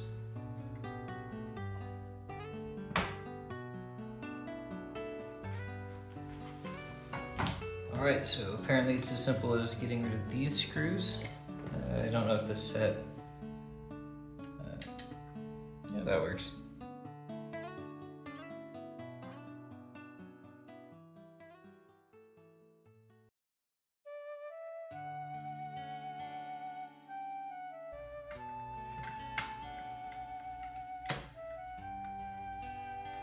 It's pretty easy. So I decided to give this a try. Careful if you're doing stuff like this. Recommend not let a dumbass like me do it for you. Okay. Careful about that too. That's a... Lasers are bad for eyes, so don't look directly at it. But yeah, so it works just fine now.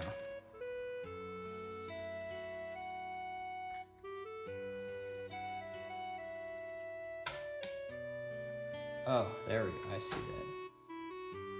I see that that magnet catching. So it catches onto this, and apparently that... Let's try it again. See that? So that's the magnetic centering that they were talking about. So I turn that on. Yeah, can't move. Oh man, look how fast that is. That's... You start it up and it just works. Couldn't be me. Just like that video that I watched on this, which I will leave in the description. I will leave a link for it. He got a piece of masking tape to try to weaken the magnetic hold on that. This might be a bit thick. Let's see how it goes. So that holds onto this, and you can see how it like clamped really hard. Let's try it now. Let's try it now.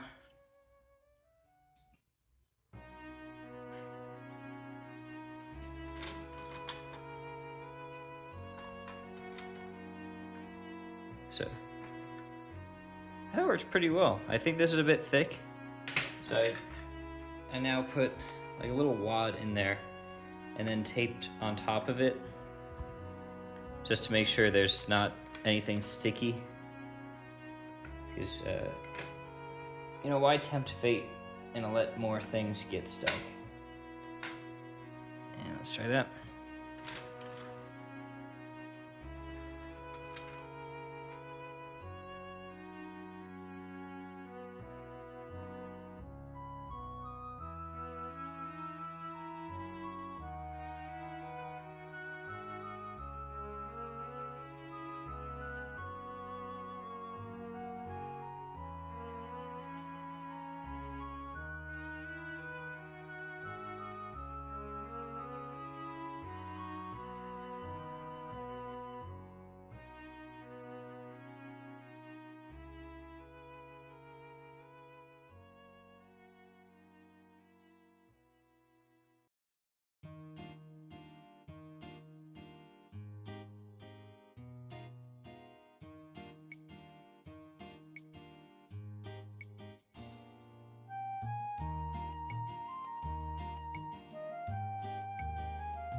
Oh, there we go. I think the PlayStation's gonna need a little bit of TLC considering the noises, but oh, man, this is like so cool to see.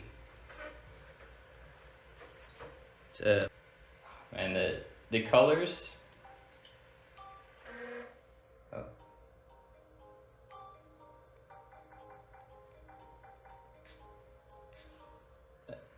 This is cool. This is so awesome. So it works. It wasn't even that hard to do. If you have a PS2, doing maintenance yourself is actually like doable. I'm actually very impressed by Sony for even today, the PS4 controller that I have. I've managed to drop it to the point it had stick drift and fix that by taking it apart, putting it back together. And all it's very friendly to like at-home maintenance. So thumbs up to Sony for that. Even PS Plus, I think, is a good product. It's just my internet service provider that is unable to keep up with the demand.